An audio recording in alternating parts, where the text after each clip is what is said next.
Can you say honesty? Honesty. Can you say honesty? Honesty. Can you say honesty? Honesty.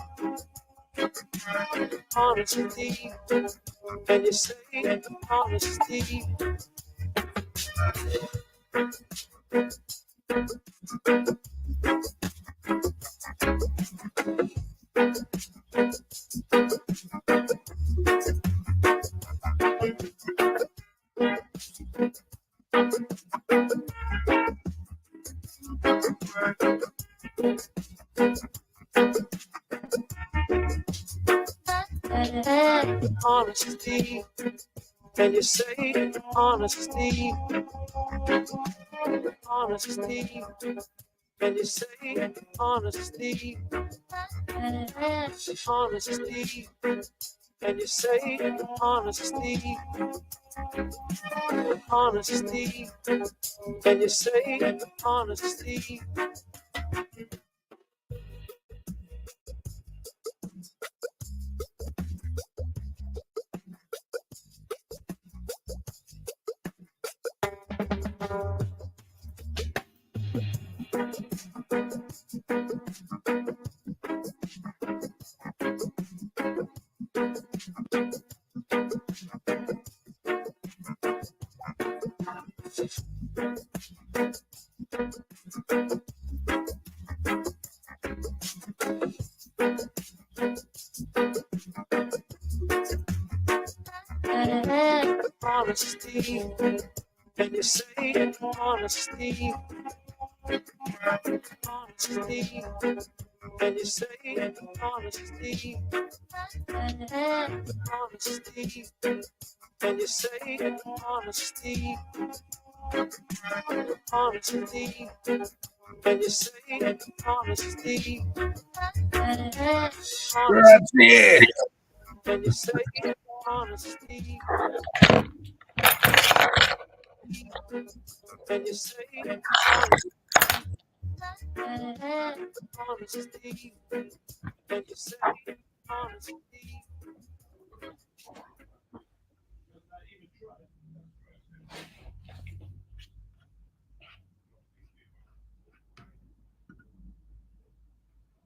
Mic check, mic check. 1, 2, 3. Mic check, mic check, mic check. I said, big up yourself. Greetings, Ratty. Can't hear you. Really? You not hear me? No. Hold on. Anyway, Hold on. good afternoon and welcome to Reason with Rattigan on Reggae Global Radio. And You hear me now? I'm your host, Will, the Rebel, Rattigan. Hold on. I'd like to You thank hear me all now? of you for being in on this glorious, at least for some of us, it's glorious Saturday. You could be anywhere, but you're here with me. Let me say thanks to last week's guest. We had an outstanding group of young Jamaicans: Devin Cochran, Ishmael Douglas, Danmar Clark, and Ruth Ann Perry. I mean, if their performance is any indication of where Jamaica is going, it's going in the right direction. Outstanding people, beautiful people, educated, smart, brilliant people. Love them. And by the way, it looks like we're making outreach with the young people, because I saw a poll recently that says that young people are now they're more eager to vote than before, and that's a good thing because we need participation from everyone. Um, Isat, you can't hear me? Loud and clear. I can't hear you. You still can't hear me? Oh No. no. All right, working on it. All right. And then also last week we had Ambassador Curtis Ward. He was on for a short period, but just to explain to us new his new endeavor in life. He's chairman of a commission in Caribbean affairs in the state of Maryland, and he reports to the governor. We also had Dorrit Elliot, big up yourself, Dorette, and big up all of the people in our Brokenhurst community. Love the support, and just continue to believe in us, continue to support us, because we're going to pave the way for a change in your forgotten community, because the fact that it's been, Hearing me now? so to speak, for decades and nothing has been done. You have no roads, no water, and then you have open holes. When I say open holes, I mean like chasms, like just deep trenches, holes dug by the bauxite company in terms of mining, and they never fill those holes. And it's a danger to the community, and it's been like that for decades. And we hope to at least get some attention focused on it so that we can get some change. And of course, we also had our distinguished panelists, Isaac Buchanan, John Lennon, and Herb Nelson Jr. And they'll be, well, Isaac is here with me now, but the others will be joining shortly. Foundation update. It is important to reiterate that the mandate of the One Jamaica Legal Defense Foundation is to hold government accountable by way of lawsuits, public relations campaign, background investigations.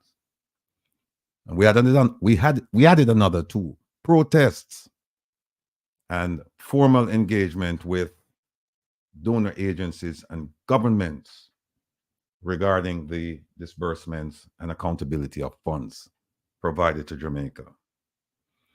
We've been talking about this for a while, saying that we don't know where donor funds are going and that we intended to find out. So that's one of our endeavors, and we're working on it, and you'll hear more about it today. Oh, by the way, I have to big up my people. One more thing about the foundation, and we, the people who are thinking about Jamaica and Jamaicans, we consider it our privilege and duty to speak on behalf and also act on behalf of the voiceless and the marginalized. So please continue to support the One Jamaica Legal Defense Foundation. And also continue to like, share, and subscribe to the program. Let me just big up all of the family right so. Jim Master Songwriter, I see you, yeah. Early Bird, man. I am Miss B. Yes, greetings. ACLB. Yeah. Yes. Uncle Dea, you know? Catherine Daly. Maxwell Williams. OT. Lyris Beckford. Ronica Hamilton. Elaine Romans. Yes, we have to keep them honest. Gloria Morris. Arlene Frome. Janet Braham. Kenneth Bury. Dareen Waite. Coming in from Florida. Yes. Untamed Kangal. Another Saturday on the way to the countdown. BCA Smith. Bless up everybody.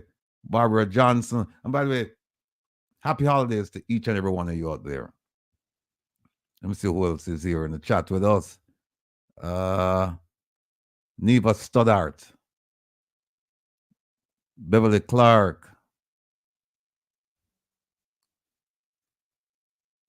Okay, I am reading your message, Beverly. All right. Evie. Carnet Sterling. Dorothy Richards.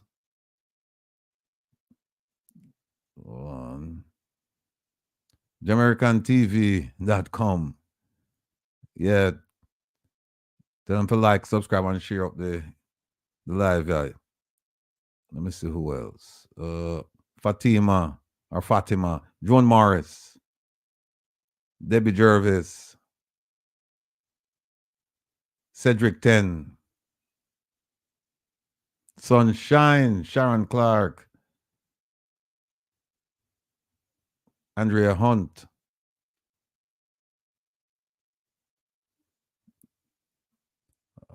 Stay with me, people. Let me see. Corinne Griffiths, Tamara Davis, JP,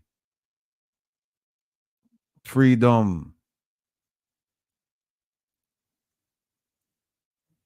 Angela Robinson, Juanita Garrick, Don James, Pato 779. Yeah, man, Rebel. What take care of the devil?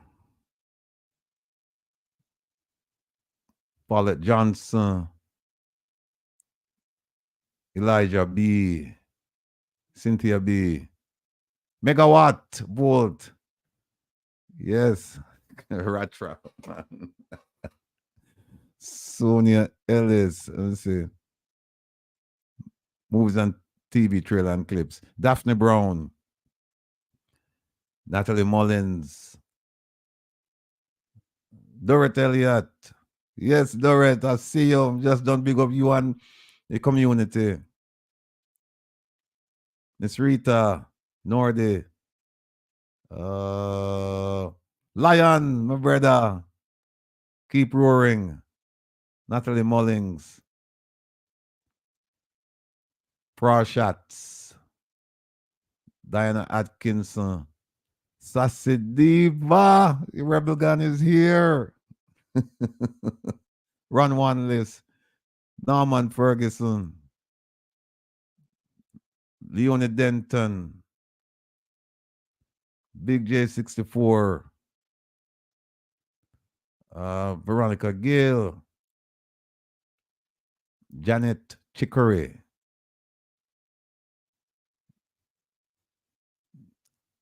Yvonne Johnson. I think I mentioned Yvonne already, but Chosen Claudette. Who else? Carolyn. Big up the family for me. Where Earl them no see him at all. My hide from me. And let me see. Charmaine, JNL, D. Marie, Frederick Bryan, Palmouth Girl 2.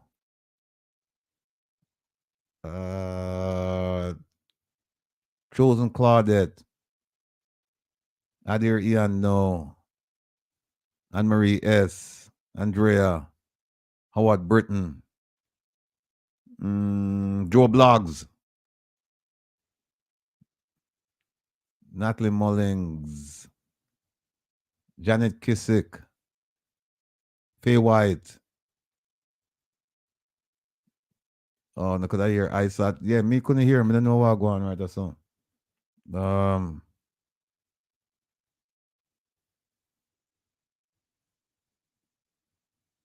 tell me them start so early with me. Deanna Marshall. Yes, D. Big up my boy for me there. Which is Brew.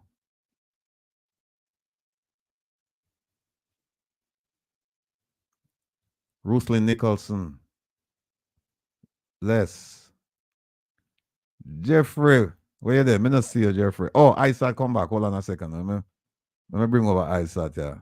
Catherine Daly, Howard Britton.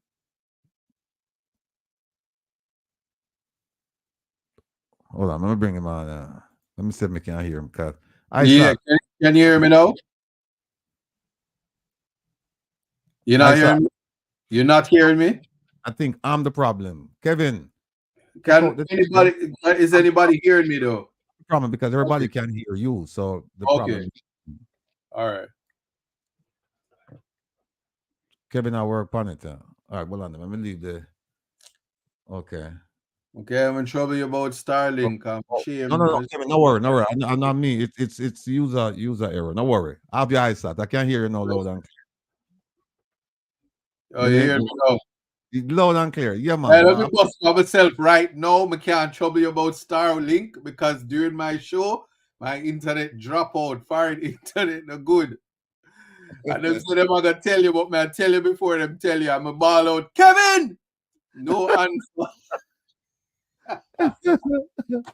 Greetings, everybody, and blessings.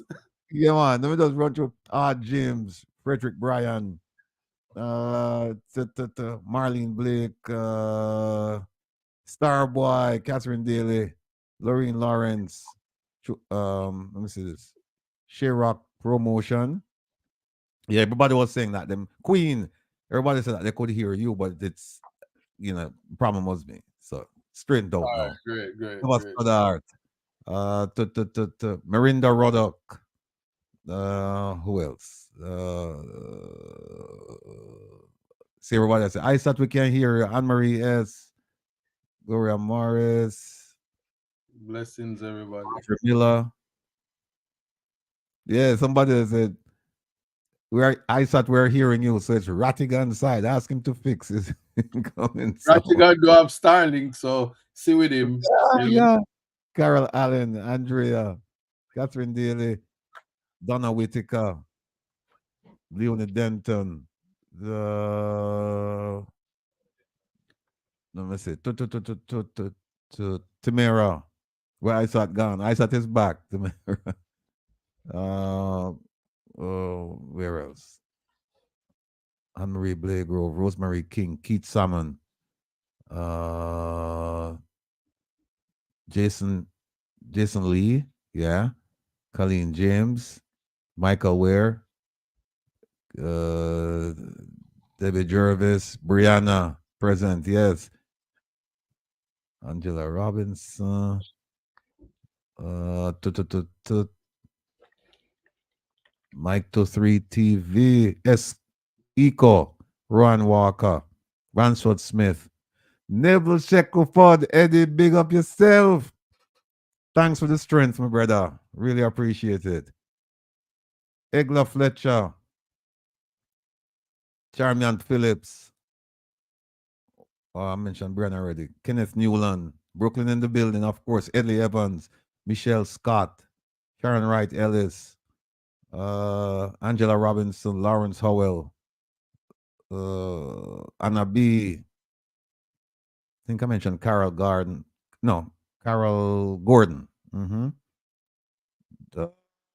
Charmian Watt, Ingrid Cook, Althea Johnson, Ron Walker. Yeah, man. You soon get the number, brother. Soon put it up. Berna Stimson, Maxine Cummings, Paul Fletcher, Yvonne Garrix,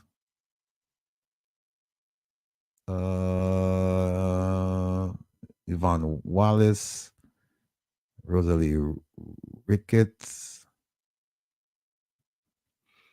Tigo, big up yourself. Yes, Eddie, salute to the rebel. Joan, big up yourself. Them pray you're at the Ron Walker. They shouldn't be. Them just have to do the right thing. Marie Matheson, Joseph Fisher, Anakisha Coombs, Sam Allen, Peter Brown, Delwar Graham, Health Tips 23, S. Parks, Carla Ebanks, Shireen LaFale, Ron Walker. Well, mentioned Ron already. Janet Graham, mentioned Janet already. Horace Siebert, Edlin. Yeah, everybody. Oh, wow. Parchment Fanny Clump. Vibing with the natural. Anne Marie Lenson. Dorothy L. Dorothy Elliott. Frederick Bryan. Who else? KFC Kid. That must be ISAT. KFC Kid. There's somebody here. The original. Me that. Anakisha Coombs. Hugh Robertson. No, Robertham. With an M. Colin Roach. Marvin McLean. Barris White. Unstoppable Josh. Bino Sang. Who else? Millicent Spence. Is that it? Jolene Forrester. Marilyn Mollison. No. Is that Mollison? Marilyn Mollison. Scully Guga. Jean Jarrett. Lisa Sieg. Yes, Lisa Sieg. Big up yourself. Gloria FL.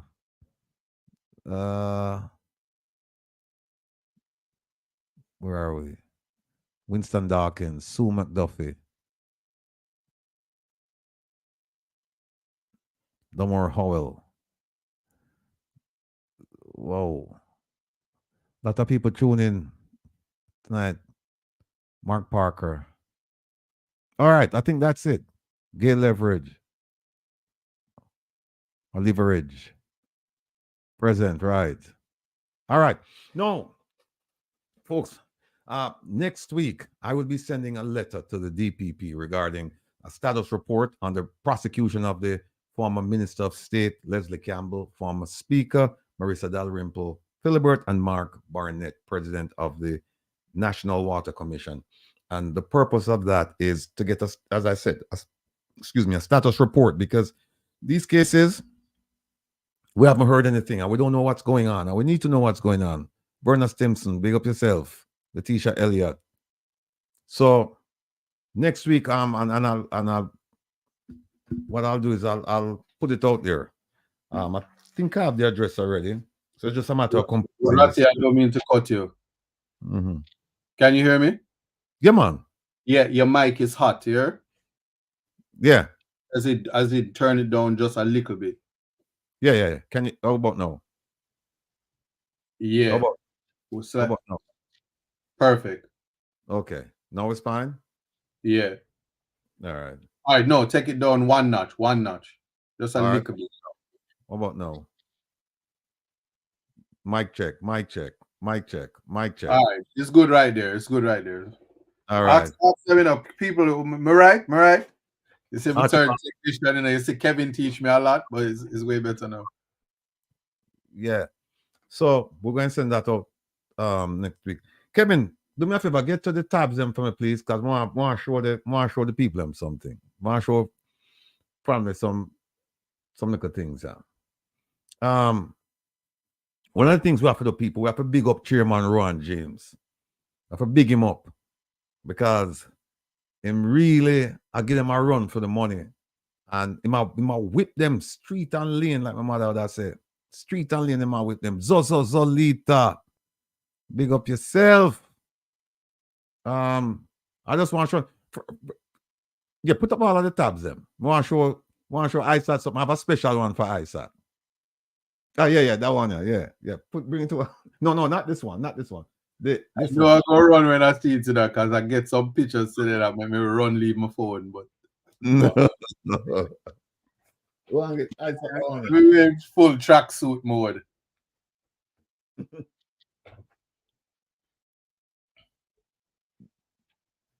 Wait a Kevin. This one. Like this? No. Go ahead. Take control, brother. So, that's right, my.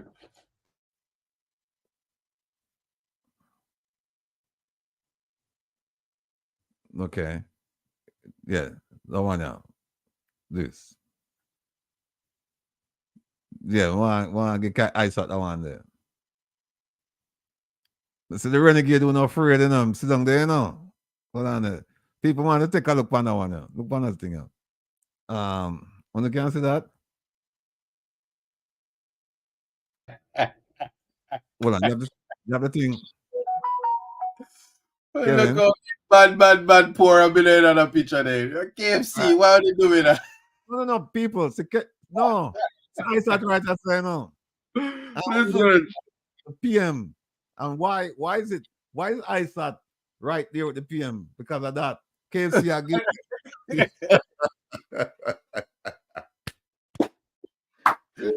One thing I can tell you about this Prime Minister, from him team up with KFC, him just might get my vote. Yeah. I'm a bad man poor. Problem I have with this, you know, the problem I have with this is that KFC should have Really? like a PSOJ thing. The moment them, I didn't like the idea that them partner with the government. You know, them should have just do it from an organizational standpoint as opposed to a political standpoint. But be that as it may, I said, you know what? I don't know if Isaac said this, but Isaac would have loved this because I want to make a baby picture. See. And we didn't know say this when I was over prime minister. So I sat right outside and baby picture. And I sat on the bag. I look for a 6-piece, 3 barbecue and 3 original. Yeah, you look very pleased. So that. So remove that. So yeah, we have the renegade who not afraid in the background, and we have Jeffrey, and we have I don't see anybody else. But they should be joining us shortly. But they show me another one. Like, where are they? Is this it? The one where? Oh no, not that one. No, not that. Yes, this one here.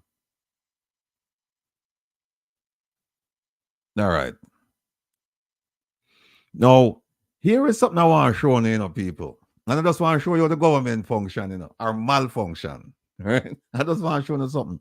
Now, remember that the media came out when they sent home Chairman Ron James. The media came out and said, oh, he had issues like 13, 15 years ago. He had issues with time and attendance, his leave, and apparently they were saying like I don't know what they were saying, but essentially his records were revealed to the media, which is something that should never be done. Your medical records should not be released to anyone unless you agree to it. Now, the chairman did not agree to his records to be released, right? So it was broadcasted on, I think, 2 radio stations about his medical records. So I say, you know what? Let me see if they'll give me the records. I'm going to apply and try and see if I can get these records. Because if the media can get it, then certainly I can get it, right? Here's what so I asked them, send me the records. You know what? Enough talk. Let me put it up so you can see it. All right, look here. Folks, I got this from, you see it right here, right? That's all. Let me see if I can big it up.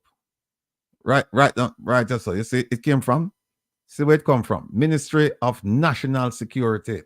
Right? Now go back. Let's see it. Look at this. Blank screen. Eh? Blank screen and empty bench. Oh, blank screen. Kevin, them can't see it. Blank screen. Them not seeing it. Let me take it back off, and because people don't have to see this letter. Hold on. Kevin, take out the steering wheel from me. Wait him there.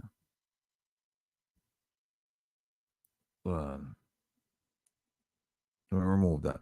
Kevin, see if you can bring it up from there. Them say to come up. I can see it on the screen, but they say it's a blank screen. And what that point is what that, yeah, me see that thing up on the other side of your forehead. Oh, let me see it. Let's see how. Yeah. All right. Can you see it now? Nope. Oh. You can't see it, Isaac. No, blank screen or empty bench.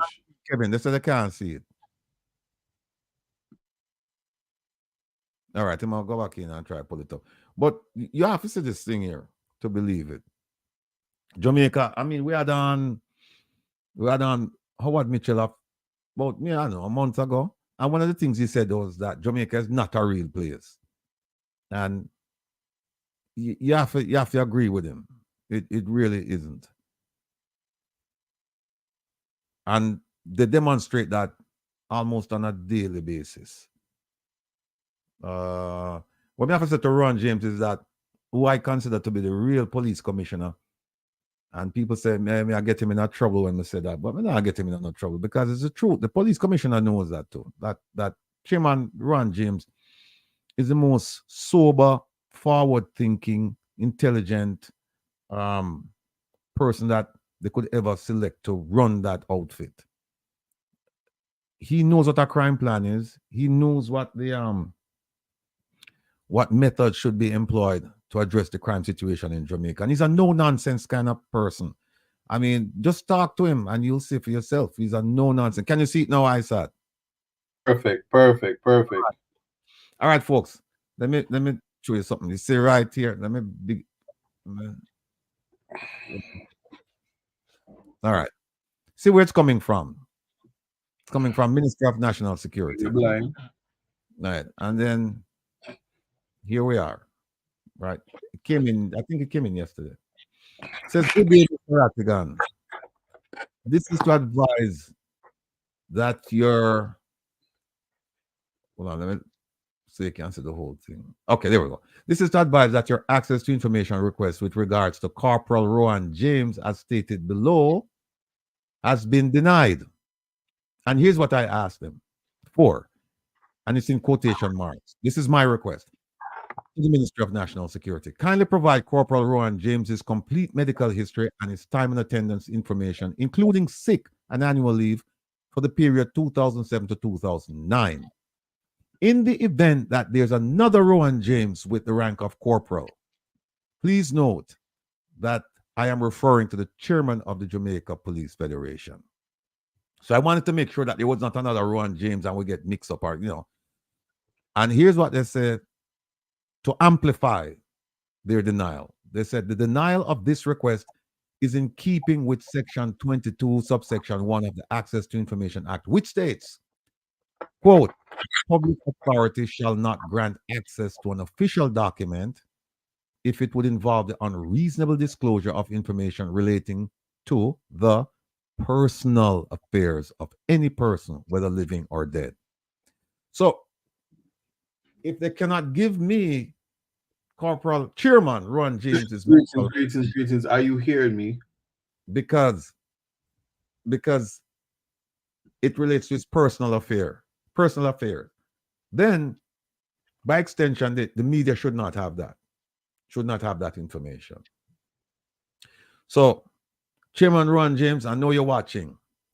With this document, sir, you can move forward with your legal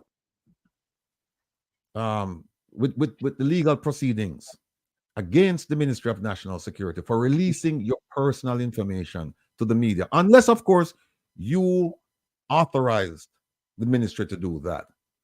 And I doubt that very much. I doubt you did that. So, screen is not clear enough for you to read? Or hold on. Okay, how about that? Because if I make it larger, then you'll be able to see the whole thing. All right. Can you see that now?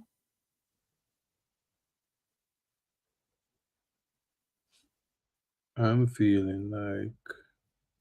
See, yeah, it's right there. It's the denial of this request is in keeping with blah blah blah. Lady Caroline. Access to an official document. So if you hear it. Official documents, and they said we cannot give that out. Let me know if you hear me. It's personal affairs, but somehow his personal affairs made it into the media. So with this document, Chairman Ron James can go now and say, great. a member of the public cannot get it because you're telling him that it's my personal affairs. This is Chairman Ron James speaking now, saying that why is it that Mr. Rattigan can't get my records because you're saying that it relates to my personal affairs, but somehow the media got it. And is it not personal when the media asked for it because it was not supposed to be released? So that's what I'm saying me. So Chairman Ron James, you know what to do, sir. Let me take it off of the screen there. I'm totally grounded. So I thought we can hear you. You can hear me? Yeah, we're hearing you. So you may want to move. Yeah, all right. All right. I Yes, got to yes. sign into another device. This now comes to bite them in the you know what, because he can now use it against them. That's absolutely true. Catherine said, Rattigan, them people, they must have cussed you out because everything them do put themselves in a more problems. That's absolutely true. So that's where we are with that. 1 year, I'm going to make the renegade unafraid when him come on. I'm going to make him deal with that one. There's something here that he's been working on. Let me see. Kevin, what's this one here? Oh, that's that one. Oh, I have another one here I want to show you. I've been busy, I've been very busy, folks, with one there.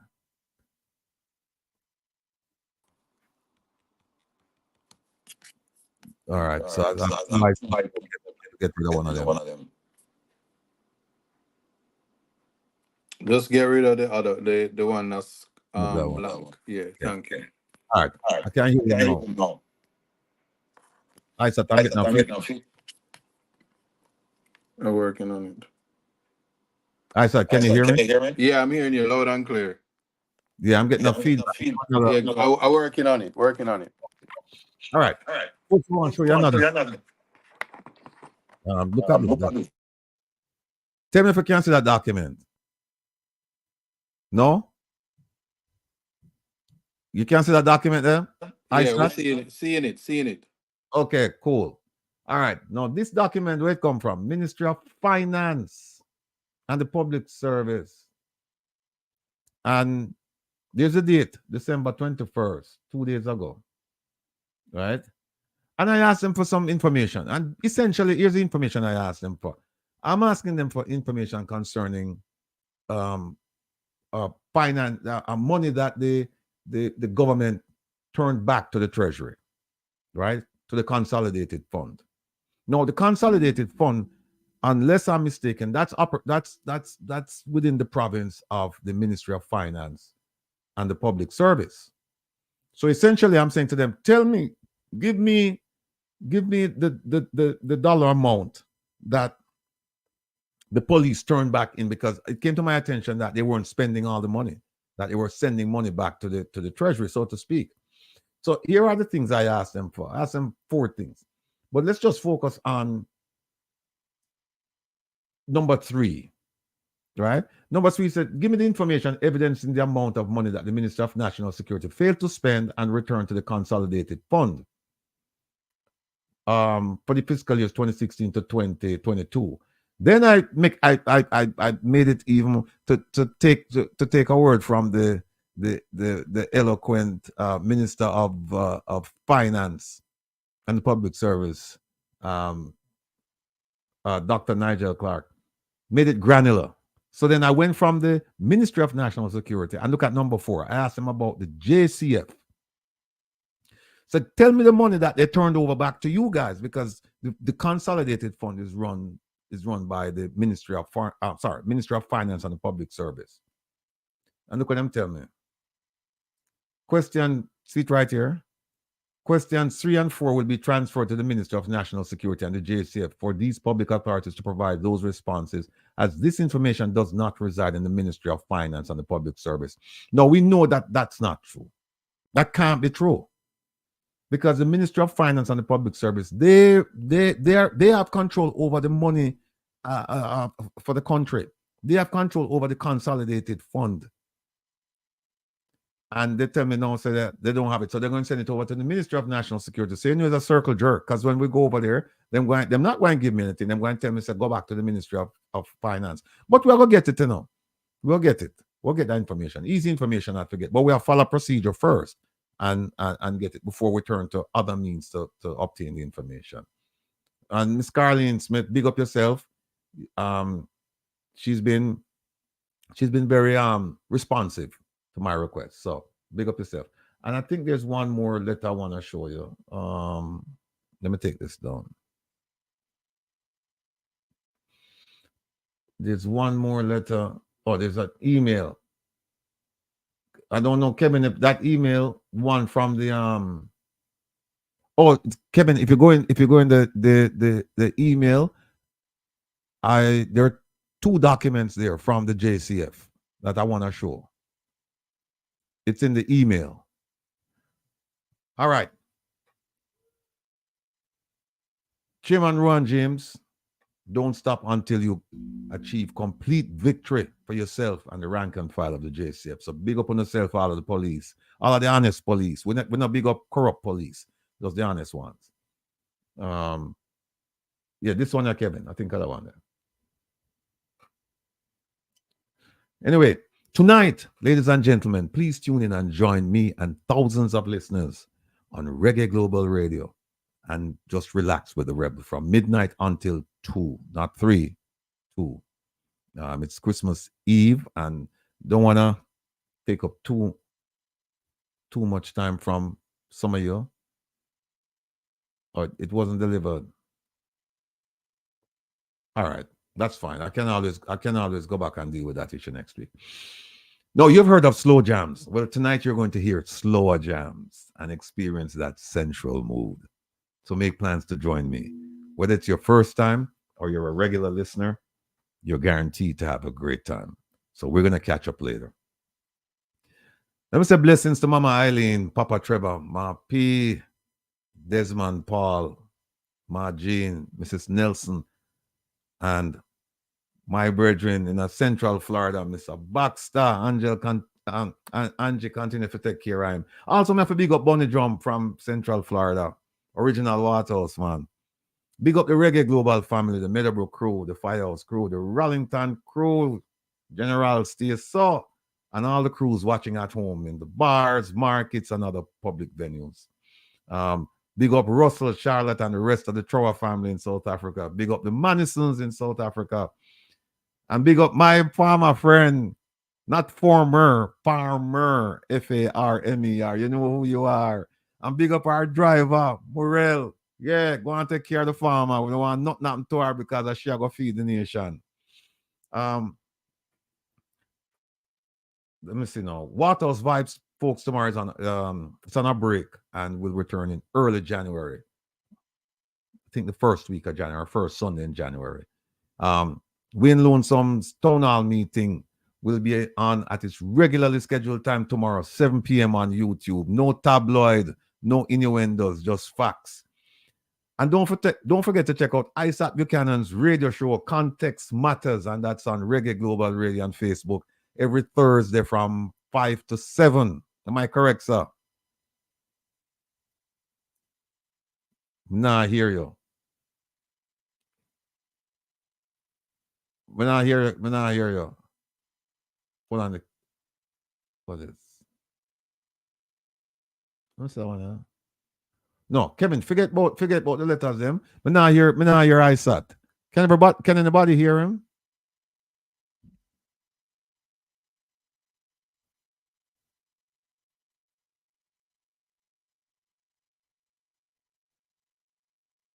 They said they can't hear you, Isat.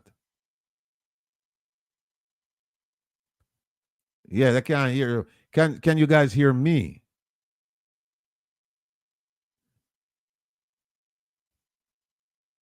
Yeah, they can't hear me. I said Starlink now work for you, know.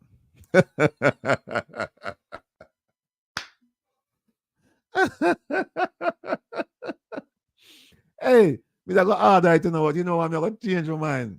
The number with Starlink, no sir. Them say you have the star, but no link.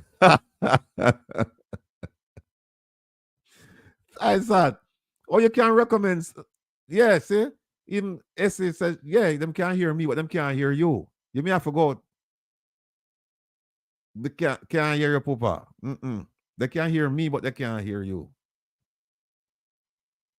Them say, check your mute. I sat on mute.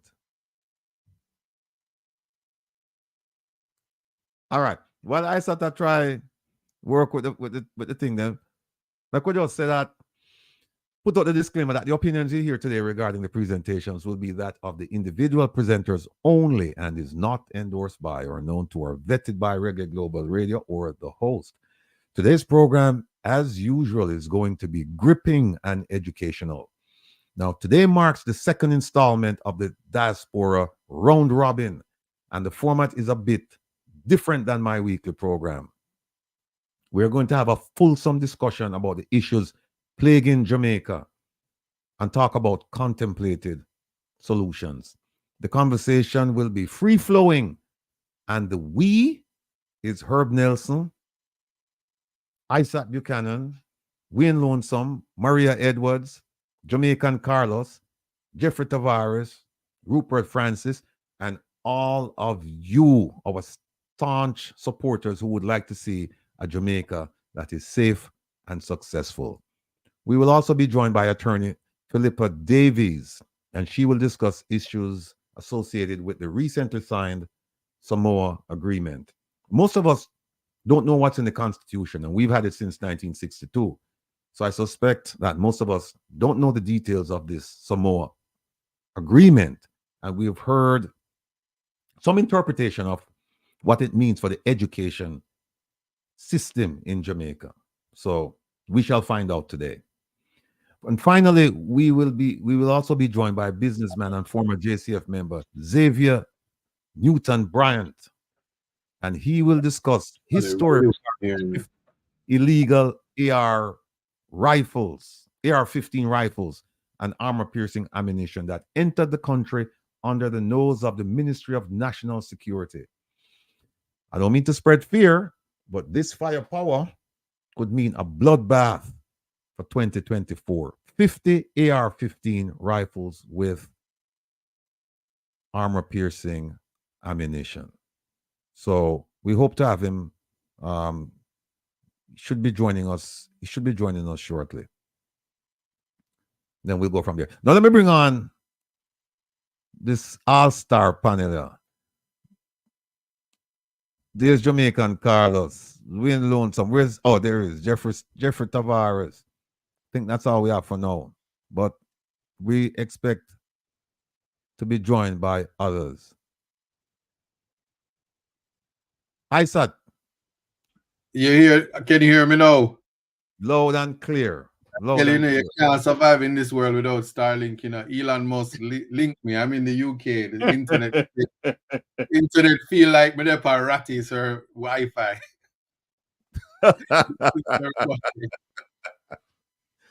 You ain't gonna be bad, man. You ain't gonna be bad. Listen.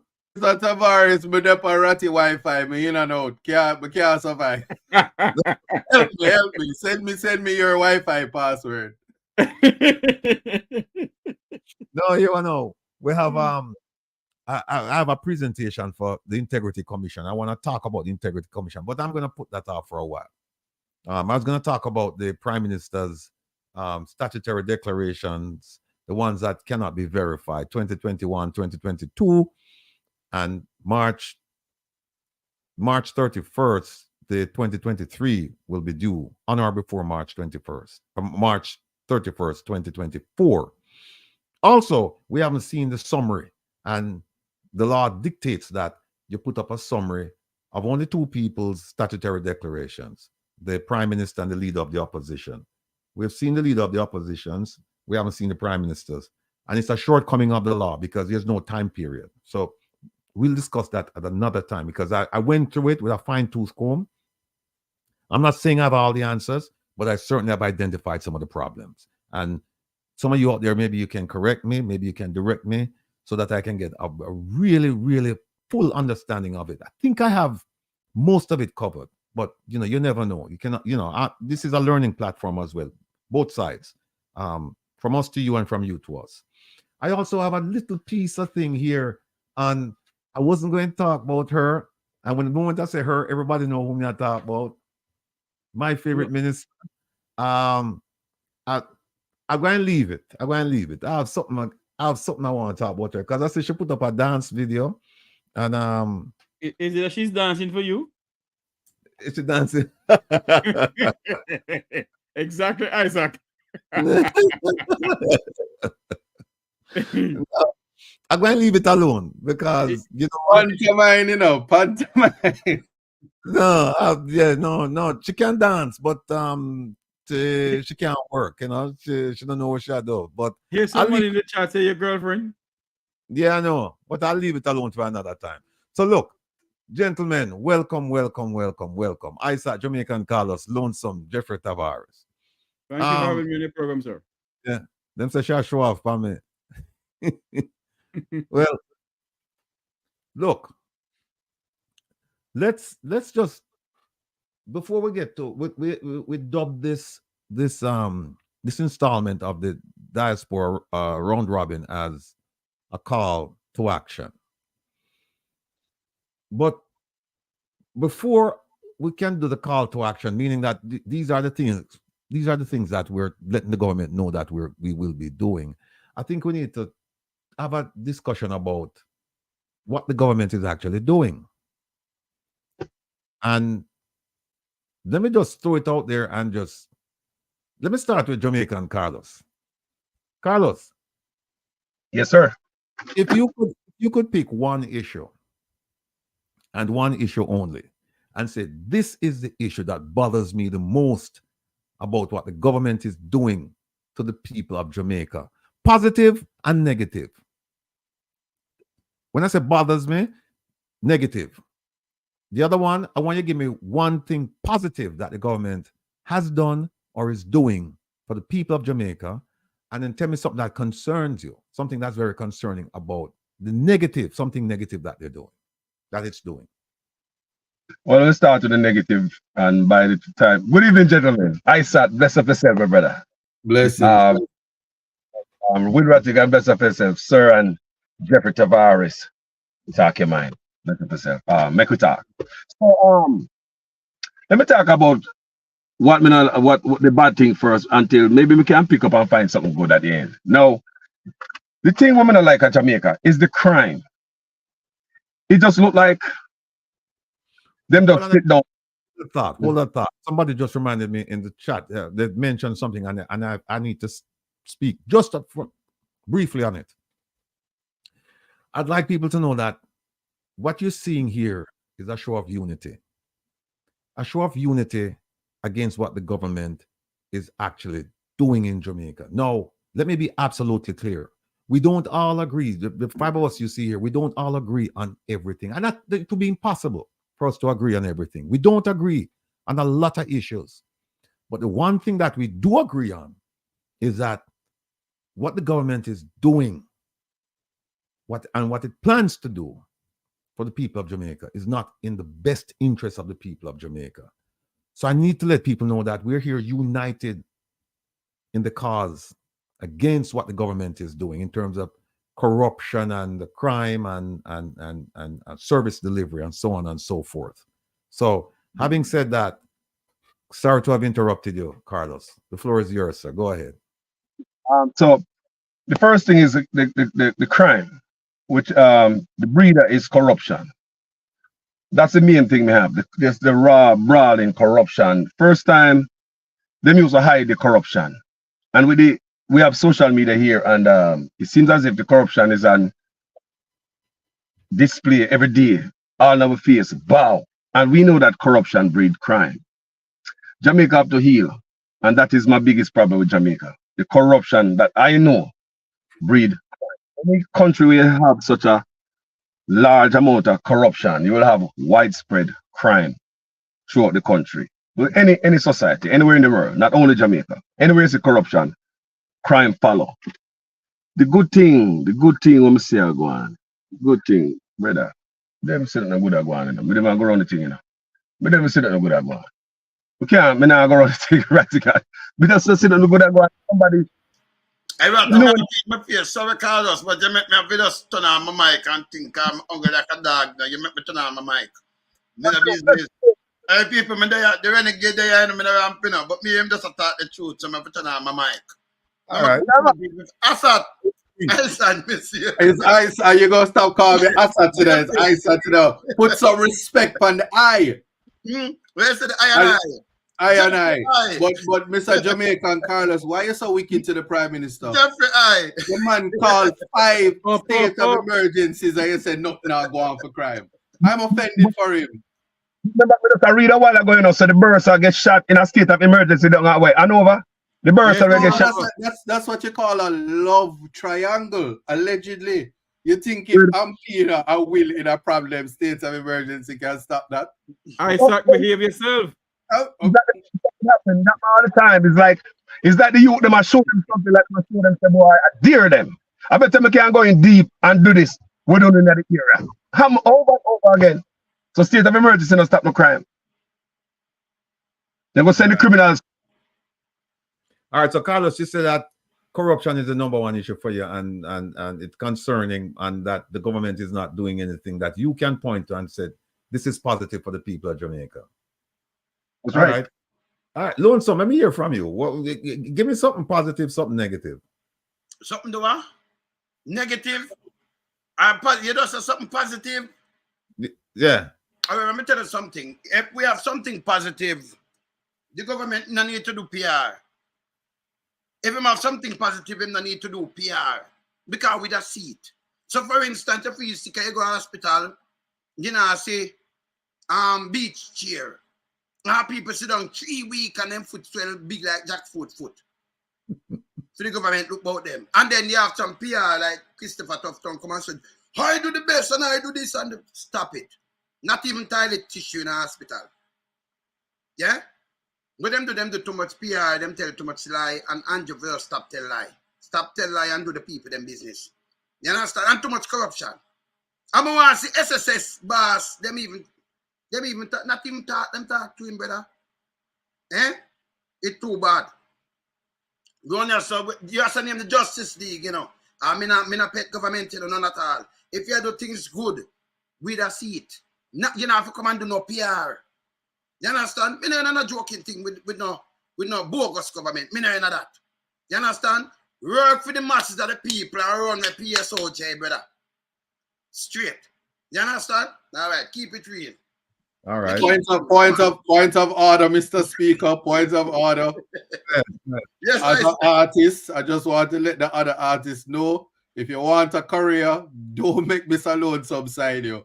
I see him just dash him big artists.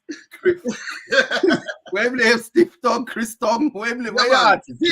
DJ Chris Tongue, yeah man. All right, yeah. That's it. Thank you, Mr. Speaker. So let me go to Jeffrey. Jeffrey, same question. Give me something positive, give me something negative. You know, before I start, good afternoon, gentlemen. You know something? A lot of people gonna say that we come on the program here, we bash government every single day.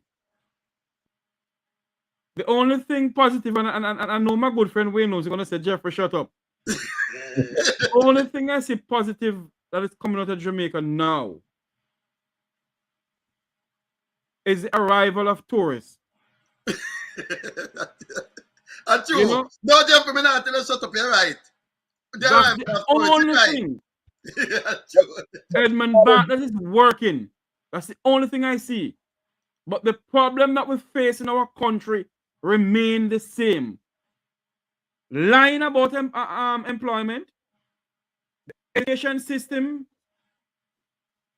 the security. Look at what is going on. How on earth can you have guns coming in the country and it disappear like Samuel Mount? How on earth can you have pipe bombs into the country and it disappear like Samuel Mount and you hear nothing at all from the Prime Minister, the Minister of National Insecurity, the Commissioner of Police? By the way, I was told this seemed to be myself, the twiddly dum-dum. You hear nothing from none of them. Not one single word. And yet the Prime Minister have the nerve to be telling the Jamaican people in the diaspora that Jamaica is a democracy and we remain a democracy. Then Prime Minister, if this country is a democracy, sir, and we abide by the rules of law, why is it that you, Prime Minister, or the Speaker of the House of Representatives, who is your wife, come out and tell the people of Jamaica, who are the 6 parliamentarians? Who are the 6 parliamentarians?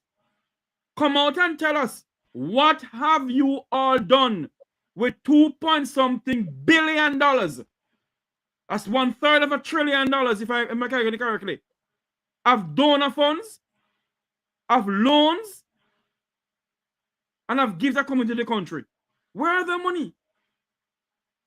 And a program I had a couple days or a couple nights ago with one of the it's my good friend, you know. I'm gonna say it's my good friend. With one of the members of the Labour Party that came on my program.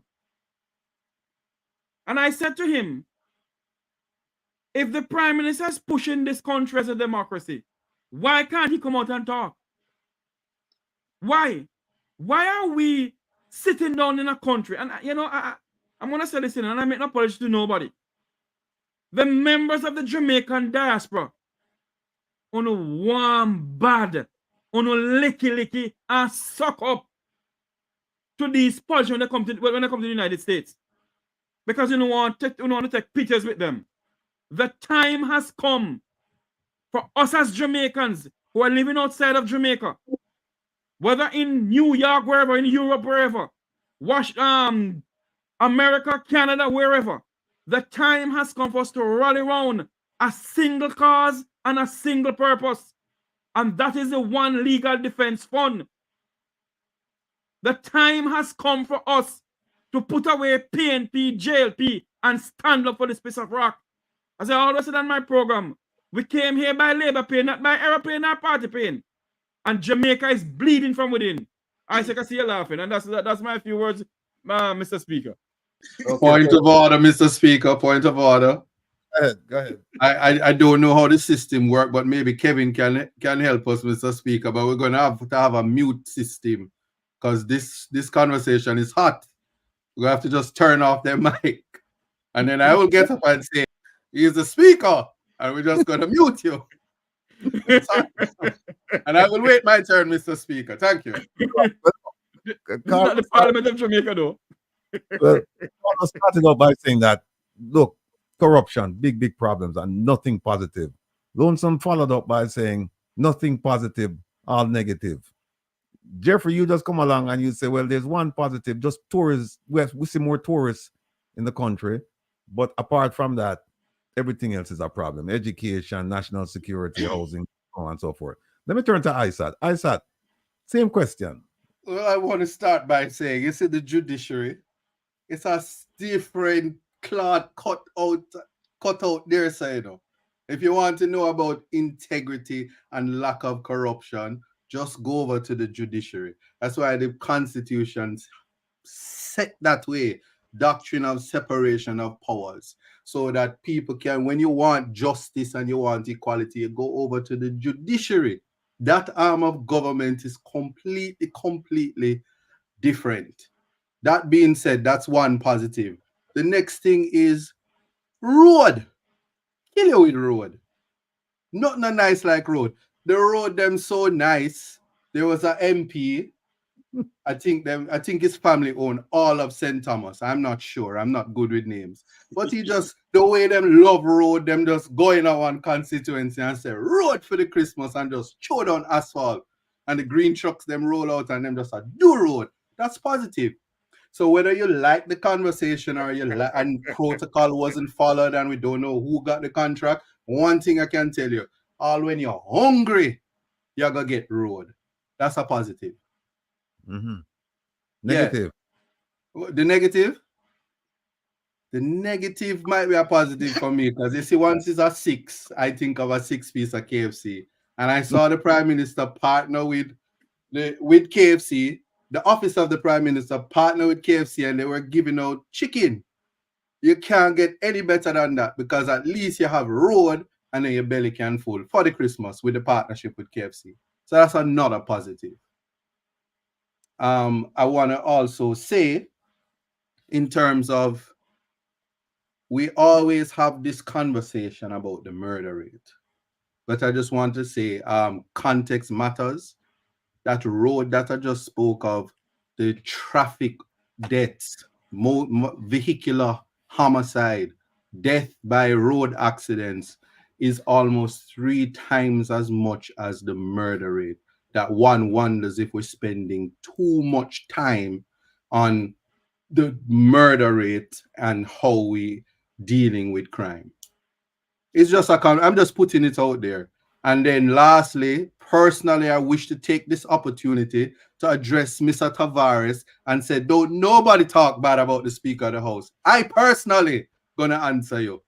And don't do it on this show. Find another show. Thank you. All right. Madam Speaker. Now, you mentioned roads, and then somebody in the chat said, well, you can't eat road. We need food. We don't need road. We need road. That's what we KFC is for. We want road, but we need food. No, but that's what KFC is for. Respectfully, that is why KFC partnered with the Office of the Prime Minister. Okay. To ensure that you have a little food in your belly to close out 2023. All right. Okay. Well, let me digress a little bit and say to the people that for those of you who haven't been following the news, ISAT, he got a favorable decision this week from the Court of Appeal regarding a suspension. Do you care, since you're here, sir, do you care to just give us an overview? You don't have to go into details of what happened. Well, I'll just give you the overview to say I've been on this show over and over and over. And if Herb was here, I would be saying, Herb, nani, boo boo. I tell you, say the judge them fair, balance, and the judicial system, it works. I'll just say this, that it's one thing for your colleagues to persecute you, put you on the cross like Jesus, but the question or the issue is it fair? And we have a court and a judicial process, a justice system that actually works.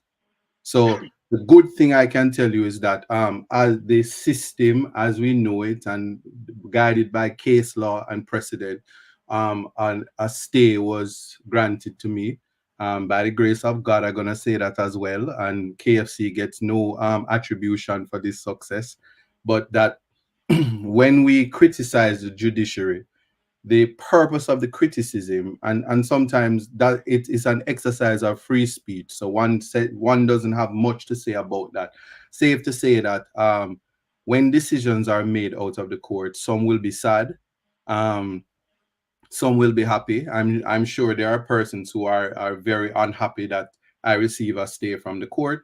But even in this situation where if it was not favorable, one needs to understand that the next stage would have been where I sit now, straight out of the UK and following the justice system. And I implore everybody to use the process, because that's the beauty of the law. If the law is there as it is interpreted, once you know the law, once you follow the law, it matters not what people do at first instance. So all the wickedness that come is much ado about nothing. And the Baroness would say at the end of the day, it's just chat and nothing more. They like to chat and make people think that they're doing because it's a part of the PR. And we're now in a culture where we have cancel culture and we use the PR to misrepresent the purpose of canceling. But at the end of the day, the law is a jealous mistress and you can't just flout it. It will embarrass you. That's all I will say on that. All right. Let me just say, particularly happy because I'm particularly happy, but not completely, because my personal feeling is that there was too much heavy-handedness in terms of the punishment that was meted out to Isaac. But I'm overjoyed at the fact that he has been granted this respite because he's back on the case. Don't forget, people, we have a case against Minister Kamina Johnson-Smith. Now you break the news before. Nationwide is on your side. Oh, you can't do that. You had box food. Isaac, behave yourself. Because Nationwide broke a news 2 weeks ago or so, and they said that because Isaac was suspended, I would have to run around and find an attorney. So I'm eternally grateful to the judiciary for allowing you to continue to practice, because this is a significant matter, not only for people in Jamaica, but for people in the diaspora. The issue of standing, never mind the lies told by the minister, but just the issue of standing. Who has the interest? Who has the right to bring a lawsuit in Jamaica? That's a significant constitutional question. And so I'm happy that you're back on the case. And I'm sure they're worried right now because they know that they've got a talented young, aggressive lawyer, somebody who's gonna fight for not. And by the way, people, this case is not about me. This case is bigger than me. This case is about all of us, not me, because I can't vote in Jamaica. I'm not registered to vote in Jamaica, right? So this is a completely different issue. It's not in terms of one person. It's in terms of one country. So I'm glad that ISAT is back. But I just want to add to that it is we have not readily identified freedom of expression in all its form. When a court says you don't have standing, is a signal to say you can't express yourself here. You have no say on the matter. That's an attack on your freedom of expression and your ability to participate. And we as a people, the diaspora, the Jamaica as a whole, we have to look for the pockets where freedom of expression is being eroded, taken away from you.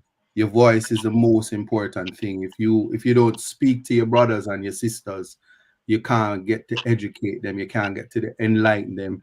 You won't allow them, they won't be allowed to agree or disagree, and that's so important. So the importance and the significance, I would say this, it is not just ISAT's personal fortune, because last week the diaspora supported me and make sure so I can buy a little chicken, because I was bad poor when they take away my ability to earn, my ability to support those who are also around me. So it's significant because there's many cases which you'll get updated on that always has to deal with freedom of expression and constitutional rights generally. So it's something to watch as we move along. Thank you. Unmute your mic, Mr. Rattigan. Unmute your mic.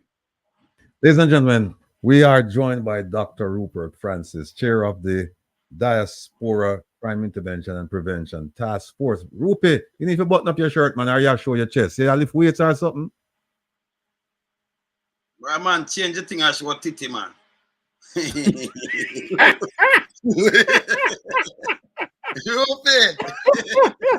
Mr. Speaker, mute Mr. Lone. Show your face. The Rattigan is a blackout. Hey, make send a video to you, Ratty. Yeah, Kevin. No, me send it off. Hold on the loan, so me send it to Kevin. Kevin, I have a video me just sent to you. Try and put up that video there, please. Go on, play that video. My apologies, gentlemen. Mr. Tavares told me to undress when I came on board, so I decided. No, not around here. No. Anyway, just so you can't believe him that I would do it deliberately. Please don't believe me. No. When you're Mr. going on Tavares, TVJ, let's move when you're on. going on TVJ and CVM, you're properly attired. Don't do that around here. Mr.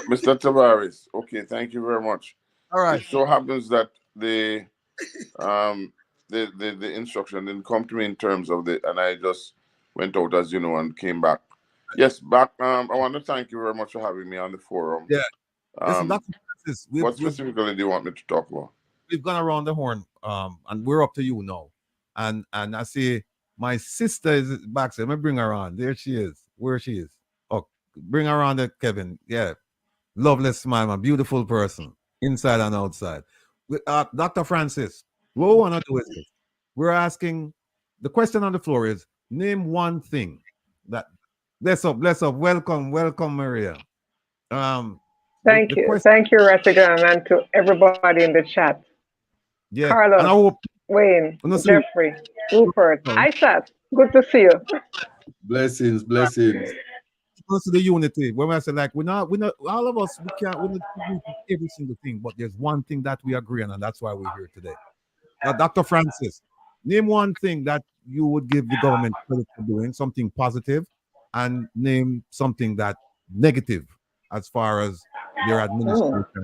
Well, to be quite honest with you, honestly, I can pick one thing. I love the roads that have been constructed, and not the unfinished ones, but the ones that are completely finished, and not the promised ones. It's really easy to go to Ocherius now and many other places, and I'm sure other people can attest to that. And for that, the price to go there isn't really great, but so we still have to give credit. What I cannot give the government credit for is the level of crime, the level of violence, and the fact that the average Jamaican really and truly has no serious options. They are not really looked after. And I'm talking about people like the police, the teachers, the nurses, etc., which are vital to our economy. The average Joe Blow, the average person in Jamaica, I think they have a serious problem if they do not change the way they do things. I dislike the fact that what they did with ISAT. I think that's arrogance, and I think it's terrible. I don't think they did the right thing there, and of course, most people agree with you on that. So those are the things. I mean, so I know I put in a little bit more than I should, but I just thought I'd just express, and I'm appreciative of all my colleagues on the platform. We may not agree on everything, but I certainly agreed one thing, that the Jamaica government needs to pull its socks up, and we need to see less corruption, less crime, and less violence against the people. All right. Before you go, before I switch to our sister here, let me ask you this. You said Jamaica government needs to pull up its socks. Should I take that? Should we take that to mean that we need to get rid of the government because it's been going on 8 years now that they've had the opportunity to pull up their socks? So, are you saying that? Or would you propose more time for them or time for them to go? 8 years? Well, honestly, with the performance that I've seen and the what is happening in Jamaica today, I think it's about time they give somebody else an opportunity. Of course, it's maybe time to go, not maybe. There are things, for example, that cannot be explained. For example, the persons who are supposed to come in front of the Integrity Commission, their information is to be released. The fact that there are many people who are not being charged for corruption, and the fact that we are really losing money from our bauxite levy. We are getting no money. I don't think that's good management at all. So my problem is that I think we need a change of leadership so that people can get their act together and we can move on, and possibly again in the future the people can vote them in. But I think at this time the current government needs to step aside and have somebody do the right thing, and I hope that they can do the right thing. Let's put it that way. All right. Thank you, sir. Let me bring on Kevin. Let me cancel this for a second. I want to bring on my sister here. There you go, Maria. Welcome Yeah. again. Same Thank question. you. Something good, something bad. The truth is, I'm hard pressed to find something good that I want to commend the government on. Thank God there's a continuation of governance as it relates to putting money into infrastructure for the roads, but the same needs to be extended into the local roads, the farm roads, the interior roads. It's not only highways. So the continuation of that is a good thing. What I am, concerned about is the high level of crime, but the lack of attention to poverty, because poverty breeds crime. The lack of attention to corruption, corruption breeds crime. So those things that concerns me very much because um, if you do not address the problem of poverty, we're always going to have criminal behavior. And it's young people more and more who are drawn to criminal activity because they have no outlet, they have no resources that they can access. And so the government has to pay more attention to poverty alleviation programs and not um, stiffer penalties. That's a serious problem that we're having right now. All right. Let me throw something out to everybody here. Somebody just this week, somebody said to me, the test of this government, and actually they were referring to the prime minister. And so we want to shift from the government now to the prime minister. They said that if the prime minister was taking care of his household, like how he runs the country. What do you think would happen if for example, his wife said, "Look, the toilet is leaking," and he said, let me bring in a dentist and see if the dentist can fix it. If that would work. If he needed some welding done on his the facade of his mansion, would he bring in a plumber and say, "Yeah, you get the point that the way he's running the country is not the way it should be run." And they gave me this analogy. So just look at the way he's running, the way he runs, the way he's going, he'd run his house and extrapolate from that and say, okay, is that how you'd run a country? Now, if you look at the way he's positioned people in his government, he has a medical doctor in charge of national security. He has a finance expert in charge of education. He has a advertisement person in charge of health. He has a lawyer in charge of agriculture. Meanwhile, he has an agriculture guy who's just not doing anything, and so on and so forth. So the question is this: what should be done? How should he be running? And I'm talking about the prime minister now. I'm not talking about the government, the prime minister. How should he be running the government? Now let me start with you, Maria, since we have you all. He should be putting people in place that are competent for the roles that they were trained for. So you have a medical doctor. A medical doctor should be at the Ministry of Health. You have a trained financial person. That person should be at the Ministry of Finance. Even though Nigel Clark is trained in finance, it is not the kind of expertise that is required for the ministry that he was trained in. So I don't think that's a mismatch right there, even though he has a degree, I think, in finance, something to that effect. But he has not matched up the people with the professionals, with the roles that they are trained for. So that is where you have the problem. And you ask a question about how would he run his house. He would not invite a dentist to come and check his plumbing. He would call a plumber. So the same thing now applies to his government.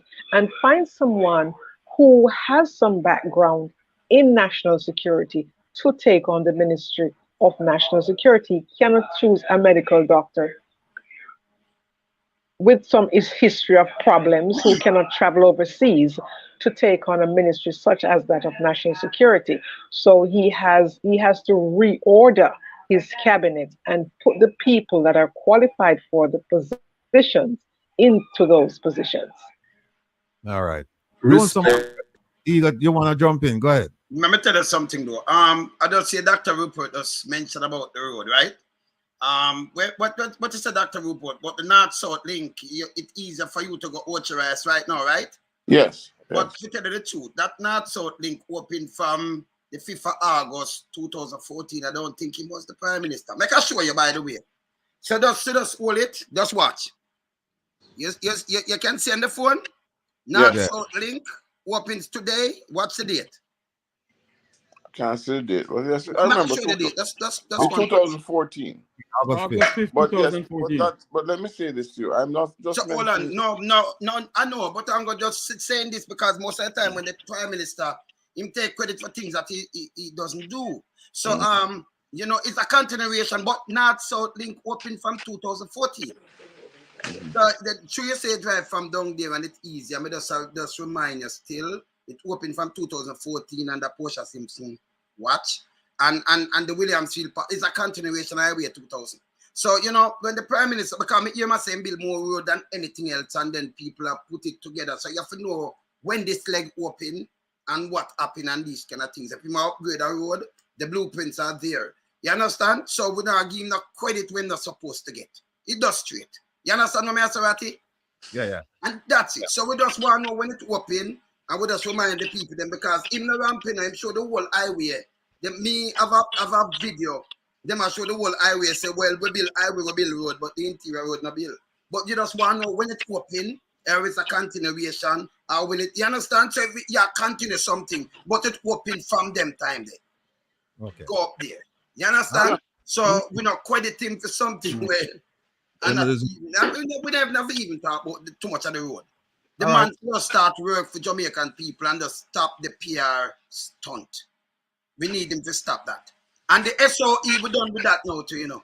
You can't want to lock up the masses and the big boys them from PSOJ and the coke, but nobody not get old. We're not joking with him around here. Hold on, we soon get to the SOE. We soon get to the SOE. Let me hear Yes, yes. Jamaican Carlos. Yes. Jamaican Well- Carlos. Go ahead. All right. Well, big up everybody in the comments. All the viewers, them, manners and respect to everyone on the panel. Now, on my program, they come with this thing called engineered hardship. Because some things to me, I believe some things are real deliberate action.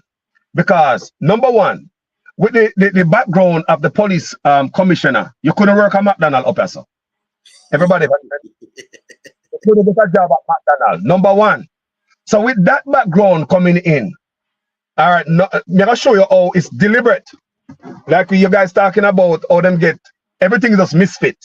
You get a this for that and a that for this, you know, wrong fit. So make sure it's deliberate. And a fool, you know. A deliberate. Look, the Minister of National Security name in our WikiLeaks, the most terrible way, right? We see police taking taxi cab to work on crime scene, right? Tell me, say them thing are deliberate. And them say them have the most money, and nobody spending most money in the Ministry of National Security than this government, right? $92 billion the last fiscal year. They said them have some $92 billion to spend for the Ministry of National Security. Is one of the members of the opposition me here call it out. So how come it's like about 3 months left for the 92 billion? Remember, I know them have all year, but 3 months left for them for them to use the money because it in a rollover March 31st, the end of the fiscal year. So what them doing when police are hungry, taking police have police taking taxi to work. We say police can't get uniform for 10 years. We see police and parade boot a flop. You call them can't come, them have no gas, no nothing. But them have $92 billion. And up to 3 months before them lose the money, basically, don't run over to the next fiscal year. So them not spend the money. Less than quarter of the money them the $92 billion, you know. So you look at one of the money them end over to the Ministry of Finance, like what me and Ratty was talking about earlier. Money that is allocated for stuff. Them claims that they can't find no work for it to do and they just hand it over back. So they look like that. Police begging stationery. Police begging stationery. Don't forget that. Police are going next door go borrow ink and all them things, and paper and all them things. Tell me so we are spending enough money. These things are deliberate in my book. Police begging stationery. Police can't get the uniform. Police are telling me so them print them own t-shirt. Police tell me so them get them own t-shirt and print police on it. We could talk about a well-funded police. You understand me? Police are old. Rank and file police are old. And when the police chairman, Ron James, speak up, what them do to him? So what do you think that they're going to do? Tick off all the police. The morale of the police force destroyed. Them know what they are doing. To me, this is deliberate. Then again, 93% of Jamaica spoke. 93% of Jamaica, Chang and Anderson, now work for them. What the Prime Minister did? Nothing. He rather his friend them over the Jamaican blood were leaked on the road. So in my book, this is engineered. They know what they're doing. And what they're doing is they're getting the outcome, what they might work for. Will?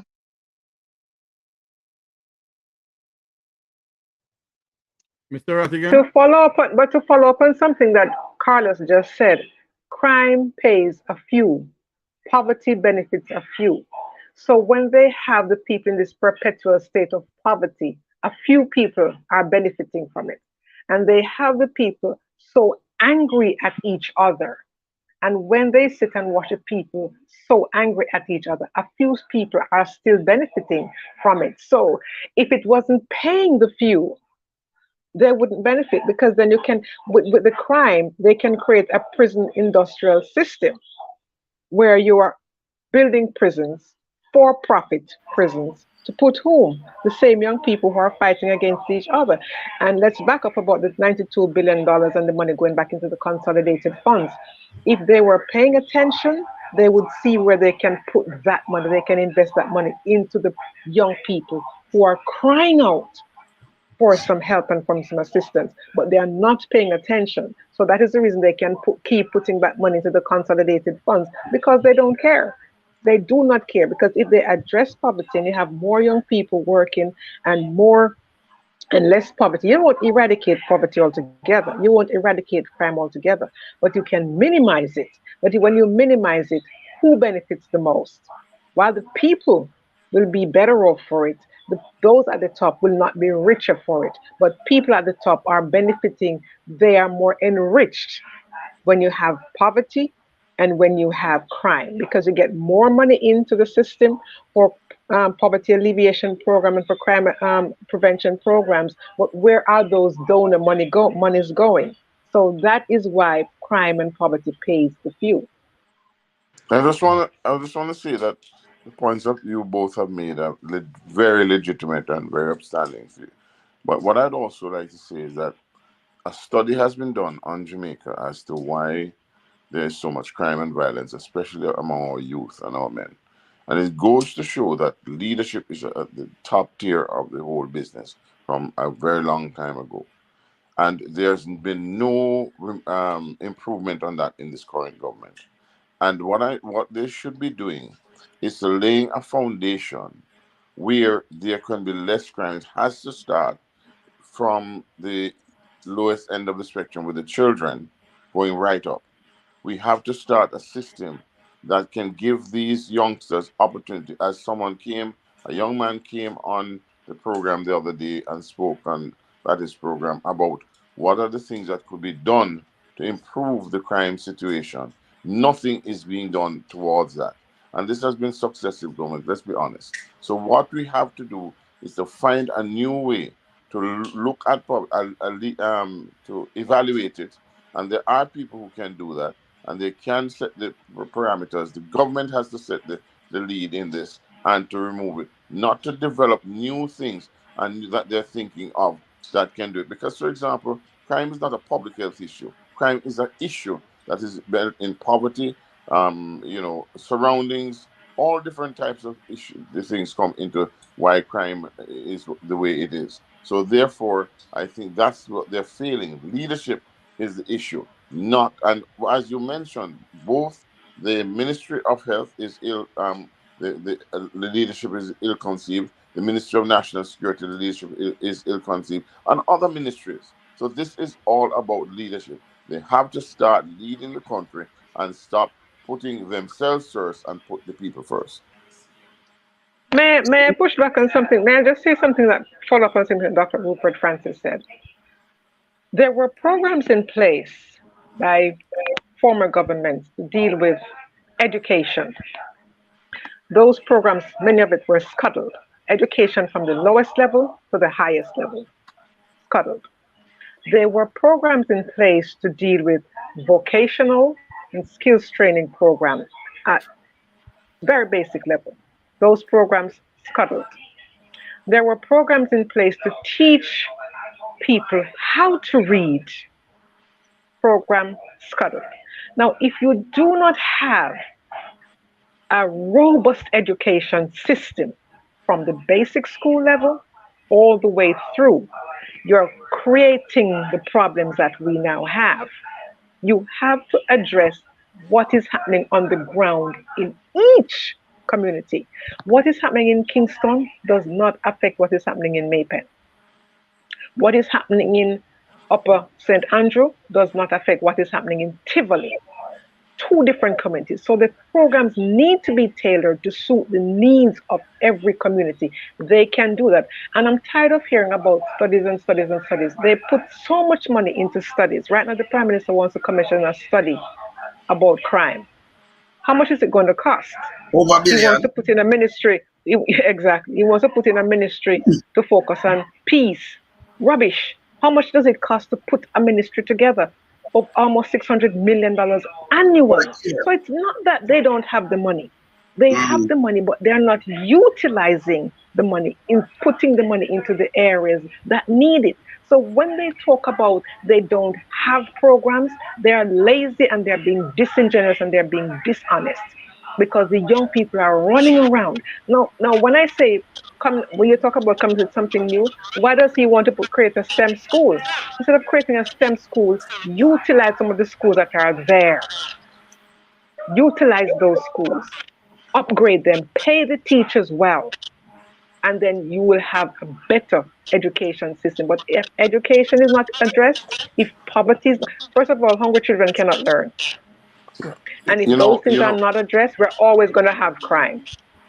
Mary, you and So, I are saying one the second, same Dr. thing in a Francis. different way. Dr. Sorry. Francis, hold on a second. Hold on. Let me just welcome Herb Nelson Jr. to the program. He's here, bottom right. Um, Herb, welcome. We're discussing, the one thing positive, one thing negative, uh, done by the government for the people of Jamaica, and the consensus is that they haven't done anything positive, but they've done a lot of negative. So except roads and tourism and the judiciary. So that's where we are. I just Um, yeah. Right. go ahead. Before we I go any just want to further, say something Mr. from Rattigan, all. before we go further, sir. Sorry, Hold before on. we go further, Mr. Rattigan, could you ask everybody to mute their mic because I can hardly hear. Who not speaking, just mute their mic. Did Okay. you did you say they haven't done anything positive? Well, the consensus is that no, the consensus is that the Ministry of Tourism is working. Roads are being built.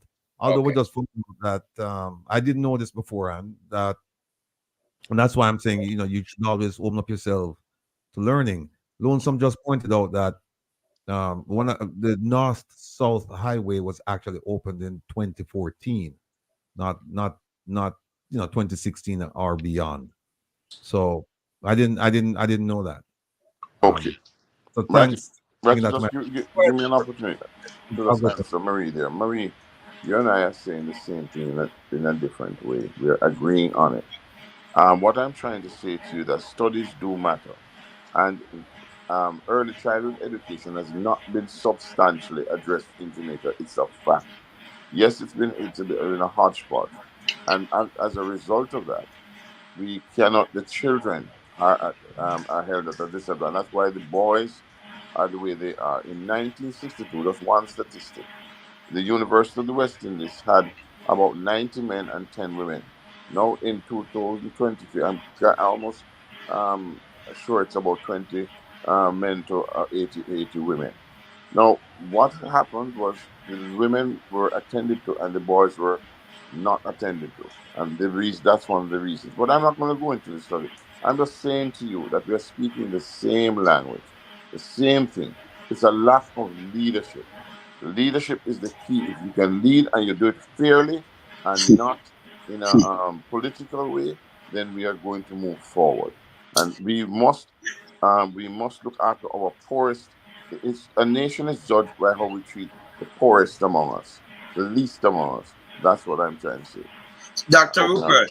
Yes. uh, Dr. Rupert. All right. So Jamaica, if we go back to the 70s when you have Michael Mann, they come up with all these programs for the kids. Always tell us that them put the kids them first.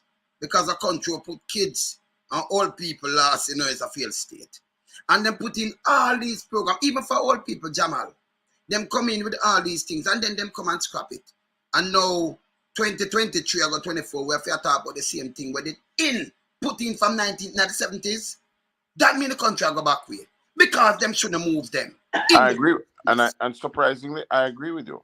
What I'm saying to you is this: that what's happening is that when a government changes, they normally try to abandon what was done before. That should never happen, Should and the never people are happen. suffering. Yes, you're right. You're quite correct. let me bring Jeffrey Tavares in the conversation. Jeffrey, Yes. When you sit and you look at what is going on in the country, you ask yourself the question: is this the Jamaica they're talking about our 2030 vision to live, work, and raise family?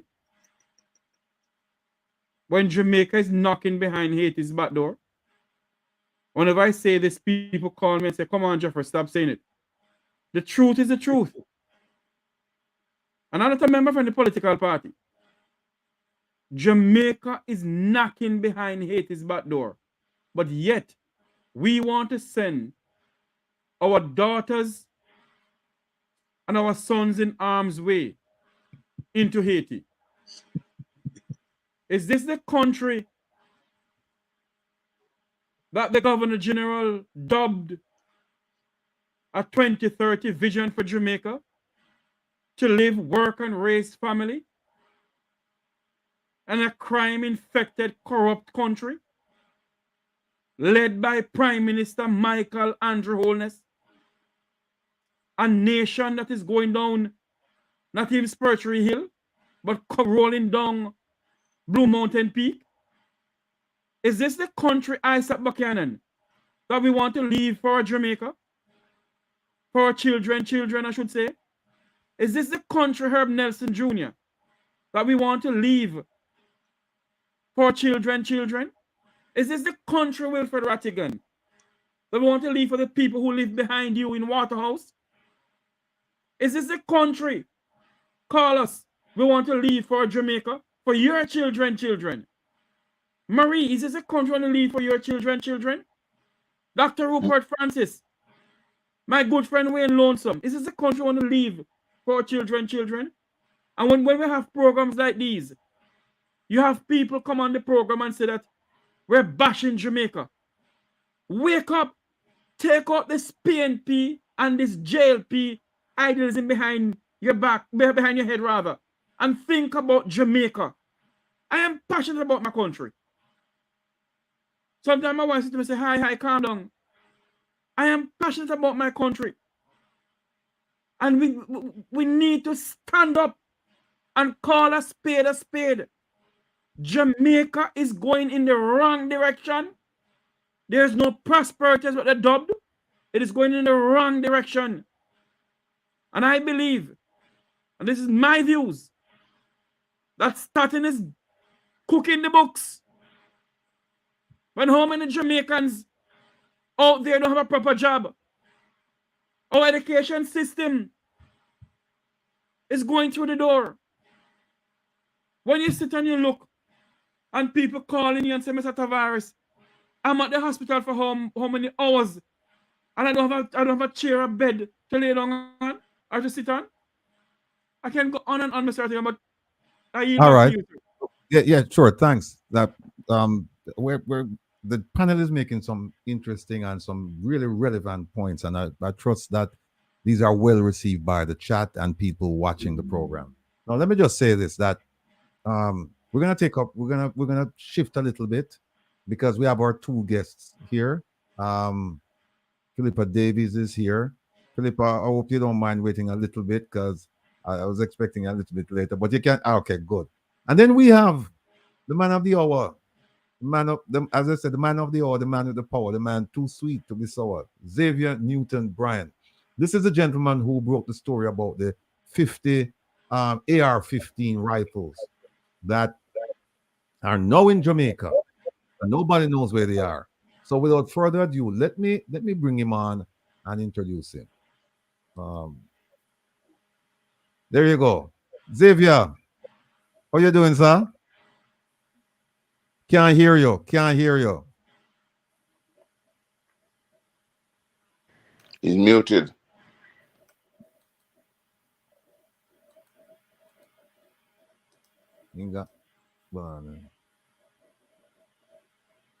Xavier. Yeah, you're muted.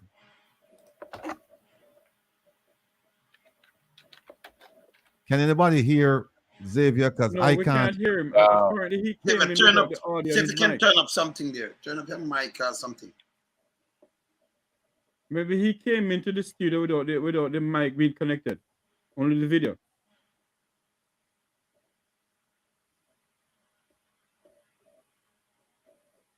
By his lips, he's saying, hold on a minute. Okay.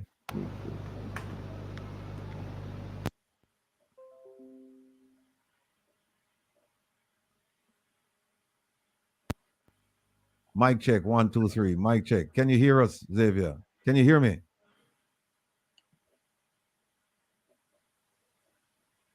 He's speaking, but nothing. What he needs to do, Mr. Rattigan, if I may, is literally get out and reconnect. Okay, he's gonna go out and come in. Yeah. Ratty, I just want to. Sorry. let me just since Jeffrey touched on it, it was the last time was back in February 2021 when a report was made about Hold on where a we second. were. We're getting a noise in the background. Can everyone just mute, please? Okay. Yeah, the 2030 goals, the declaration in 21 was that 36% of the targets on the Vision 2030 were achieved. 36%. So you would expect 2 years later, at the end of this year, at least 40% should be achieved, right? Now, what you have is the 36% of its targets on the Vision 2030. And 26.7% of the indicators showed some improvement over the baseline year towards meeting the targets.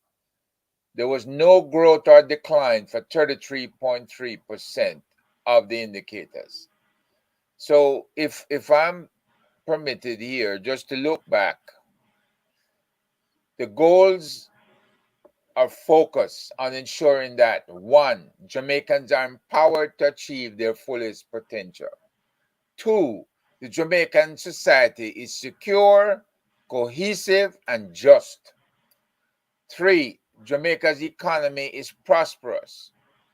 4, Jamaica has a healthy, natural environment.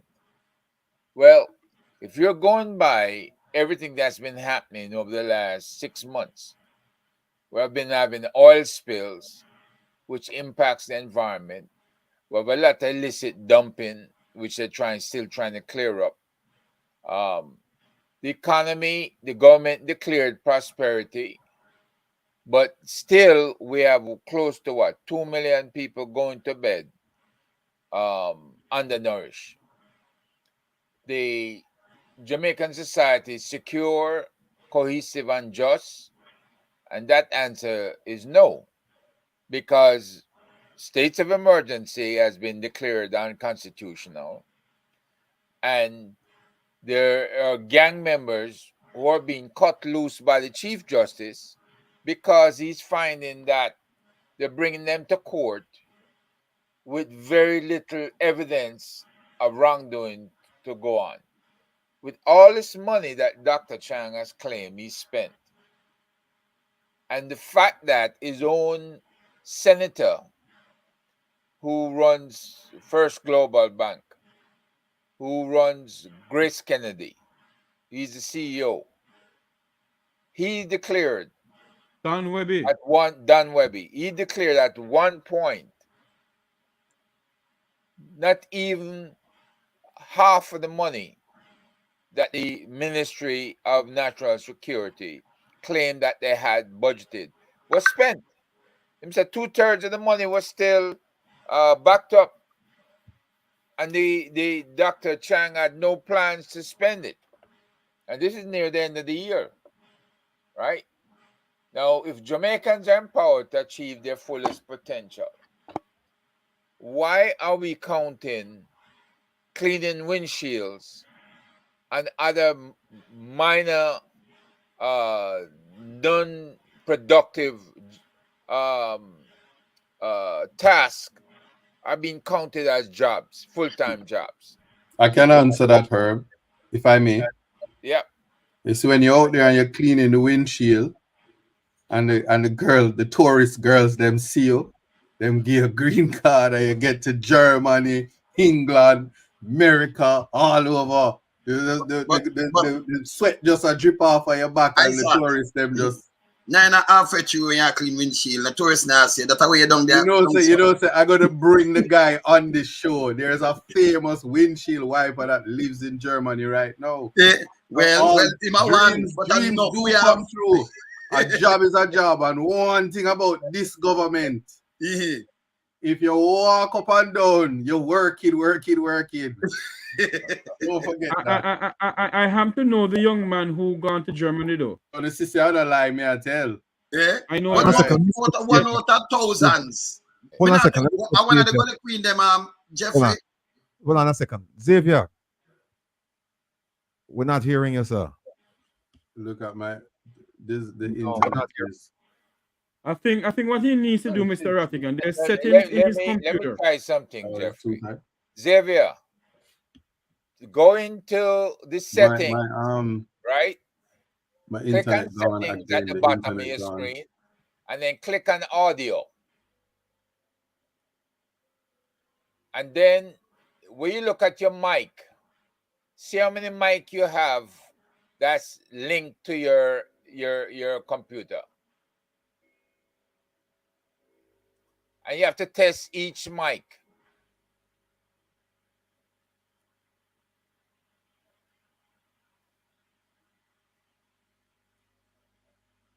When you switch the mic, then speak up, and then we see if we can hear you.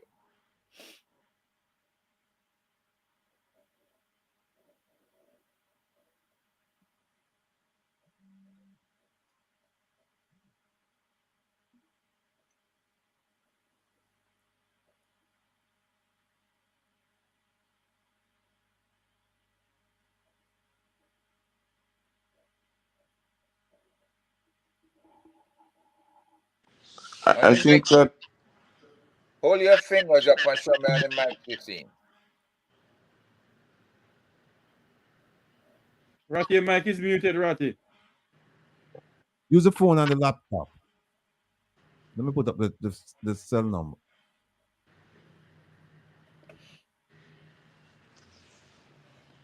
Is that cell number on WhatsApp, right? That wouldn't cost him anything. Yeah, Xavier, Xavier, we're not hearing you. Consider calling the number. You can stay on video on your laptop, but you can call us on the phone. Huh? Okay. Okay. Herb. So Yeah. the 2030 vision, Yeah. what them say them reach what? Over 30% of the goal? 36% as But of what is the 2021. goal? What is the goal? We want them explain. Just tell me the goal because me not understand for them. Well, I just gave you the goals. What The them say? goals are making sure Jamaicans are empowered to achieve But them their not empowered, so them not reach a goal. And what again? They clearly haven't reached that. No. The Jamaican society is secure, cohesive, and a It's not just secure neither. society. So all them reach They don't reach 36%. that one yet. Jamaica's economy is prosperous. It's not prosperous. All them reach 38%. Well, you know, and then the last one, Jamaica has a healthy natural environment. It's not healthy. Place full of can I say though that Jamaica's economy is prosperous to some people. Not for the big boys them. For the big boys them. So it's not prosperous. You have to prosperous for the masses. Exactly, but not for the small yes, people. you can prosperous for a handful of people. You know, right. it's not prosperous. Well, if 2 million people are still undernourished Yes, out of a population of 2.9 million, then clearly they can't afford a full Aboriginal mind sending something, right? While we're with Xavier, coming, him say the Jamaica Stock Exchange became the world's #1 performing stock market a few years ago. This was achieved under the present administration, among other things. Would your guests agree that it was management of the economy that led to such high investor confidence in the Jamaica Stock Exchange? Here. What? You can hear me? We are free up. I can hear you.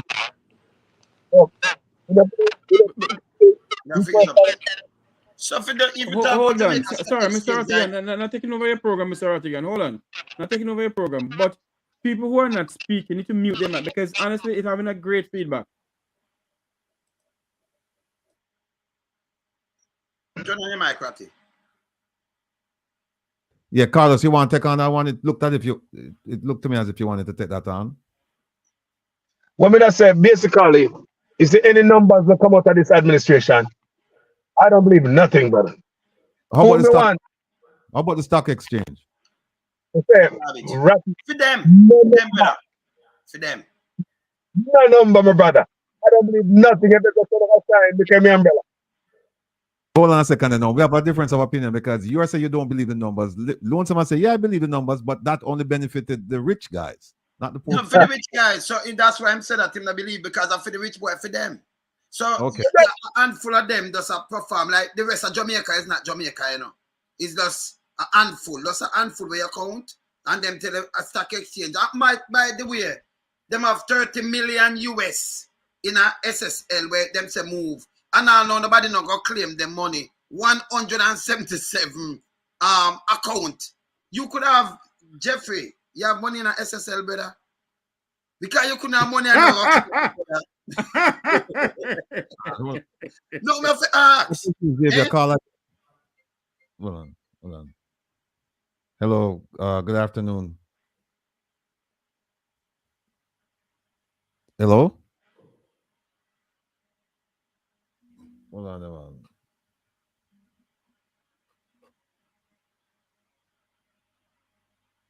If you're just joining us, we're live on Reason Rattigan. I think they don't want that young man to speak at all. Yeah, them no want Xavier talk about the guns them. No, them don't want to. We might as well bring All the again. subject We up. want to hear about the guns them, you know. We want to hear about the gun them. And we have to hear about the guns. Of course. But what I'm saying in the meantime, if you don't mind, since we got some information about what has happened, and maybe we should tell everybody else what is happening in regards to the 50 guns and the type of guns that were brought in and the impact it could have on the population. Hold on. Xavier, call again. Ratty, why don't you call him directly from that number? All right. Let's see if they jam in your number too. No, hold on. If you're just joining us, this is Reason Rattigan, the Diaspora Round Table discussion. Rupert Francis, Wayne Lonesome, Jamaican Callers, and the man himself, Sir Herbert Nelson Jr. We're live on Reason Rattigan and Reggae Global Radio. The time is now 4:57 p.m. Wherever listening and watching from around the world, this is Reason Rattigan. Remember to like, share, and subscribe. On my son, Wayne. I tell you, so you're up, man. Yeah, one more thing. Jeff. What about the one legal fund? You are an MC for me. Yeah. One legal fund, Jeff. Yeah. One legal fund. They must donate while them at it right now. That we're not saying much. Indeed. Donate. Ratty's gonna run that ticker shot. By the way, folks, if you look at the private chat while we're talking. So you can see we can't hear you now, Xavier. We can't hear you. Yeah, we can't hear you. Yes, folks. Everybody mute your mic. Newton Bryant, the man who broke the story about the 50 AR-15 rifles that have disappeared in Jamaica within the past few days. And this is frightening. And so we want to hear from him as to what exactly happened. So Xavier, can you just get us up to speed? Just tell us what happened. You have all the time in the world. All right. Okay. Basically, I got a call from a concerned Jamaican, a very concerned Jamaican. I won't say where that person is living now, but that person is a former member of the U.S. law enforcement. And that gentleman is very close to me. Let me put it this way. He is the son of one of my squaddy. He is the son of one of my squaddy. I'm an ex-cop. And he, respected me enough to pass on some information to me. And I had the luxury of, I go down a rocky point just to check on it because I just needed to know. And boy, if I didn't see the boat for myself, I wouldn't believe anything. No, start from the beginning. Forget about the boat, right? About the gentleman in Haiti. No, hold on a second. Xavier, hold on a second. And found information. Xavier. And the connection with that. Xavier. Start from the beginning. Don't start in the middle with the boat. Start from what was supposed to happen, what didn't happen, and then we can get to the boat and how you went there. Okay. Okay. What I'm hearing was that the Jamaican authorities were contacted by the US authorities, and they were told that there was a shipment of guns, particularly the guns for drug trade, that was to happen. I think that was around the 16th, 17th. 16th, 17th of what, December? They were told to look out for that shipment to come to Haiti. To come to Helsha, the Helsha beach, the fishing village section of that beach. But what happened is that it looks to me, it would appear that they were not told what exactly type of vessel it was. So here is where the Jamaican authorities messed up. Policemen went over there in plain clothes, and they went over there in police vest. I hear that Mocha people was also there. I don't know who the rest was, but the rest might have been those other elite plainclothes team, like that one involved in the latest, the bringing down the Klansman gang the other day. But what happened was that somehow, why would they go like that when they know that there are people, there's a network of spies on that beach? Believe me, the criminals have a better network, of intelligence network, than the security forces. And when they go so openly, what they expect? So the boat came in, and the boat actually, it looked like it came in sometime during the Saturday night into early Sunday morning. No, I think it come in the Sunday. But when it came in, I don't know what hours the day it come in, but when it come, it actually came in because Haiti is northeast of Jamaica. When the boat come in, it would hit more Portland, because normally when you see Haitians coming into Jamaica, they hit the northeast.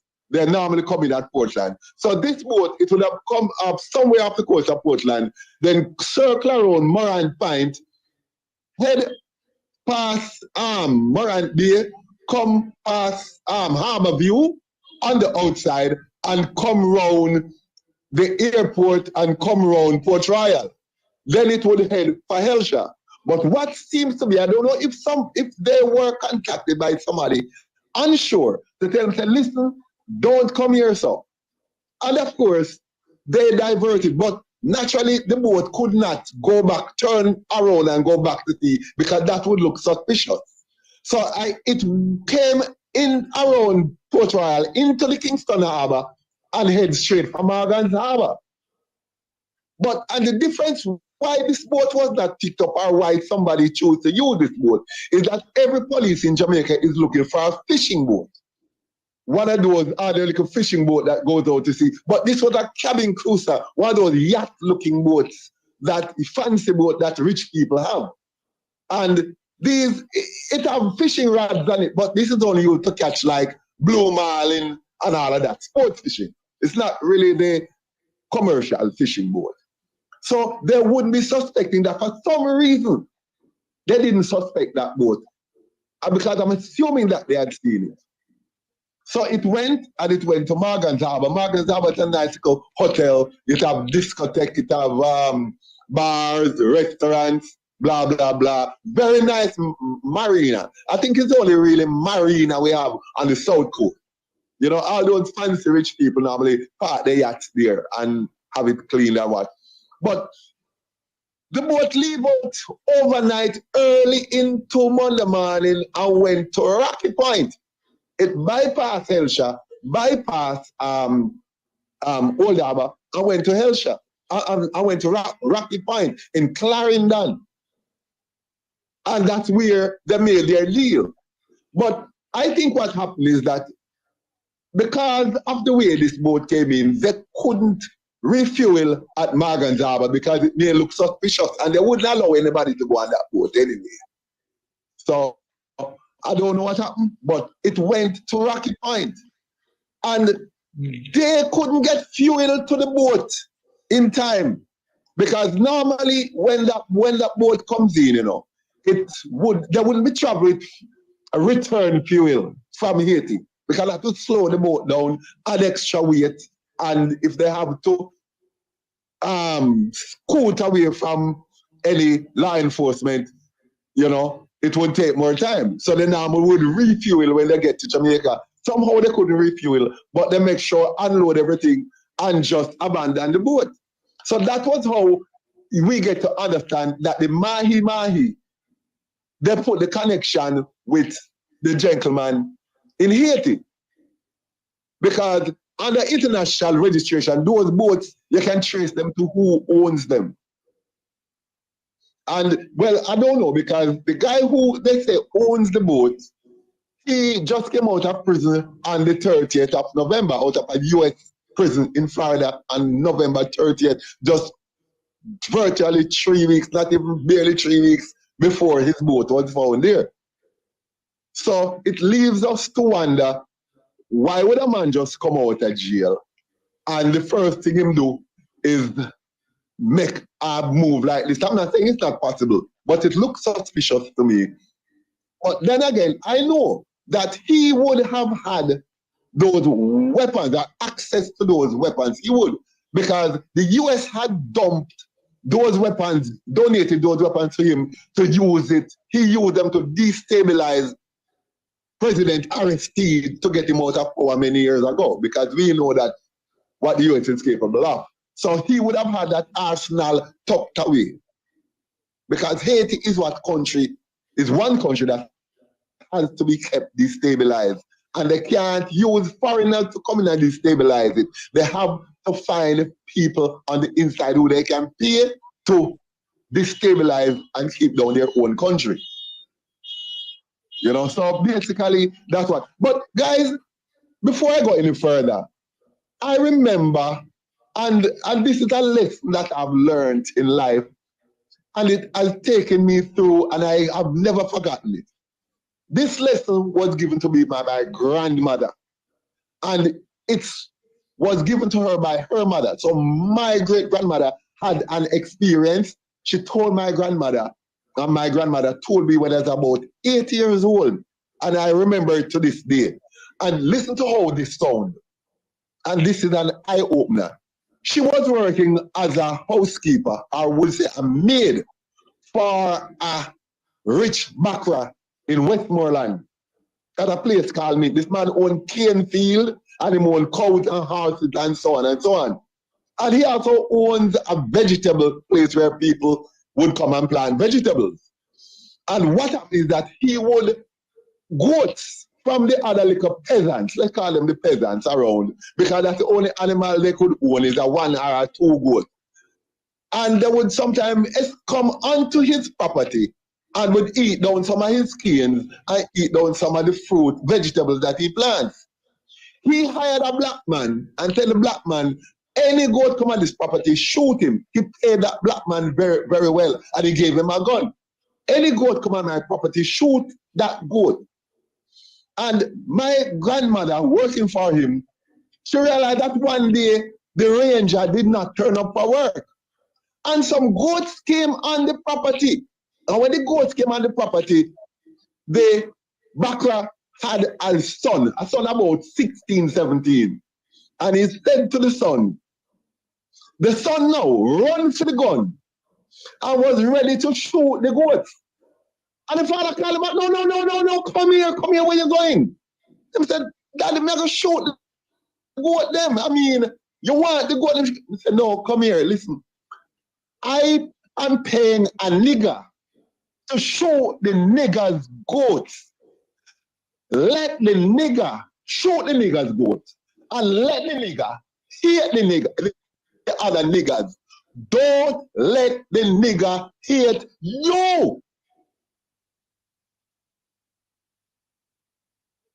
So you see, they will always use some of us to hurt our own self, because they can't come with their blonde hair and blue eyes and hurt us directly.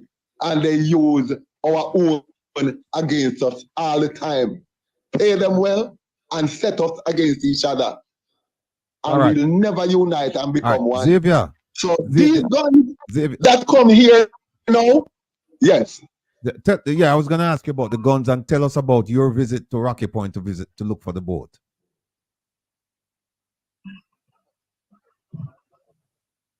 Come again. No, I said tell us about the weaponry that was on board, and also tell us about your trip to Rocky Point to look at the boat itself, because you say you saw the boat. Okay. All right. What happened is that these guns, you know, you have different type of. Well, I've always been interested in ballistics. Two things I like to interest myself in life is ballistics, anything to do with war really, and law enforcement, guns, weaponry from medieval times, come up to modern times. I've just liked the history of war. And therefore, I make it my point of duty. Every new weapon or old weapon from the days of stick and stone in a stone age to now, I try to know, understand everything about every weapon. The weapons that came in, they are a model of the M16, the shorter one with a collapsible stock, which is known as an AR-15. Now, you have two different types of AR-15/M16. You have the one that, because this gun came out in 1957, so the technology is not new. A lot of improvements have happened since 57, but there you go. It's a 67, 68-year-old weapon, the technology. Anyway, what has happened is that they build a different type of bullet. It's about four different types of bullets that this gun used for different things. The particular bullet that come down with this weapon, according to what I hear, is a green tip bullet. I think it's M308 or something like that. I don't remember the designation now, the military designation. But what this bullet does, it is most M16 bullets, which is 5.56 millimeter. They normally have a copper jacketed lead. This one doesn't just have a copper jacketed lead. It actually has underneath the point, behind the tip, is a piece of steel, which makes up half of the projectile itself. And behind that steel is a piece of lead that pushes the steel even further for penetration purposes. Now, the thing with these AR-15, they have a heavier barrel because the ordinary M16 cannot take the pressure that this round carries. It can fire it, an ordinary M16 can fire it, it will disintegrate the barrel that you have to go change the barrel.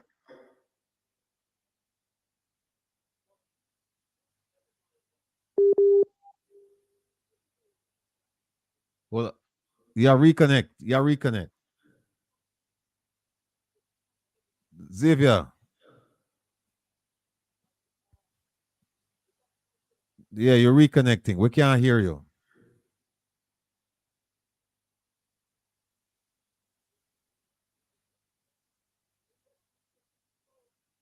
Can't hear you.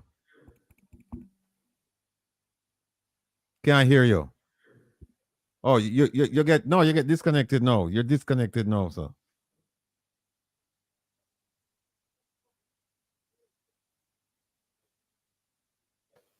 He's not hearing you, Ratty.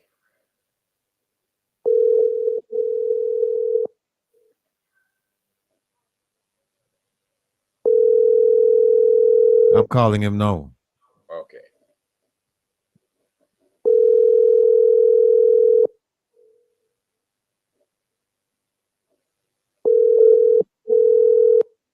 Yes.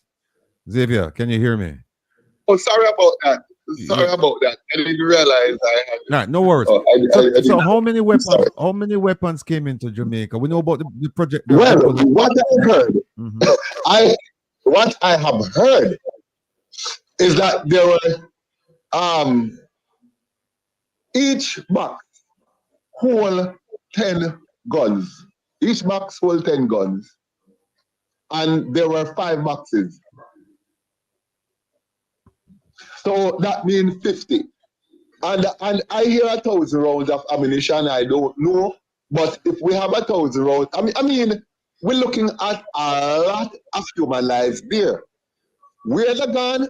I've heard a name, and I'm going to talk to you one away, Rattigan, Yeah. and I'm going to you who has been bandied about. But I'm not going to put it out. But that person is a big manufacturer in Jamaica, which I don't see that person would even need to be involved in this.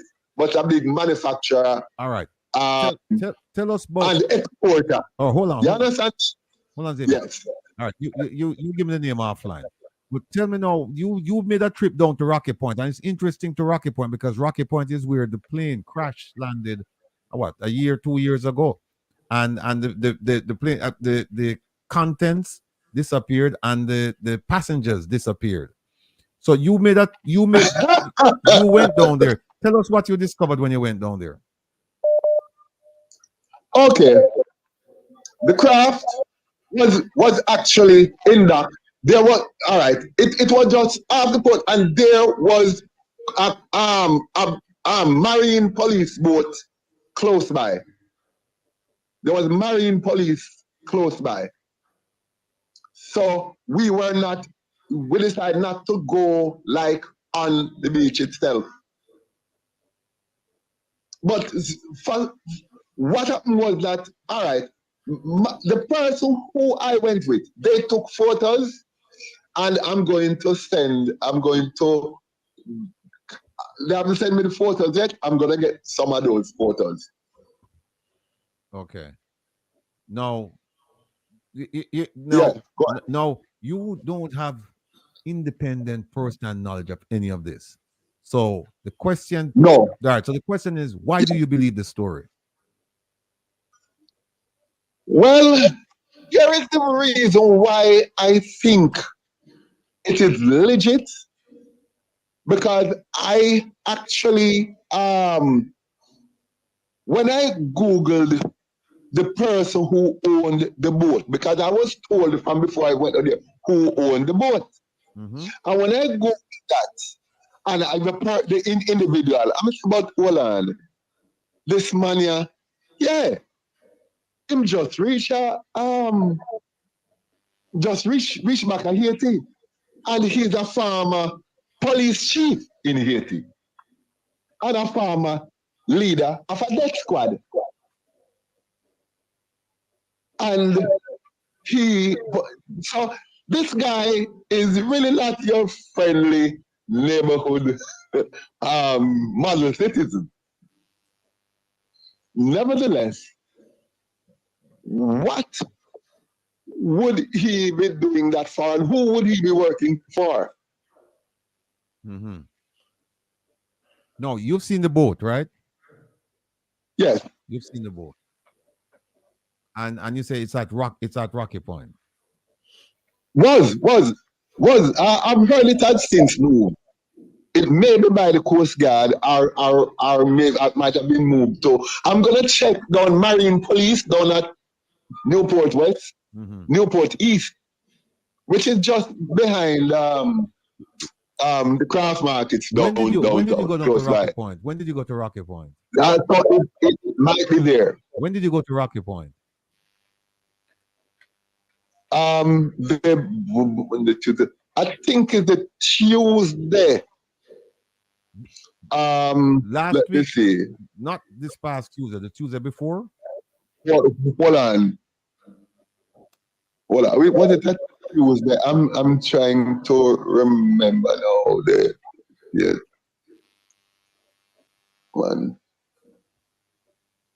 19th.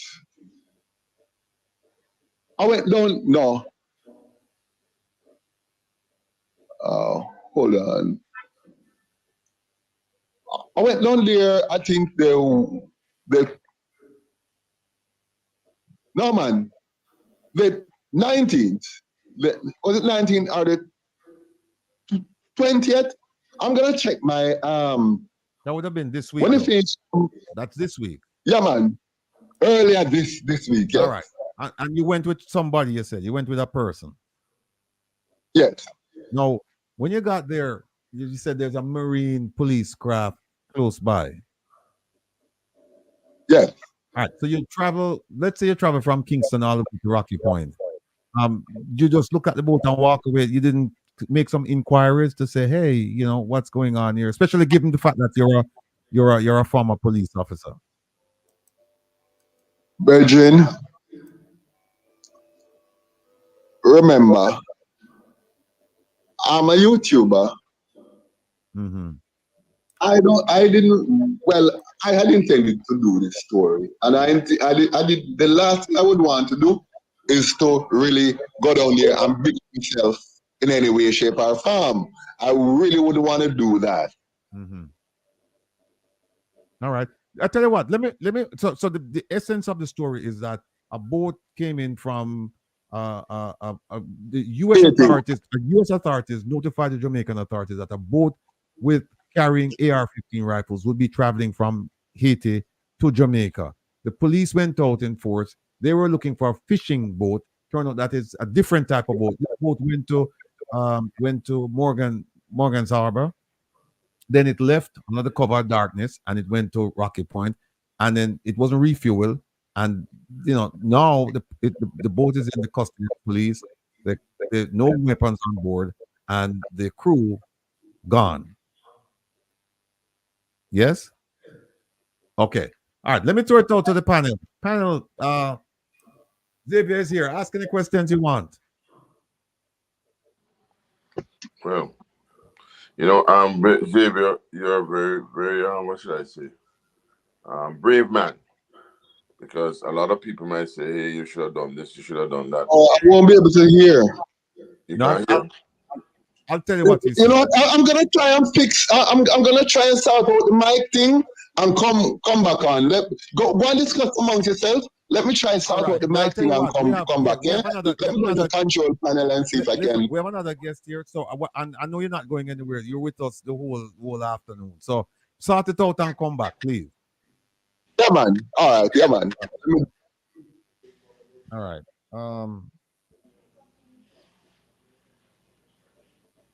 All right.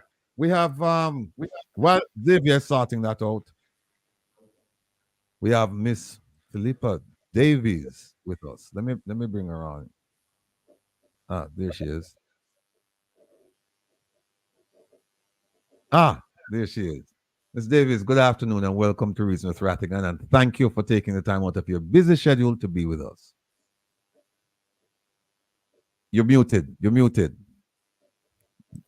All right, thanks so much, Mr. Rattigan. Good afternoon to you and your panelists and everyone who is joining on, wherever they're located. Thanks for the invitation. Yes. Now, before we start on your main purpose here, could you please tell us, just briefly, who is Philippa Davis? Because most people, I suspect, they've never heard the name and they've never met you. Great. So I am an attorney at law, and I'm in Jamaica, based in Jamaica. And I'm also the advocacy officer with the Jamaica Coalition for a Healthy Society. We are an incorporated NGO. We've been around since 2012.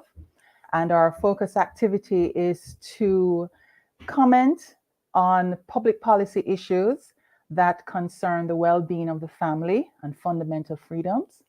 And our activities include public education, as well as lobbying public and private sector officials. We are engaged in the media, whether it's writing into the newspaper or being on radio or television or online. We host rallies, and we also are making submissions to Parliament or participating in court cases. But our focus is, as I said, the well-being of the family and our fundamental freedoms. And I just want to invite your viewers, if they're interested in viewing any of our previous public lectures. We do host a public lecture series called Issachar Foundation public lecture series. We're online at YouTube. Just put in Issachar Foundation Jamaica and you will see the lectures. We cover a variety of topics. For example, moral inputs, mortal outcomes, bridging the gap between values and crime. There was discussion about crime earlier this afternoon. We've looked at weed in the family tree, the generational impact of ganja on the brain. There's a well-esteemed Jamaican neuroscientist at the Mount Sinai Research Institute who has found that a man who has smoked ganja, that the residual impact can continue to his grandson, even if his son and grandson do not smoke ganja. So it was very fascinating to look at the science of that.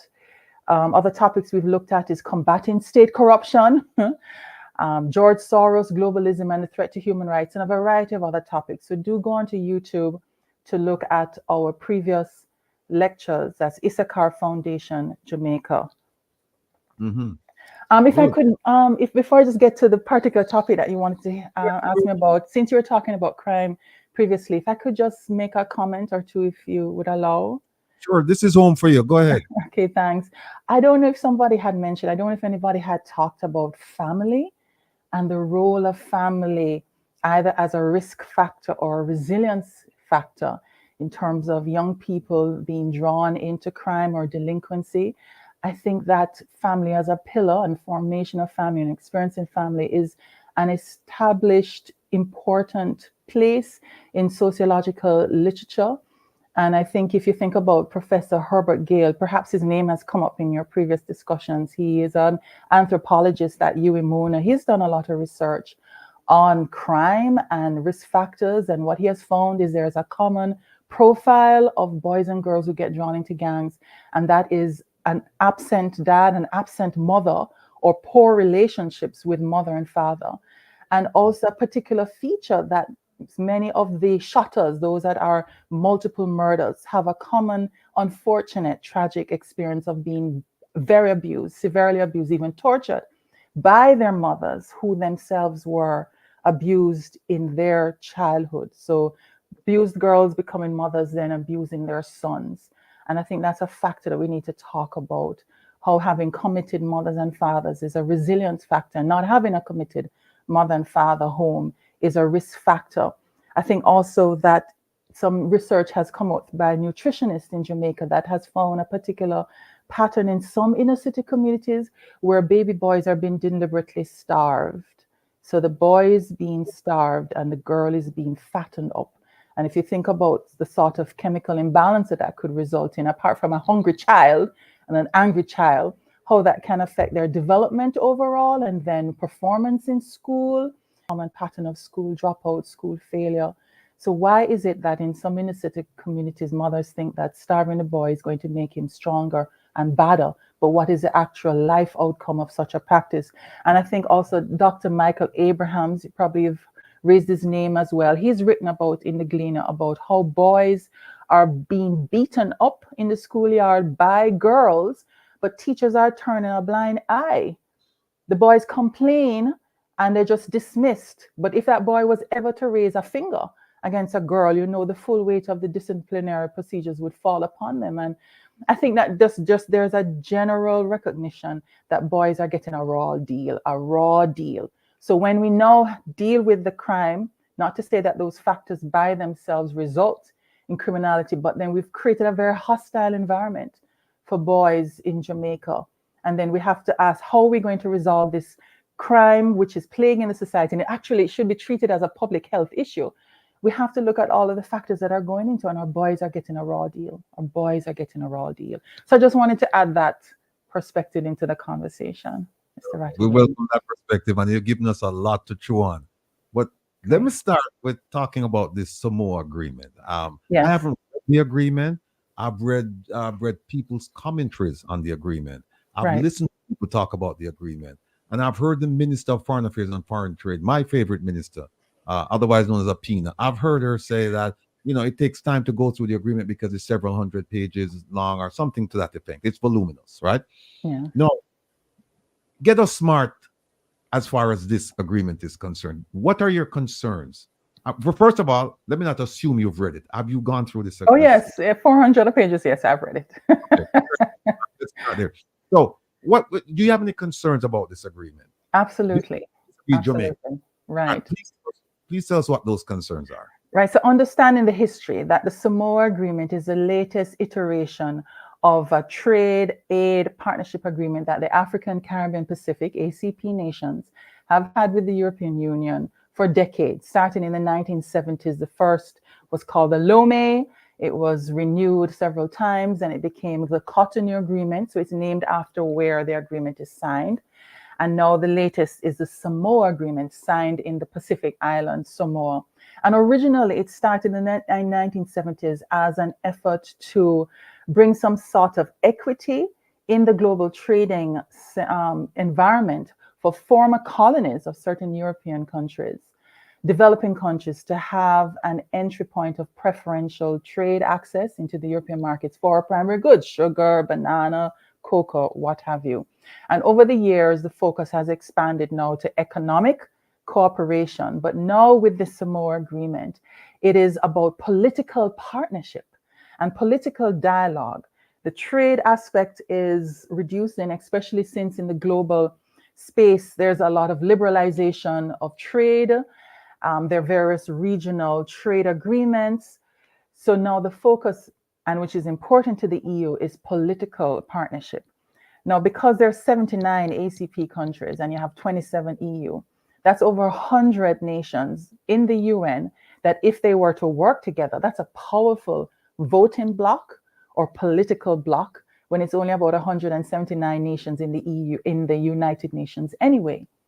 And our group, the JCHS, along with 7 other NGOs, had raised concerns with the Ministry of Foreign Affairs from July 2021 about the language in the agreement and certain words that are of concern to us because of controversial interpretations that are applied by the European Union. And we simply said that language matters and the meaning of words matters. And this is a negotiation. And even though we are sovereign states, let's recognize that there is unequal bargaining power. Yes, we're developing nations, but we come with our hands open. And the EU is powerful. And historically, from this 1970s, aid was a big feature of this relationship with the EU. And financial support and aid package, it's remaining a big feature. In fact, it's 4 billion euros that's been earmarked for the ACP countries. And so there is unequal bargaining power. And yes, we come as a sovereign independent nation, but let's recognize that there are points of disagreement. We need to be able to make it very clear from day one, this is where we're not going to go, or this is what we can agree and cannot agree on. And what we said to Foreign Affairs, I'm sure you are aware that there are changes that have taken place in the United Nations where certain words are now subject to a controversial interpretation, a reinterpretation away from their original meaning. That can spell danger for their application at home. Words like gender, terms like sexual and reproductive health and rights, terms like non-discrimination, hate speech, advocacy of hatred, among other terms. In particular, this agreement calls for the introduction into your school curriculum, comprehensive sexuality education, which is a risk reduction, sexualizing curriculum. We had an encounter already with CNC back in 2012, when there was found in the health and family life education curricula modules that were teaching homosexuality or normalizing homosexuality and abortion. There was a big uproar. And the then Minister of Education, Minister Ronnie Thwaites, recalled the curricula and it was rewritten because we didn't want children to be indoctrinated, desensitized, or taught that certain abnormal behaviors, sexual behaviors, which is medically established to lead to certain negative outcomes, should be treated as equal or as good as non-risky sexual behaviors. So we came to Ministry of Foreign Affairs. How did the EU interpret these words? We know that hate speech laws are actually used to suppress free speech and to punish free speech. And that dries up robust exercise of exchanging of views in a plural democracy. What is the meaning of the word hate speech and advocacy hatred? What do you mean by gender? Our Constitution, our Charter of Rights does not speak to gender. It actually says sex, male or female. But we know in the European space and other spaces that gender has been interpreted as being fluid and non-binary. What do you mean by gender? And sexual and reproductive health and rights. The EU itself says that this includes abortion and this includes the teaching of LGBT ideology in the school curricula. Now, I'm sure your viewers and listeners have various views and opinions about this, but in Jamaica, certain laws still stand, and there are family-friendly laws that also preserve the innocence of children and what should be taught in school. And this kind of interpretation of the terms by the EU runs counter to our values, to what's espoused in our national pledge and our anthem, as well as our constitution and laws. And so we asked Foreign Affairs, you went to a negotiating table. What did you come with? What did the EU say? And what do you agree with? Because if they're going in one direction, you're going in the other, that's opposing. What kind of agreement are you going to have? What agreement did you come to? So for 27 months, we were back and forth with Foreign Affairs, and they did not answer our questions satisfactorily. They did not answer what the words mean. That's all we asked, what the words mean, what you agree to. When we heard that the agreement was to be signed on November 15, this is after being delayed for several years, November 15, we wrote again, we called Foreign Affairs, can you please answer our questions? What the word mean? What are you agreeing to? They didn't have an answer. And so we mobilized persons at home, and I'm grateful to those in the diaspora who responded to our press release and wrote Foreign Affairs and called Foreign Affairs, please do not sign the agreement in its current form. What do the words mean? So grateful for the mobilization. The Ministry of Foreign Affairs then announced that they were going to defer signing in order to hold further consultations. And they invited us and the other NGOs to a consultation at the ministry. And there was a long presentation about the benefits of the agreement and how the EU has been a great godfather over the past how many decades. And then they opened the floor for conversation. And we asked the same question, what do words mean? What did you agree to? And we still have not yet got an answer. The minister had also invited groups that are from the pro-abortion, pro-LGBT ideology groups, and they were very vocal in saying that there's nothing in the agreement for them and that the ministry should go ahead and sign, and that we were contriving things and we didn't have anything sensible or reasonable to state, which is not true, because we pointed in the meeting and in our presentations, we pointed the minister to resolutions from the European Parliament. In fact, the European Parliament resolution in 2018 given instructions to their negotiators going into the new negotiations with the ACP that they must obtain certain language, and they spelled out the language. You must get the language sexual and reproductive health and rights, which includes abortion. You must get language sexual orientation and gender identity, which is LGBT ideology.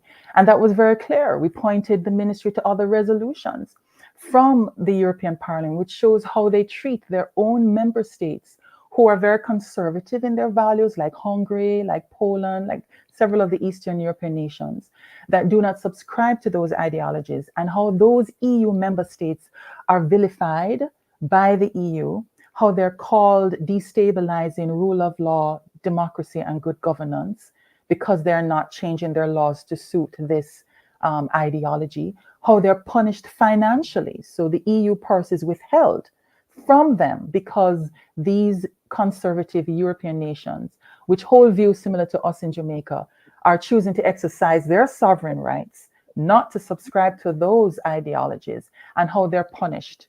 Now, you may say that's within the EU space. Understood.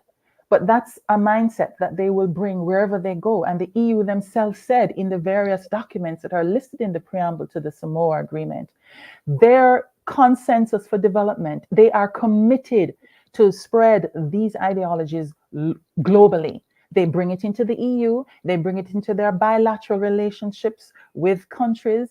This is a committed global determination of the EU. Now, if the EU say very openly, this is what we're all about, and this is what we're advancing wherever you go, then when you come to the negotiating table, don't you think it's a little bit, rational, logical to ask, well, this is where we stand. What are you expecting out of this agreement?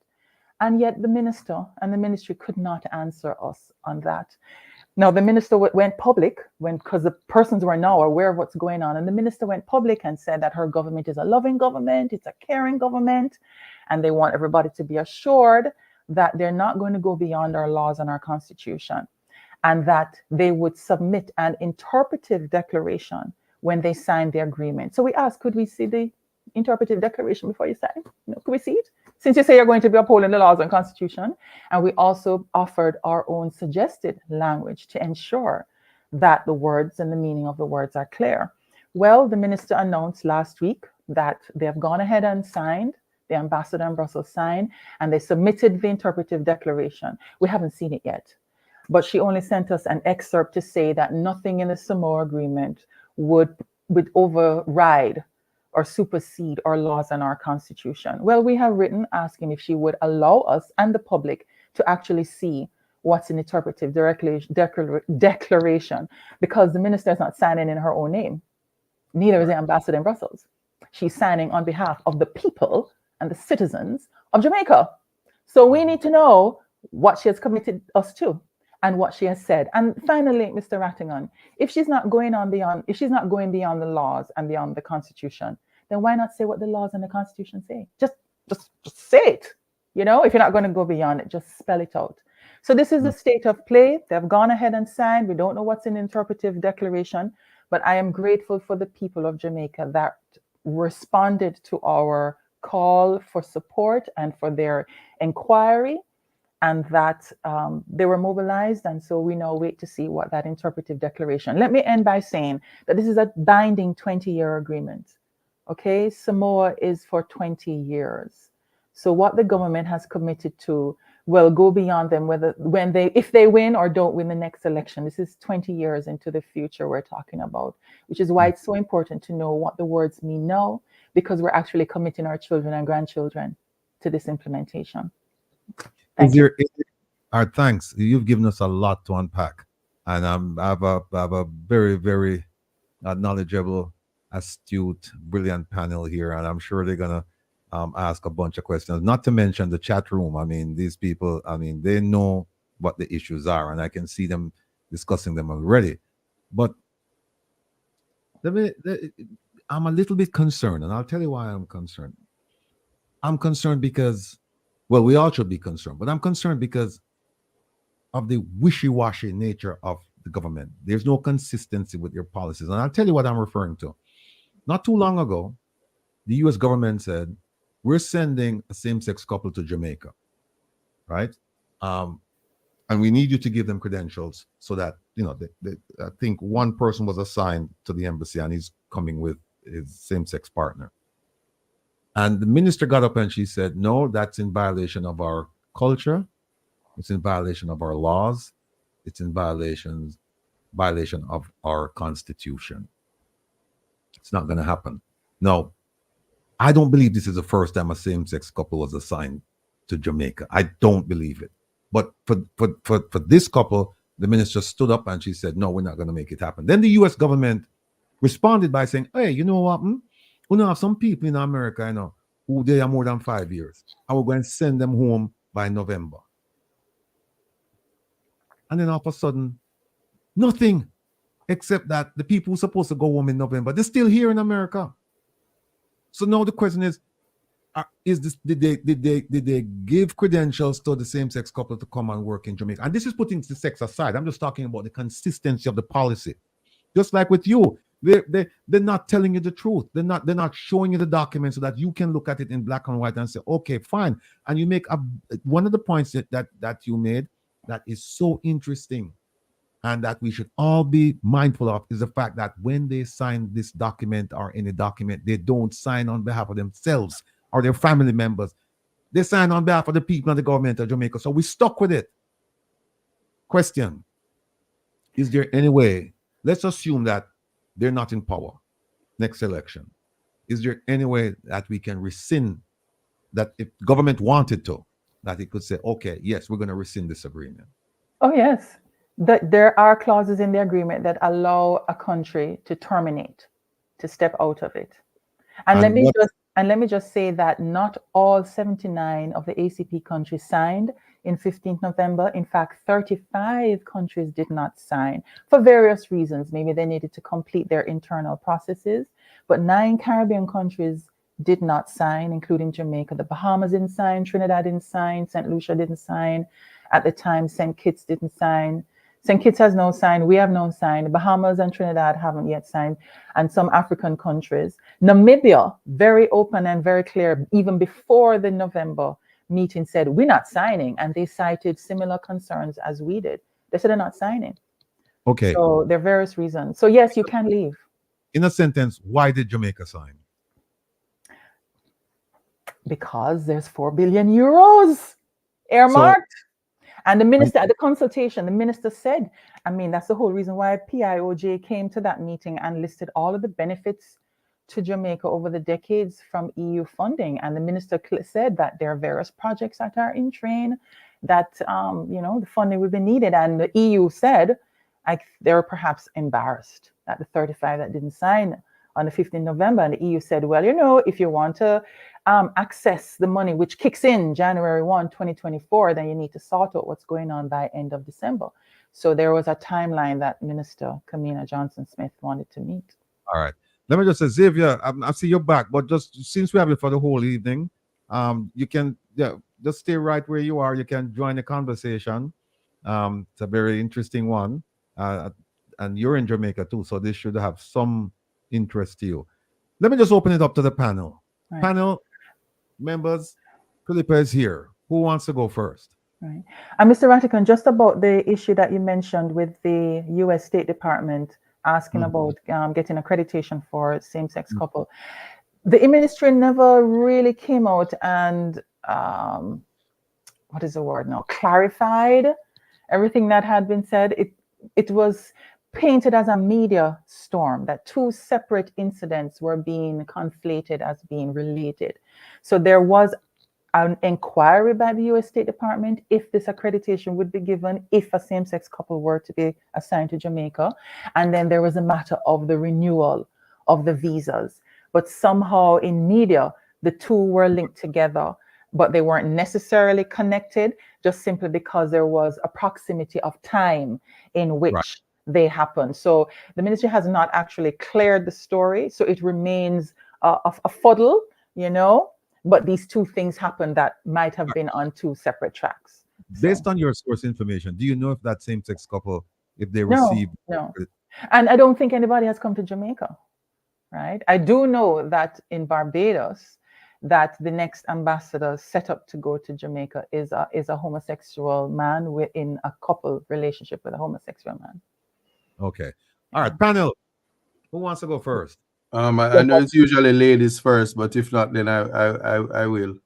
But I wish to make clear I'm not a lady. I'm resolute in my gender. But if I may go first. No, hold on a second. Maria, I don't see Maria at all. All right, so I've not seen her. So if Maria is not going to go, then I will. Permission to go ahead, please. Yeah, Miss Davis. I'm not being cheeky with words, but they do say context matters. And one, if the government is being very swift in accessing funds, which they can do, we have a two-pronged system. So I'm sure you're aware of it, is that we sign, but it's much ado about nothing until that which is signed is ratified. Well, majority of the agreements that Jamaica generally sign, we don't ever ratify.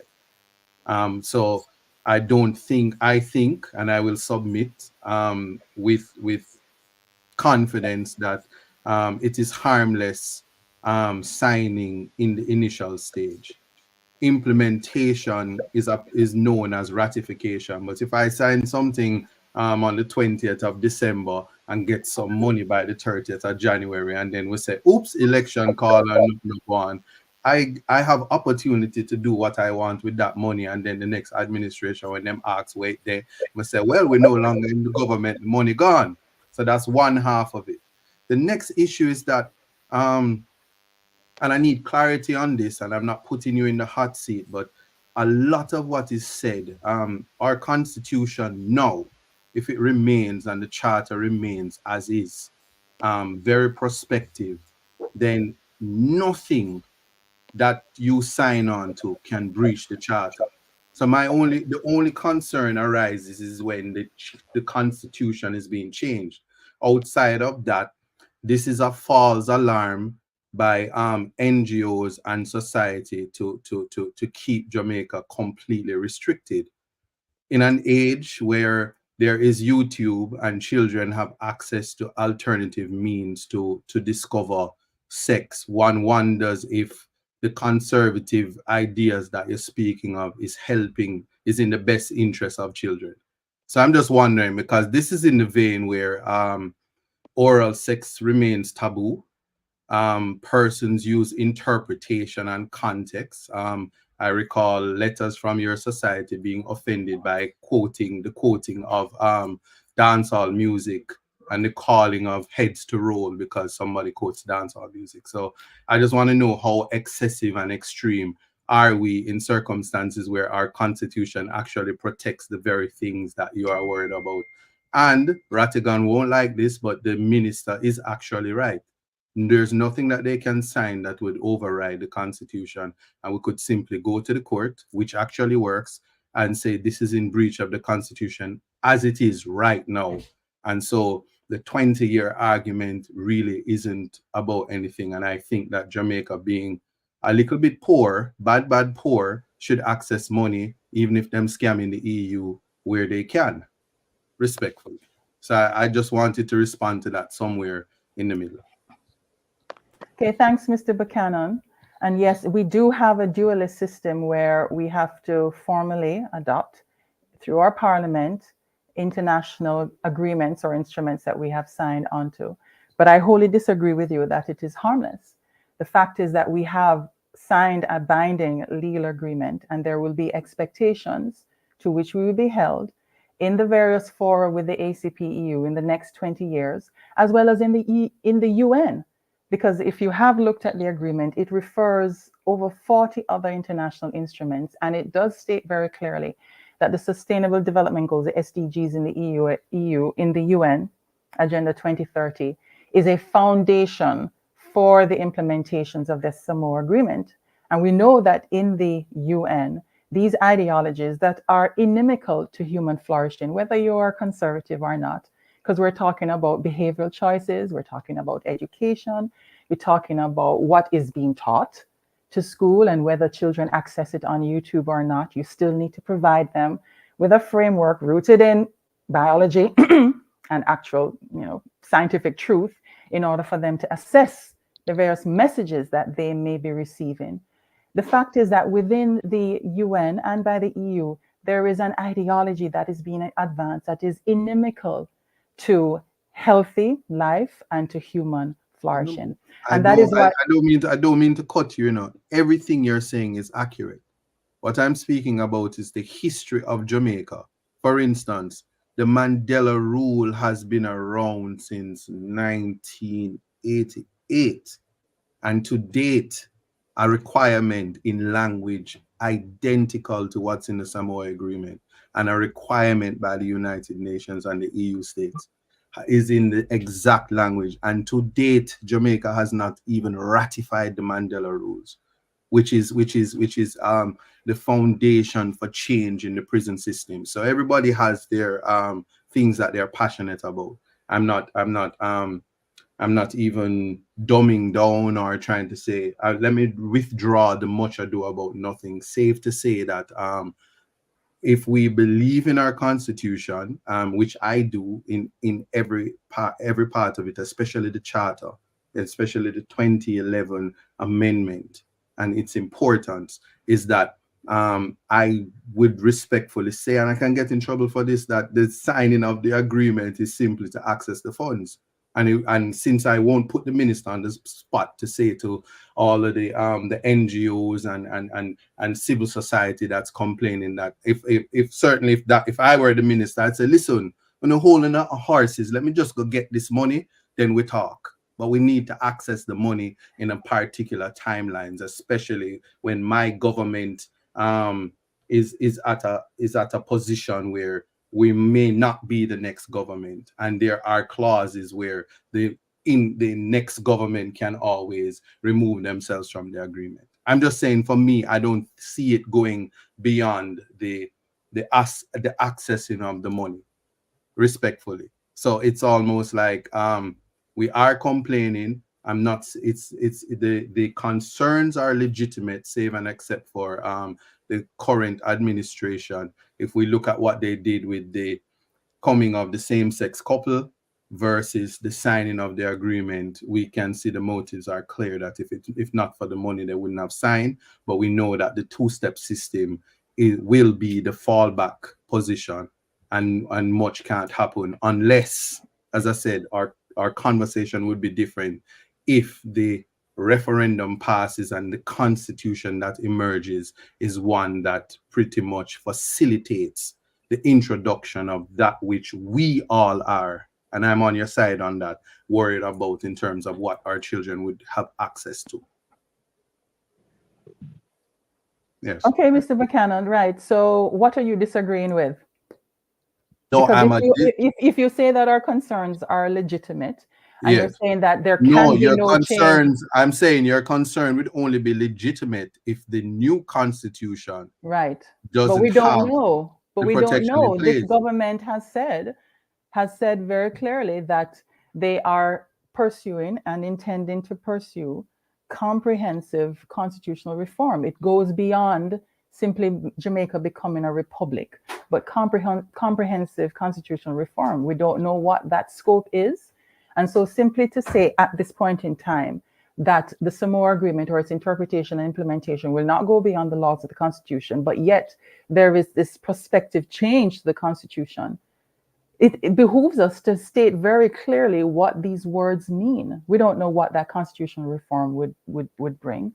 And if indeed right now the minister is not going beyond the existing constitution, then why not say what the words mean? What is the fair? Why not state what actually obtains in law? You made something about the conservative group and a letter quoting dance hall or something. I don't know what you're speaking about there. I don't know what that comment is, but when you say that it would not be harmful and these are false claims and fears, far from it, Mr. Buchanan. We're not fear-mongering. We're not imagining anything. We're speaking about actual experiences that other nations, whether in the US or Canada or in the UK or in Europe, have had.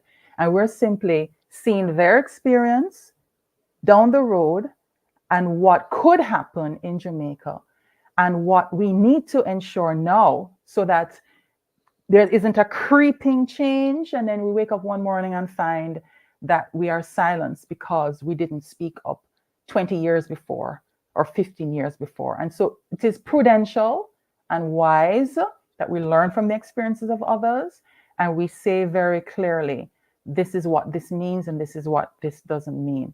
And as I said, the meaning of words matter, language matters. So we need to be very clear from day one. Very well. Well, hold on. Let me see. Herb, go ahead, please, and then we'll jump to Dr. Francis. Herb, go ahead. Hi. Good evening, Miss Davis. Pleasure meeting you and hearing your side of your views of things. Let me ask this question.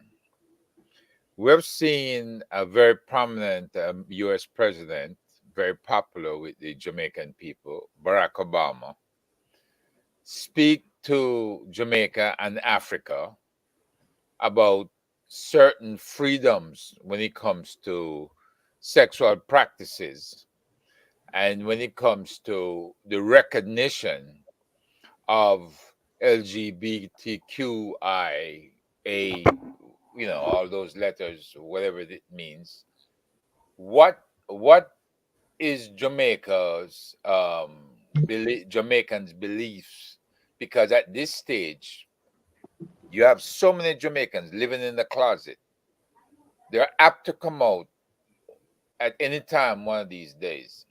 When you have people coming out of the hills and picking up young men, young boys down in New Kingston and elsewhere, the Gully Boys and all these other things, how much longer can these people stay hidden and not have some recognition so that we don't have diseases being spread throughout the population by spouses who are unknowing of what their husbands or who the husbands are. I mean, what's the climate like and the tolerance like in Jamaica? Right. Thanks for the question, Herb. Let me just start by saying that as a basic premise, our group, the JCHS, we firmly advocate that everyone enjoys the same fundamental freedoms and human rights, regardless of however you may describe or label yourself. And that includes persons who self-identify as LGBT. They have the same human rights that I have, or anyone on this panel. They have the same freedoms. And we would fight for that. You have the same rights and freedoms as we all do. The challenge we have is where persons who self-identify as LGBT want rights or freedoms that are over and above the existing human rights and fundamental freedoms, or that would then suppress our freedoms of conscience, of speech, of religious liberty, of parental rights. So we say everybody has right now the same rights. I'm not as sure that people are in the closet. When you really talk with people, I don't think that there is a closeting or that you are not able to do what you want. There is this picture painted of Jamaica being so homophobic, and I see it appearing in movies or shows that drop that line. I think that's part of a global move to put pressure on Jamaica to repeal our buggery laws by painting us as being this most homophobic place on the planet, which is not true, because there are persons who identify as LGBT or LG, I should say, who hold high positions of authority. I think about even at the university, where a late chancellor, pro-vice chancellor, was a well-respected creative in society. There are persons who live that lifestyle and they're not restrained from living in Jamaica.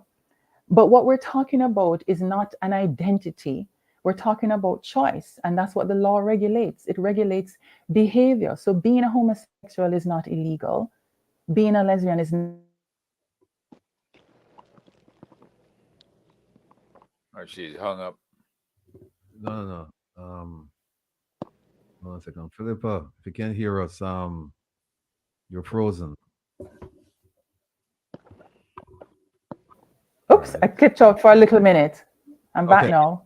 Yeah. Right, I'm saying that it's behaviors that is regulated. And also this claim of having access to healthcare. I remember the former Minister of Health, it would have been Mr. Ferguson at the time. There was a statement that he had made that everybody has access to health, including those that identify as LGBT. They're not denied healthcare. In fact, the Jamaican health system and our attention to their care was highly rated and valued. So it's not that they don't have access to healthcare, but just understand the behavioral choices is what drives it. This is why men who practice buggery, MSMs, the categorization is, have higher rates of HIV/AIDS. It's because of the behavior of role reversal, anal penetration, either receiving or penetrating. It is the behavior of using an organ that is not designed for sexual relations, and that there is inherent in the biology, in the anatomy, high risk, and that drives the rate and the spread. I think if you were to ask anybody who practices public health, who will say that the rate of spread of diseases among that community is highest because you're engaging in an inherently risky behavior. No condom is going to protect you against that when you're using the body parts in a way that they were not designed to. And it is unfortunate to women or married women whose husbands are practicing bisexuality that they are then infected because of their husband's behaviors. But that's a behavioral choice. And how do you get good health? It's each citizen being responsible for their health choices and making responsible and health choices. So I would say that there is tolerance, and Jamaica is not the most homophobic place in the world, not at all. And that the law cannot protect you from poor behavioral choices. And that's what the law is focused on, behavioral choices. All right. Let me hold on a second. Let me turn to Dr. Francis. Dr. Francis, go ahead with the question, sir, or your comment. Yes, I want to say that this is a very sticky subject. Thank you, Ms. Davis, for being so forthright in the whole situation.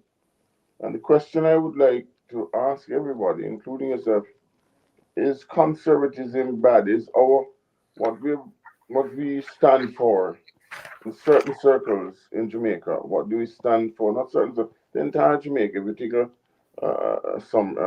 poll, they say this is what we stand for. Is it wrong to advocate for what we stand for, and is it right for another group to overtake the choices, or not only what the majority stands for? So it's all a question of democracy, and so I'm listening to you and I'm saying to you, and then is it right for countries who have their own agendas and their own behavioral practices to try to superimpose it on smaller countries because they desire certain assistance? I think that's perfectly unethical. But I don't know if if everybody will agree with me. But to be quite honest with you, there are freedoms and there are freedoms, and there is freedom. And to be forewarned is to be forearmed. And the information just given by Miss Davis in respect to the medical aspect of it is absolutely true. Now, I'm saying that everybody deserves treatment at the hospital. Everybody deserves their constitutional right, and nobody is hindering anybody. But do not say because you like to ride a bicycle and I like to drive a truck that the bicycle should supersede law should supersede that of the truck. The, I hope that's a fairly good analogy. But the point I want to close on is that we in Jamaica, and as Ms. Davis says, we're not homophobic. I know this for a fact because in the era that I grew up and many eras that I know in Jamaica, and I'm not going to call names, especially, there's a lot of this type of thing going on, and people did not brutalize, or treat people differently, right? Maybe some people, would joke around, but I'm just telling you that Jamaica is a wonderful place in respect to even that aspect of things, as I see it. But I do believe, though, that bigger countries now are using this opportunity to try to superimpose their desires, their hopes, their dreams on us. And finally, the Constitution. This is where I believe that the Constitution we must be careful to look at the Constitution. And what I'm asking you, we have to, and you said it, but I'm going to ask you again, Ms. Davis. The Constitution we have to make sure that the Constitution is airtight so that these things cannot just be put in or and we are not aware, just as how the people refuse to sign the Samoa Agreement in the first place, or decide to give you not the information that you requested. That's my question. My question and an answer. Go ahead. Thank you. Right. Thank you, Dr. Francis. I wholly agree with you that our democracy is a plural democracy. So let all views contend. Let all views contend. Everybody be free to speak and advocate your position. But at the end of the day, every society must decide the worldview on which its laws and policies must be based. So here's another worldview matters, the worldview that will shape the formulation of policies and laws. At the end of the day, with all the views being expressed, we have to come to a decision on what basis are we going to establish the laws and everybody will be subject to, and on what basis will be governed. And our position is that the worldview that leads to human flourishing must be the basis. So regardless of your religious beliefs or your personal or your political beliefs, let us agree on laws and policy that would lead to your best result as an individual, that will ensure that our children grow up in a safe and healthy environment and become their best and are able to flourish so that Jamaica will prosper and we can fulfill Vision 2030. That's a position that we take. In terms of the Constitution, I want to mention that when it was being debated, it was a long debate from the 90s up to finally the agreement in 2011. There's a phrase, perhaps you have come across it in the States, sexual orientation and gender identity. When that language is put into non-discrimination clauses, no one should be discriminated on the grounds of sex, political opinions, or dress, ethnicity. When the word sexual orientation and gender identity is added, that really upends how transactions take place in society, because that phrase sexual orientation and gender identity is used to mean what your sexual preferences and inclinations and attractions are, or how you identify yourself. those phrases have resulted in persons not being able to exercise their freedom of speech or of conscience or parental rights. And you have examples in the US, even situations as banal as a baker of cakes being approached by a lesbian couple or homosexual couple and being asked to bake a cake for their commitment ceremony. And the baker, who happens to be a Christian, says, using my artistic talent to bake a cake for a ceremony which is in contravention of my religious beliefs, I decline this request. You could go to another baker. And the couple goes to another baker, but they're so offended that the baker dares to turn them down. They then file a claim with the Human Rights Commission on the grounds of being discriminated on their sexual orientation and gender identity. And then that baker is now fined, successfully sued and fined, because they're not allowed to exercise their freedom of conscience or religious belief, or as a business person to say, I don't want this business. They're now fined to say that you should not have discriminated against this person on the basis of their sexual preferences. That upends business and commercial transaction. Why I don't have the freedom to say I don't want to offer this service? Why should I be forced to use my talent and to contravene my personally held beliefs in order to provide a cake? It's as banal as that. You have the experiences of the bathrooms, where they're now allowing boys and girls, right? So, no, Mr. Buchanan, I'm not finished yet. I'm answering Dr. Francis' question. And I know your position, Mr. Buchanan, because you have taken cases to CCJ on some of these topics. So No, I know your that's not the aspect of it I'm talking about. But well, in a space as an educational program, this reasoning is respectfully, I'll say it would be dishonest, and it doesn't reflect our constitution. No, but that's your position, Mr. Buchanan. No, it doesn't reflect. It's the law. It's the law of Jamaica. But I'm citing law. I'm giving examples. No, you're not citing the Jamaican Constitution. No, but I'm giving an example, Mr. Buchanan. You're not. But go ahead. Go ahead. No, but I am. I am giving an example of cases. In fact, it is Huguenin. It is Huguenin is the case. Elaine Huguenin is a photographer. I know the case. I said Jamaica. I said it. And that never take place in Jamaica. Mr. Buchanan. I said, hold on. I'm giving an example of what could happen in Jamaica if that term sexual orientation and gender identity is put into Jamaican law under the grounds of non-discrimination. I'm giving an example of how that term upends existing freedoms. And so we learn from the example of other countries, and we say we don't want it here. So guess what happened now in the discussions about the Charter of Rights? JFLAG, which is the local LGBT advocacy group, they asked the Constitution Committee to put sexual orientation into the Charter under the grounds of non-discrimination. And back in 2001, I believe it was, the committee said no, because introducing that term would then affect definition of marriage and parenting. And so they rejected that recommendation or that request by JFLAG, and sexual orientation was therefore not included in the Jamaican Charter of Rights on the grounds, into the category of grounds of non-discrimination. And we have all of these cases before and after that show what happens when that term is put into a non-discrimination clause in law. So we learn from that experience. And we understand we don't want that phrasing to be placed into Jamaican law. So, Dr. Francis, let all views contend, but we must also learn from the experiences of other countries when they admit this language into law and the impact that it will have on the freedoms of citizens. So we therefore, with wisdom, learn from the experiences of others. All right. I'll come back to Isaac, but let me jump to Jamaica and Carlos. Carlos, you have a question for Philip or a comment? Yes, we have some point to drop right here. You know what? I honestly believe Andrew Onis is going there. I truly believe he's going there. You know why? And I believe, like you said earlier, Will, the wishy-washy stuff. You need to just come out and just make we know what going on. It's wishy-washy. Because when the case come up with the appointment of the ambassador at the U.S. Embassy, I believe that was all political for what is going to come now, for all the announcement about the hate speech and all the Samoa agreement and what's going to come behind it. I think it's just a setup.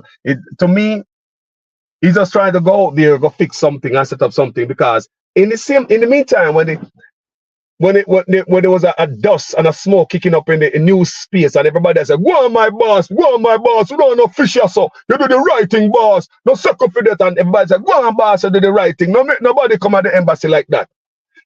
At that time, there was a pride flag at the embassy. So if I'm from that community and there's a flag hang up at my workplace, I'm going to believe that you're a part of me. That flag would not be seen in Saudi Arabia. I've never been to China yet. Is that flag a China embassy? No, it's at a place where it's friendly to the people from that community. That's how I'd find one there. So I don't believe the prime minister. University students are open gay kids up there. They have regular function. It's not underground. How do I know that? Via the internet. I read all of it from here, so it's not hidden.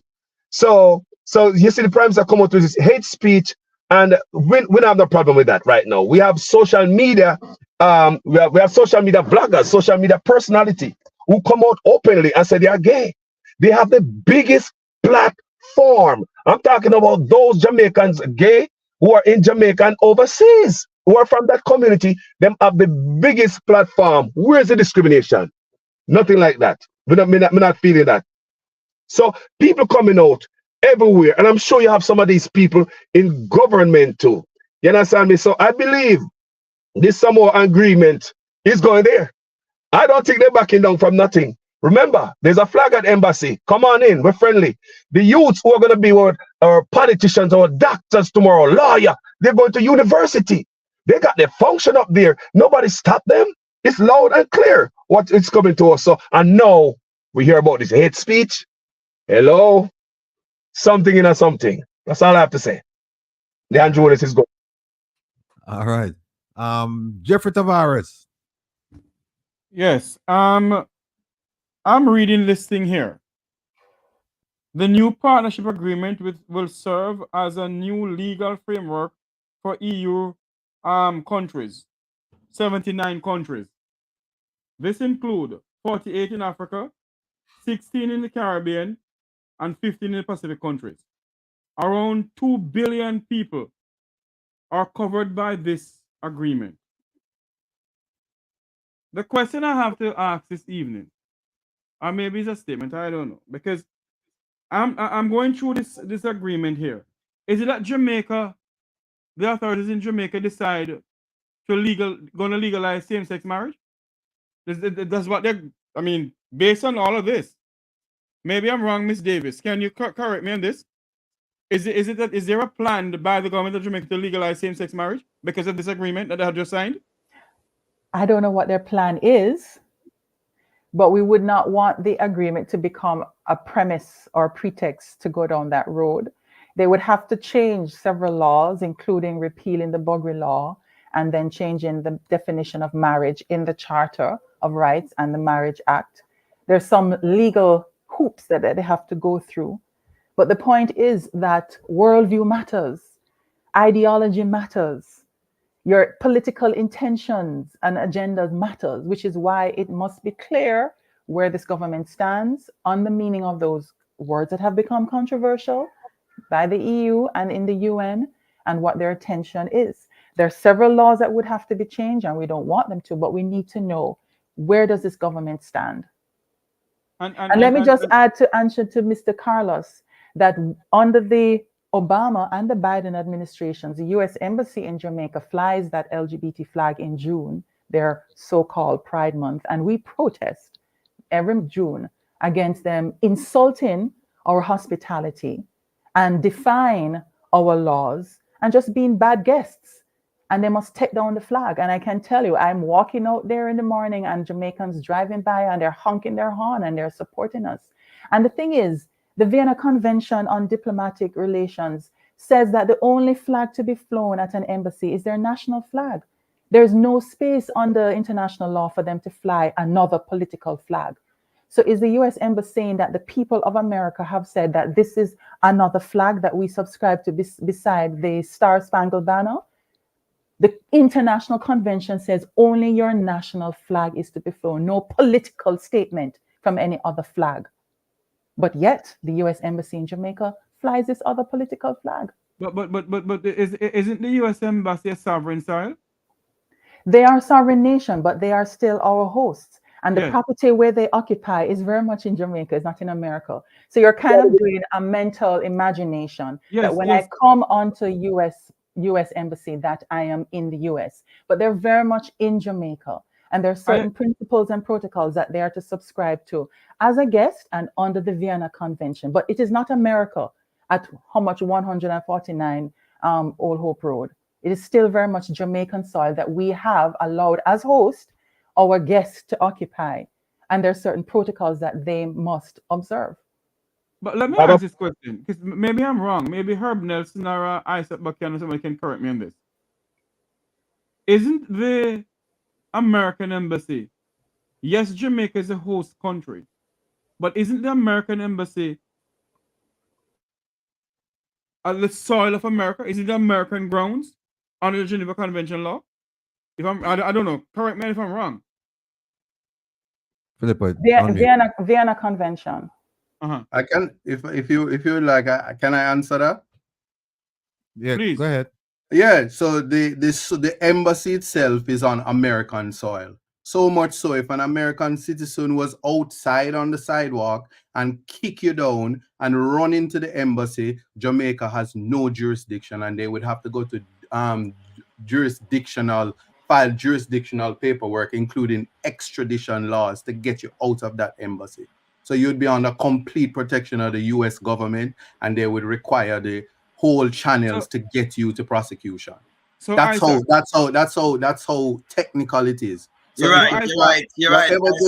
Whatever they do, even right now, if they put up the Christmas lights on the embassy and it reflects the LGBTQ flag, there's nothing you can do because they're exercising their sovereignty in doing so.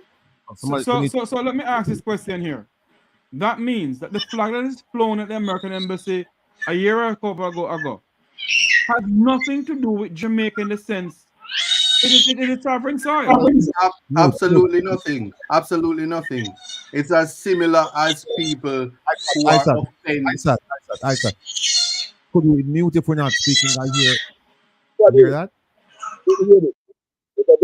It's a loving baby. Mute. Daddy fully a cry, man. Daddy fully make him nice, man. When I'm frightened, I'm a grandson. Go ahead, Isaac. Go ahead, Isaac. I'm a great grandmother. No, man, that wasn't me, but I will remain silent. I'm a grandson of our great grandmother, man. No. Isaac, go ahead and complete what I just asked you, please. Because a lot of people in Jamaica don't understand that the American embassy sits in American soil. It is. That is what I'm saying, that anything done within the walls of the embassy is literally not the business of Jamaica. And so the flag and the pole is on the inside of the wall, and anything they put on the wall, no matter how offensive it is. And we are selectively offended by certain things, and we conflate issues. And that's what I'm saying. On an educational program, we ought not to conflate issues without allowing persons to understand just that. Let me add. Isaac, let me just second him with something. Yeah, come on next. Hold on a second. Let me just don't miss me with that, yeah? Yeah. I've served at US embassies for almost 8 years. In Saudi Arabia, in South Africa, and I've gone to many embassies. And it's true that the US embassy property, the grounds, it's regarded as US soil. Yes. And Isaac is right that if an American commits some crime and then just jump the fence or go through the gate and get onto the premises, the locals can't just run on there, can't go and try and arrest this person. In fact, that's why they have the Marines there to provide protection. So that embassy space on Hope Road or Old Hope Road, that's considered US government space. And I'll give you an example of how embassies regard that space. If you remember the gentleman who owned in the UK, WikiLeaks, Julian Passada, Julian. Right. That he was there for years, and the Brits they couldn't go and arrest him. They had to wait. No, they cannot. But anyway, Go ahead, Lonesome, and then we'll Yeah, get back exactly. I tell him, same right him 100% because same thing with the WikiLeaks guy. Them couldn't enter him in London, and the London police couldn't enter because I think he was in a embassy, was it Peru or one of them? It's Them Peru. could not enter because it's a sovereign, although you're in London, but in a FIDEM embassy, it counts as FIDEM base, FIDEM place. Okay? Mm-hmm. You understand? So it's not like the embassy there, Jamaica, and them do something. So is that Jamaica? No, a US that same like how you have US in a Guantanamo Bay. Well, let me ask you this though. Let me ask you this. Yes. Philippa raised a point though. She said that apart from it being, I mean, we can agree that it's US soil, but she raised a point that saying under the Geneva Convention, the only flag you're allowed to fly is your flag. So if you fly another flag that has political overtones to it, then what's your opinion? I think though, Ratty, if it's No, a but sovereign, see, that's I think if it's a sovereign, like sovereign state and it have it embassy, I think anything when them want to fly over it, I don't think I'll do them in a Europe place. Because you're not for them place too, You don't have the right figure. You don't have the right to tell them to go take it down because they want to fly it. no, You but the understand? political overtones that he's speaking about is about the sovereignty of a nation. The flag in relation to the LGBTQ is not a sovereign flag. Make Lonesome finish, and then I'll come to you. Go ahead, finish up. So as we said before, for them thing, that's why them have everything in a for them place. And if you run going there with something, the police of Jamaica can't run you down and come take you out of it for you. Them can't do nothing about it. Nothing. You understand? So every nation, them respect that. Same like how UN there. Remember UN, UN in a New York, and Casco go New York. This shark them go New York. The one of them go New York. The guy them from you have people from North Korea or Iran, and them go to New York. Right? Them go the UN. And you cannot arrest them because you have to keep it on a neutral ground. Because them sign up something to deal with it on that level. You understand? So you remember one time when the guy from down in when name again, Chavez, and you have people come out and say arrest him, them can't arrest you. Because of this, say you go and say you have to keep it on a neutral ground and everything, Yeah, them have immunity. Yeah, you have immunity to do certain things. You have immunity to do certain things. Yes, so it's same like the embassy them too. You have to, for them sovereign little place that you can go in and tell them what to do. That's why you see them protect it. Yes. Yes, Isaac, go ahead. Yeah, no. So my sole issue is about one thing, I'm a proponent for freedom of expression. I'm also a proponent for constitutional rights. Also, I'm aware that it is a sensitive topic. I heard Miss Philippa is Dolores. I hope I said it right. Davis.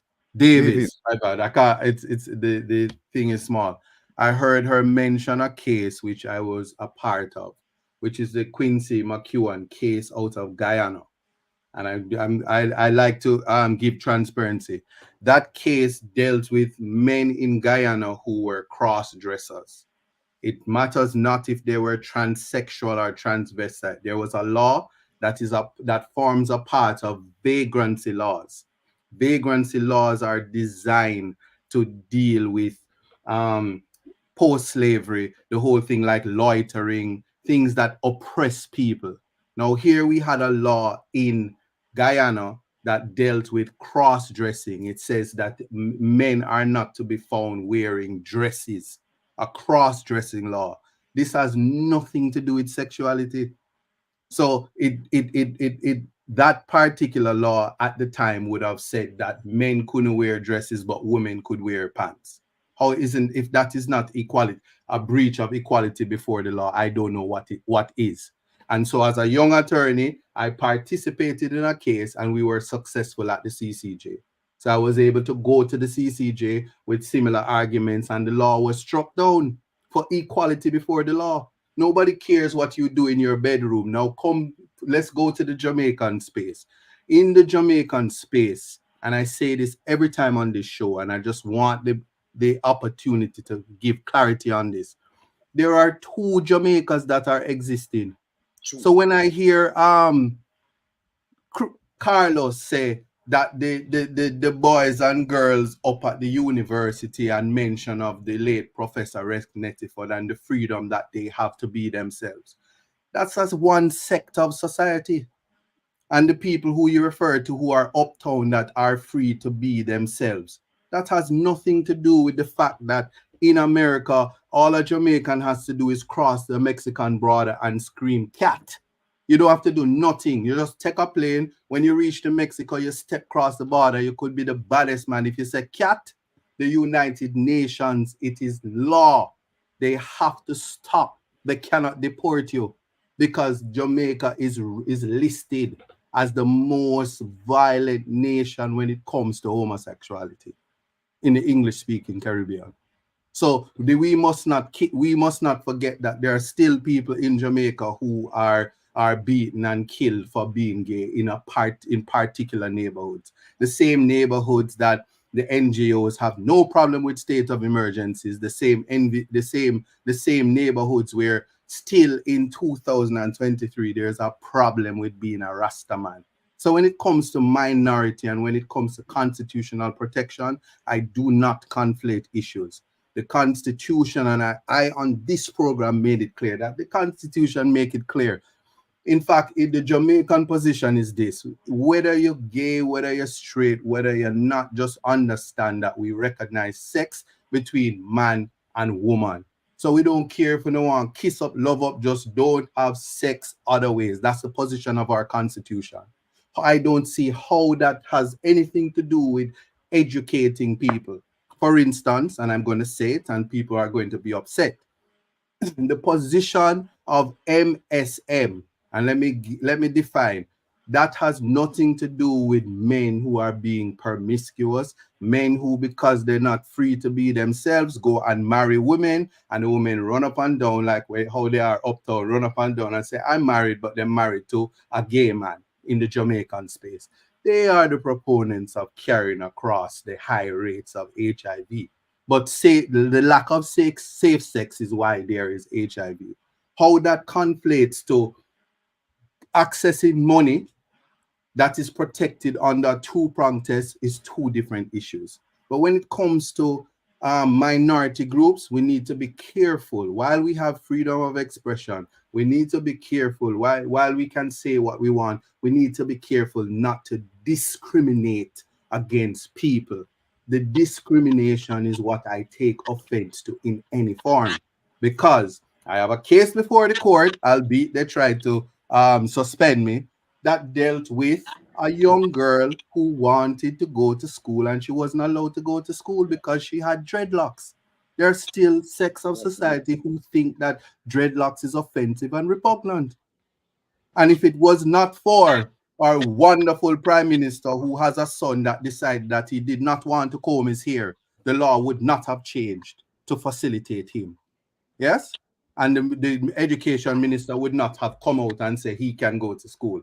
So when we're speaking about this, we need to be sensitive to the realities of our small society and understand that people who live in there, and if you respect the Constitution, you would not allow persons to be the whole society come down on people for free speech. And then selectively we now hear them say, and I can speak about myself, I quoted a Vibes Cartel song and the entire society came down on free speech, freedom to quote another person because it offended their own. So the only time you advocate is when it offends your own. That's a problem, because you're to advocate in the spirit of the Constitution. The next thing I want to speak about is the Baker case, the case that my friend had spoken to your audience about the gay people that wanted to bake a cake. That would never happen in this society. And with judges like Justice Sykes, and I speak about it every opportunity I get, there's a case called Tomlinson where he wanted to put the same type of information in the public space, but our Constitution has vertical application and horizontal, and how rights are interpreted in horizontal rights is that your human rights are equally respected. You can't come on my yard and tell me how to operate my bathroom and how to operate my facilities, because the Constitution says that as a private citizen, I can tell you to get out and I don't have to serve you. So even as a Rasta man, I can say no ballad in my establishment. Just like how I make it a point of duty to say I don't want no uptown people come ask me to give them no legal services. And that's my right. And Mr. the Constitution allows me to do that. And I just want people to understand that the spirit of our Constitution, we have the most progressive Constitution in the free world, the entire world.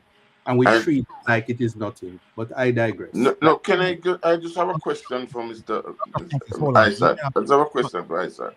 Francis, Do we have can Dr. we Francis. are we entitled as parents? Dr. Francis, Yes. all a while, her Stick up in with that question. I just want to ask Philippa if she wants to respond to Isaac, and then you can ask questions. Yeah, just quickly to say that the ruling that he spoke about in the bakers case, so whether it's the bakers or the florists or the wedding photographers, no, that wouldn't be ruled the same way in Jamaica, because sexual orientation and gender identity is not in the charter under the clause on non-discrimination. But in those countries, Ireland, Canada, the USA, UK, they have put sexual orientation and gender identity in their clauses on non-discrimination. And that is why we don't want those terms to come into our laws. It can be, and that's the point. It can be in the law, and if it is in the law, it's void to the extent of the Constitution, how it conforms to the Constitution. So when I hear conversations, which is what I'm saying, when I hear conversations that appear to be much ado about nothing, I'm like, I want to say, I agree with you, but let them do it, because the minute they do it, maybe I shouldn't say that because then they're gonna want to disbar with this time. But lawyers who have any aptitude to what the Constitution says can take the matter to the court and have it resolved. And the result would be similar to that of NIDS. And so while we do public education, the stronger argument is, listen, the Constitution as it is a solid piece of document, and perhaps because the government, and borrowing from your words, Miss Davis, has not been transparent and open with the legitimate questions that you have asked. Perhaps the referendum ought to be suspended because we don't know what you're putting in the new Constitution. And then you're going to do some hanky-panky and then we're stuck with it for 20 years. But without the conflating the two can be very dangerous. That's all I was saying. But we can agree. I just want to have this question. I don't want to forget this question. This question is to Isaac. Isaac, I know you're a scholar of Shakespeare, much to do about nothing, or I do about nothing. But I want to ask you a question. Is it the right of parents to protect their children at all costs in any country? And certainly Jamaica would be included. Is it right? I'm going to say this. As it is right now, the Jamaican court, Supreme Court, under the case of Dale Virgo and Z Virgo against the Minister of Education, says no, it is not your right. And all rights are not absolute. So we need to be, no, it's not absolute. So we need to be clear that as it is being voiced in terms of a curriculum and public education, you might say you might not want something, but the true argument is, but what is it that you're saying you don't want? Because sexual education is completely different from sexual activity. No, hold on. I'm asking you the question. So if you had a child, I don't know if you have any, but I have a but I'm just saying. 23, hold on, let me finish the question. Let me finish the question.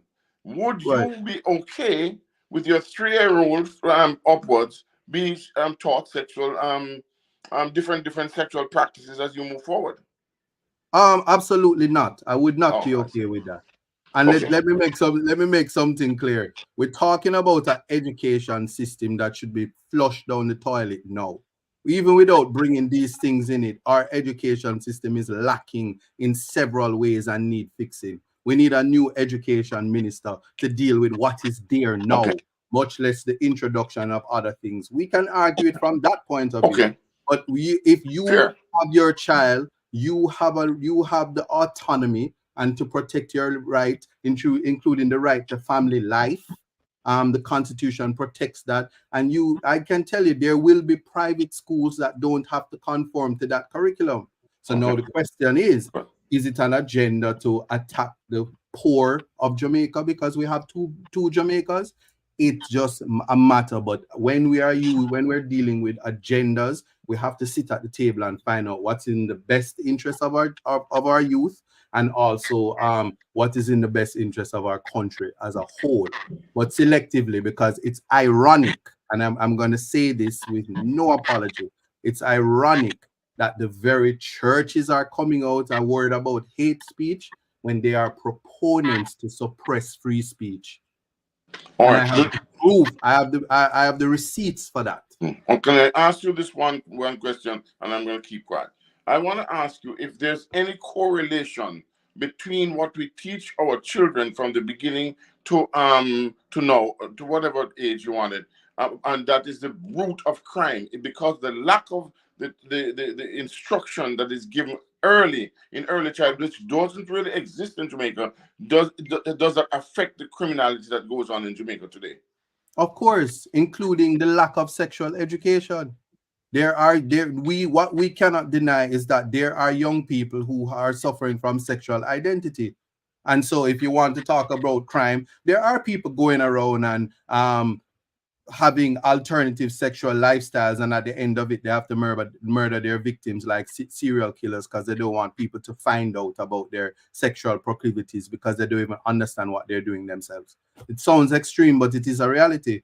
Maybe one of the answers and responses to the aggressiveness of youth who are marginalized and who are always pushed to the side is that I don't know why youth want to join a gang, because as far as I'm concerned, if a man had done you up and you're in a gang, clearly when you're doing what you're not supposed to be doing, and then Miss Davis would be saying they're getting the wrong education in those gangs. So we need to eradicate that, but proper education, including sexual education. And I wouldn't go as far as alternative lifestyle sexual education, but if you go into a class even now and you say, let's talk about sex, is a whole heap of giggling and is a whole heap of nonsense. And our nation, as in the nation of Jamaica, have not been going to the table. And then we have issues where guidance council just did this week. A respectable fire chief pleads guilty to having sex with a young female, and the predatory nature with sexual crimes. We're not even talking alternative sex, but in terms of, because parents aren't having the discussions with their kids, this is the result of it, where persons on the side are giving them access to information that they otherwise don't know to process, and parents aren't having the conversations. So it's a lot of other things that we need to come to the table as adults to change the narrative. Well, there's one opportunity. Dr. Herbert Gill has outlined through many times, other persons at the university and all over, the things that are happening in Jamaica and why, and put statistics to it, just like how the other people do the polls. And it is absolutely accurate. So I thank you for your forthrightness on this one. And I'm not saying you're not being forthright with the others, but I'm just saying on this one, I like it because I know it is a part of the whole way we can change the paradigm in Jamaica. Thank you very much. All right, let me just hold on. Let me just hold on a second. Hold on a second. Carlos, hold on. I'm coming to you. Let me just say at this point that right there. I'm just at this point that we still have Philippa, and she's not going anywhere. She's standing in the trenches. She's not. No, don't you? Not going anywhere. We do have a segment, but this is so important that we're going to continue with this segment until we extinguish all possible arguments. I don't know if that's even possible, but we're going to try. But we do have a segment to talk about a call to action, because we do. And when I said do, I'm talking about the panelists. We have come to the consensus regarding a call to action, things that we are going, not things that we're thinking about, things that we're going, steps we're going to take against the Jamaican government because of the way that it's acting. It's acting in an irresponsible manner, and that's just to say the least. So we're going to get to that. And then we also have to hear from our good friend Xavier. He was here, but he departed. I'm sure he'll be back. We have to finish up that conversation regarding the 50 alleged 50 AR-15s that entered into the island, entered into Jamaica without the authorities. Well, they knew about it, but they didn't seize the weapons cache. So, but let me bring in Let, oh no, no let hold me on. ask. Let me bring in her. But hold on 1 second.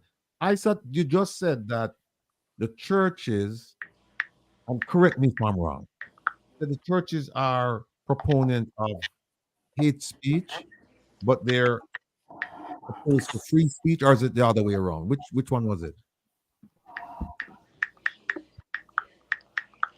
I said.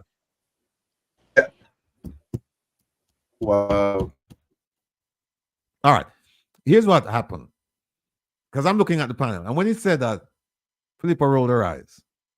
So, so I want to hear from Filippo. What do you find troubling about? Because apparently it was troubling to you or concerning. What was wrong with what he said? What he said, that churches are against hate speech, but we are crushing or suppressing free speech. What that mean? What is he saying? What is he saying? We're not, well, I can't speak for the church, but certainly our group, we advocate contending of all views in the public space. Let all views contend so that people can hear and understand and think and come to a decision that this is a solid view, this is an irrational view, this is the one that we can pursue. Our group, and I will not, this is not hidden, we espouse the Judeo-Christian worldview. And we say that the Judeo-Christian worldview is a coherent worldview on which to build individual self-governance as well as national governance. Why? Because it's a worldview that advocates and holds firmly to truth, to justice, to freedom, to personal responsibility, and human flourishing. So whatever your persuasions or your political or whatever opinions are, this is a worldview that will ensure that we lead to human flourishing. And that's where we want to go to with Jamaica. The challenge with sorry, go on. No, please finish. Right. The challenge is hate speech is just so subjectively defined. You do not have the right to not be offended. Let's put it that way. And what you may be offended by, another person may say, but that's a fair argument.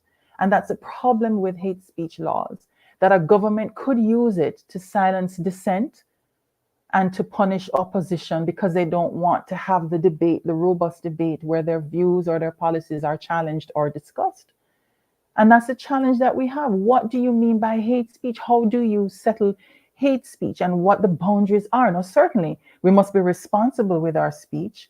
And if speech is going to lead to action, the government or the state has a responsibility to ensure security and safety of all citizens. But this whole notion of hate speech, which is a recent development in laws, it is a troubling one because how do you define what is hateful, and on what basis do you come to a decision that this kind of speech is to be not just prohibited, but to be preemptively punished or suppressed? Before I bring in Herb, let me just ask you this, because I just want to break it down so people can just fully understand and appreciate what you're saying. You're saying, are you saying that your organization, they believe in the Constitution where it says that we recognize that a marriage is between a man and a woman? Yes? Yes, yes. Okay. No other type of relationship. A marriage is between a man and a woman. Yes. No. And you also don't believe agreement. You know enough about it that you can say, well, wait a minute. This agreement, if they're coming in, because and it's a big if, because you haven't seen the details concerning the signature, because there are certain documents that you haven't seen. Right, the interpretive declaration that the Ministry of Foreign Affairs put in. We haven't seen that. Right. So if it is that they're coming in to teach about gender issues and homosexuality and lesbianism and so on and so forth, you're vehemently opposed to that as well. We are, and because there is a clause in the Samoa Agreement, Article 48, subclause 7 in the Caribbean Regional Protocol, that encourages countries to bring in comprehensive sexuality education. And we've already seen the content of such a curriculum.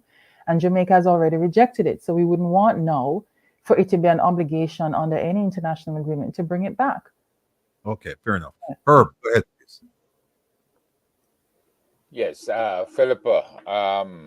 Yes, sir. Something that struck me that is across the board, maybe in many, many countries, is a lack of prosecutions, not for buggery, but for incest. And Jamaica, like Guyana, and I can't remember the other Caribbean countries that were researched. Incest was pretty bad in those countries. And once that report came out, the reporting of incest, according to the JCF, dropped by 58%. So in other words, there's some suppression going on behind closed doors with different families. Has your group been able to address any of that, just like addressing rape that occur in high society, where a lot of maids show up with having babies for their bosses or something to that effect? I mean, we have a DNA lab that opened up in Jamaica probably about 5 years ago. And the DNA lab, as far as I know, when 12, 13, and 14 and 15-year-old girls deliver babies at Jubilee hospitals, there's no cross-check being done. Can you address those items, which Right. would range from incest to rape in our society to underage girls having babies? All right. Right. So rape, pedophilia, incest and pedophilia. And this is a tragic feature of our culture, this culture of silence, where within communities, within family, it is tragically normalized then, the abuse of children, and then the silence of the family members who are in the know, and the non-reporting of this. But then that child is traumatized, and then when the trauma is then manifested with acting out or then becoming promiscuous, then it is then labeled that child looking for sex. They want sex. Them young and they're previous and immature or premature or whatever it is. This is a tragic feature of Jamaican culture in many communities, and that has to be addressed. It has to be called for what it is. But sex education, and I'm hearing what Mr. Buchanan was saying, but sex education in and of itself is not going to resolve that issue. Applying the full weight of the law to apprehend and punish predators, that is what needs to be done. And some way, somehow getting family members to speak, and then protecting children from the abuse within the families. It is a huge a job for the child protection agencies, whether it's CPFSA, Child Protection and Family Services Agency, and the Office of the Children's Advocate. But this culture of silence is a huge hurdle to getting successful prosecutions and family members being apprehended. How do we change that culture? I don't know. But it is a major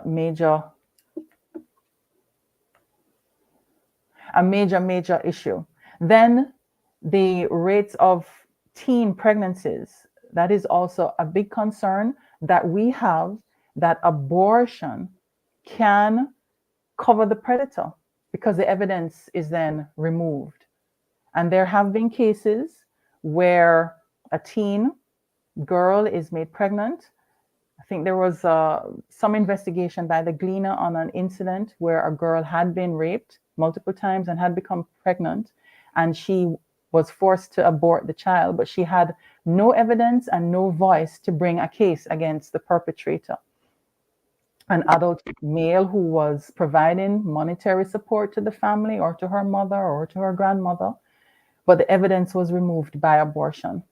And so this is a position that our group has taken, that decriminalizing abortion is not going to save a teen mother or a child. It is going to actually aid the abortionist and the predator to cover up their tracks.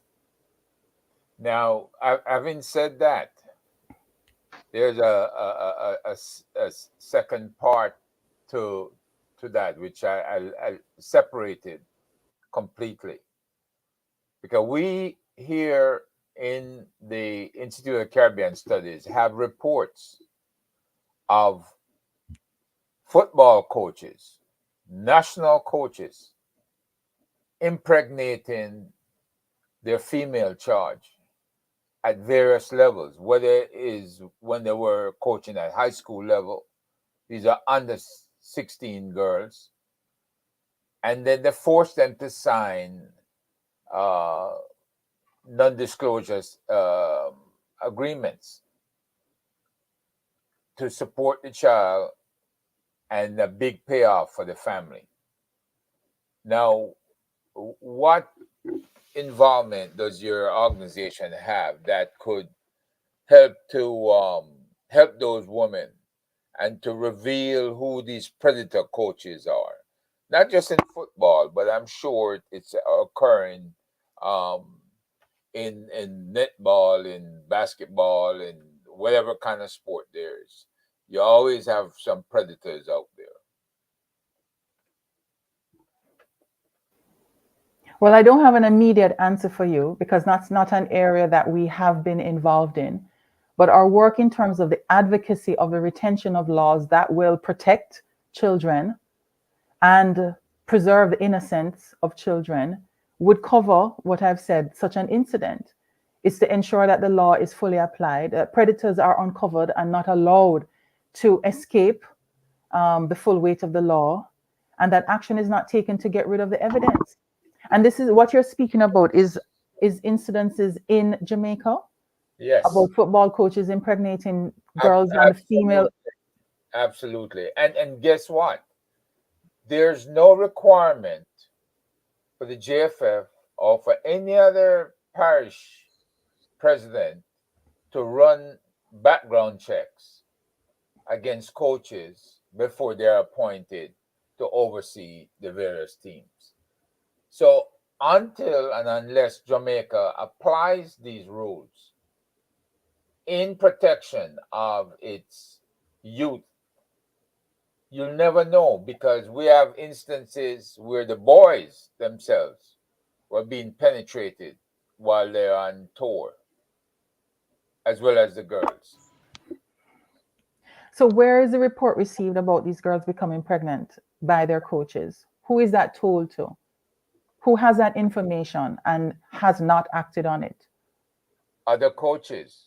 The JFF has the information, members of the JFF. People in Casafa is aware of this as well, which is the Kingston and St. Andrew Football Association. And women in those associations are aware of this and they say nothing. So that's an institutional cover-up. Yes.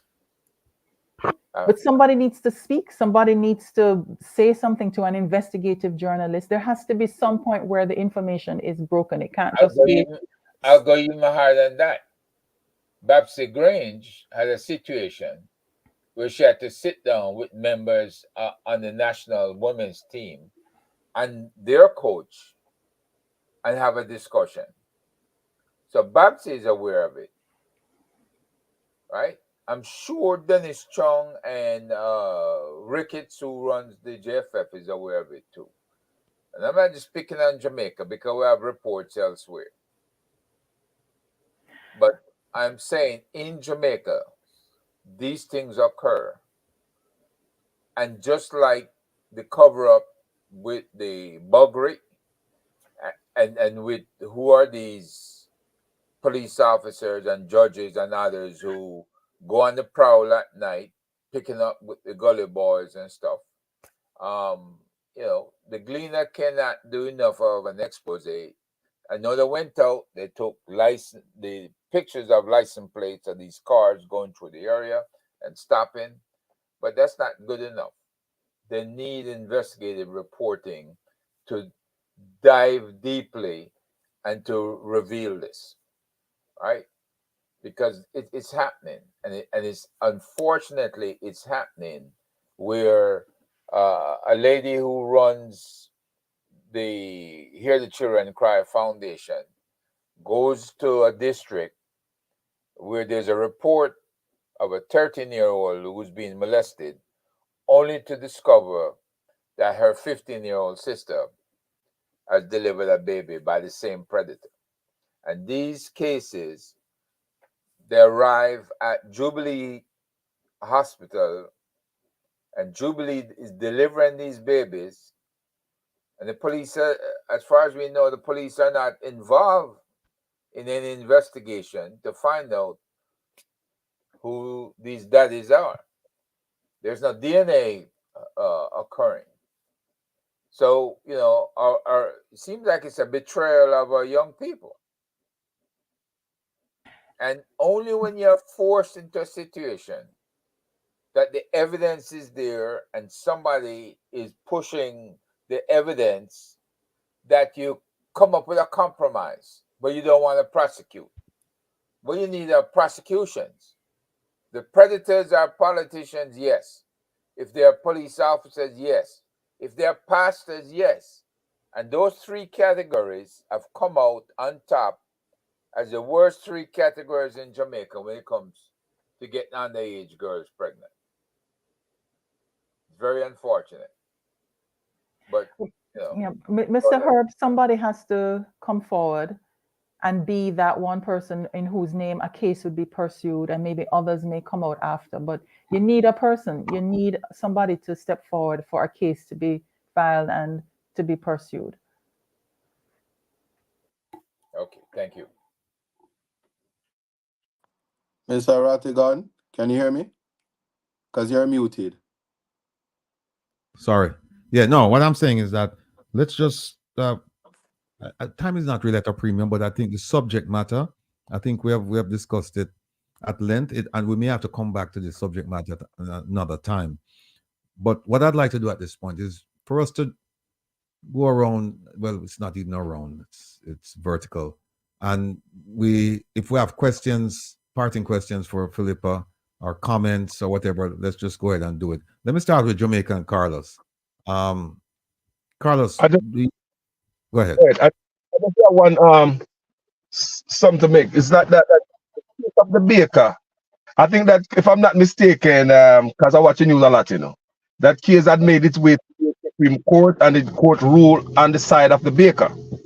The baker is free to discriminate against whoever I want to discriminate against. That's a lot I heard about that case. That's a famous case. Carlos, the baker, I think them appeal it, and I think the lady, yeah, it did overturn. I think it appealed. Can the baker did win first, and then them appeal it, so it overturn. No, man, the Supreme Court, no. The Supreme Court. Yeah, them overturn it, yeah.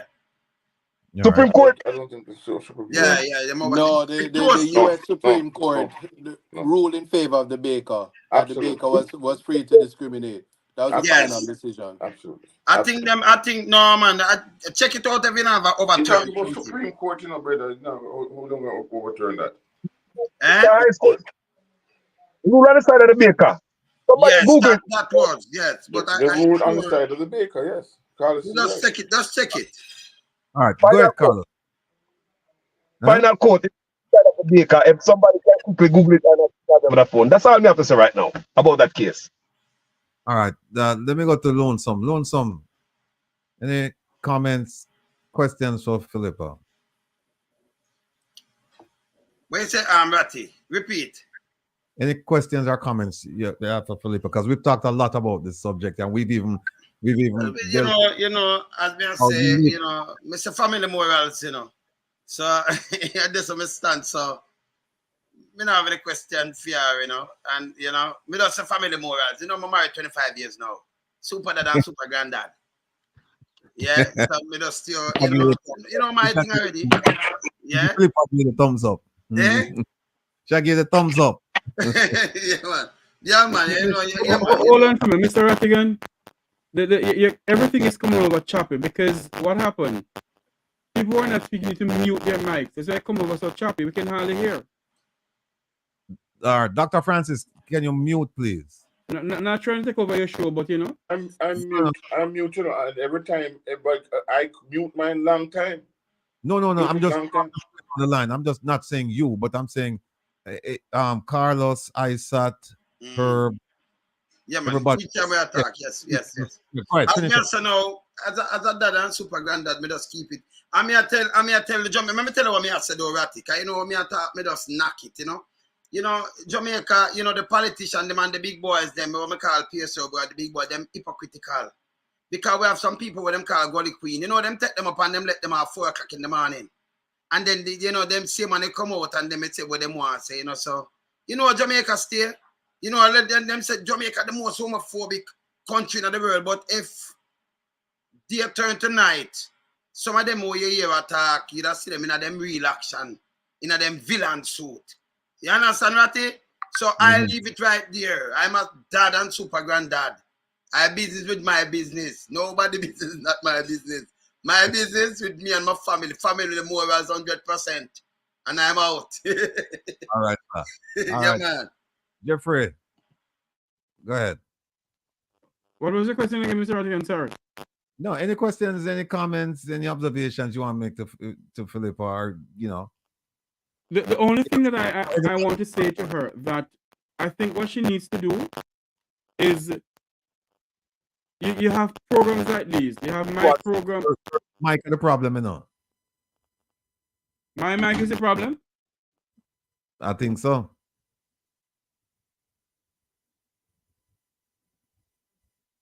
You muted now. Yeah, go ahead. Better now? Yes. Okay. What I'm saying is this, that what Miss Davis need to do is literally come on forums like these and educate the Jamaican people and even members of the diaspora about the Samoa agreement, because a lot of people don't understand it. Even me myself, I'm going through it and I hardly understand what they're trying to say. So, I think what we need to do is educate people more on this, let Jamaicans be aware of this agreement and demand that we see what they really signed. What did Jamaica really sign to? I swear they talk about climate change. We talk about so many other things. But we need to know what Jamaica really signed on to. Are we signing away our citizens' God-given fundamental rights? What are we doing? So, I think, as I said before, more education, more things need to be done on this. Maybe I'm wrong, I don't know, but to my opinion, I think we need to educate people more on this agreement. Okay. All right. And that's a fair point. Dr. Francis, are you there? I'm here. I would like to congratulate that brave lady, Attorney Davis. I don't know how many brave people you have in Jamaica like that anymore. But I want to say, and ISAT is brave too, I know, but we're not talking about ISAT. You eat enough Kentucky Fried Chicken. But the point I'm trying to make is that there are people who must stand up for what is right. We talk about equal rights and we talk about equity and so on and so forth. But we have to stand up for the things that are right, and we don't have to be follow fashion, as them say in the old time language. To be forewarned is to be forearmed. Okay, and we have to stand up for those things. And those persons who are out there gallivanting at night, they will get their just reward, or just deserts, as you'd say it in law. But the point also is this, that they must understand that the most affected group of persons with HIV and the transmission is that small community of men sleeping with men. And this is a fact. And so let's not hide behind it. We have to protect ourselves as transferable through genders and what have you. And basically, so that's my point. I want to say big up, I would say young lady, and keep on doing what you're doing. And don't be afraid of saying it, because there are a lot more people out there who support that quality of life. That's what Jamaica stands for. And one last thing, the music. And I was a music producer in Jamaica has gone far out of whack. We need to bring it back to center.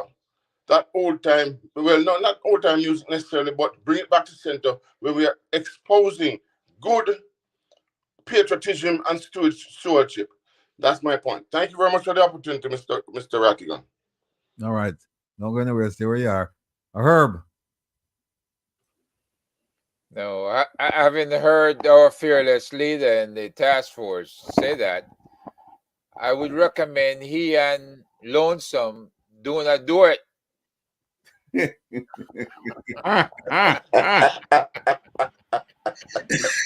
listen to me. I'm afraid of Lonesome, you know. Me I tell the God honest truth, and me don't know about him, but me afraid of Lonesome. We may even want to throw Isat in there as a background. You're going to kill me now with Isaac and him. No, sir. No. Drink some tea into the Ratty. But hold on there, Herb. Herb, hold on there. Did you know that Ratty have a dub plate? I didn't know that. Yes. Ratty to get his dub plate in there. You should listen to mine. Mine said we're going to mash down principalities and wicked men. It's called Mash Down. You go listen to it. It's me who produce it.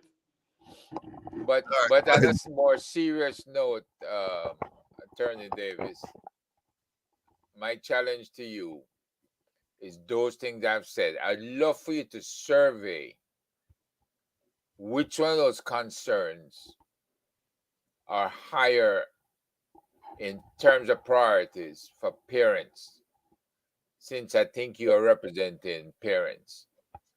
Parents, the football is not even being supported in Jamaica from the female side.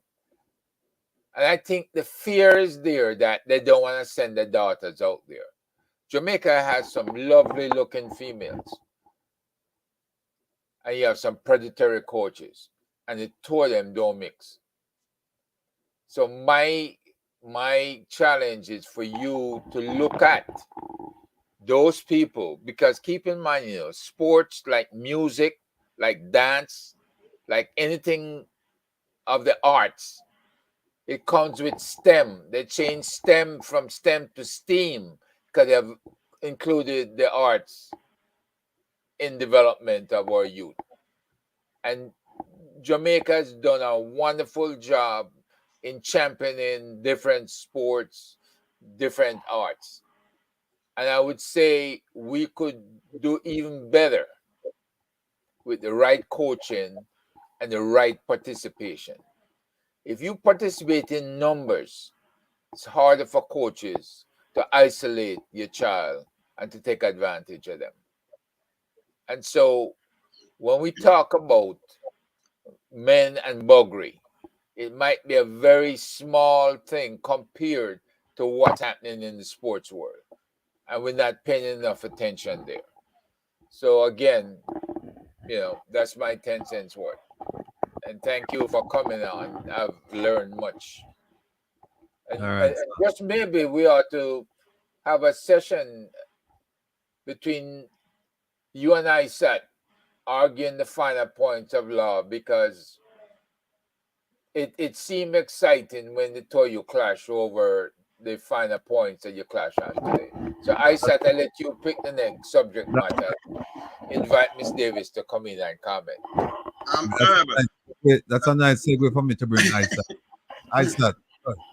Well, I must say this, as a proponent of freedom of expression, free speech, the work that Miss Davis do is it should be applauded, lauded, and in certainly in my government should we be getting the awards that they give out to people who probably shouldn't get it on Heroes Day, but that's another matter.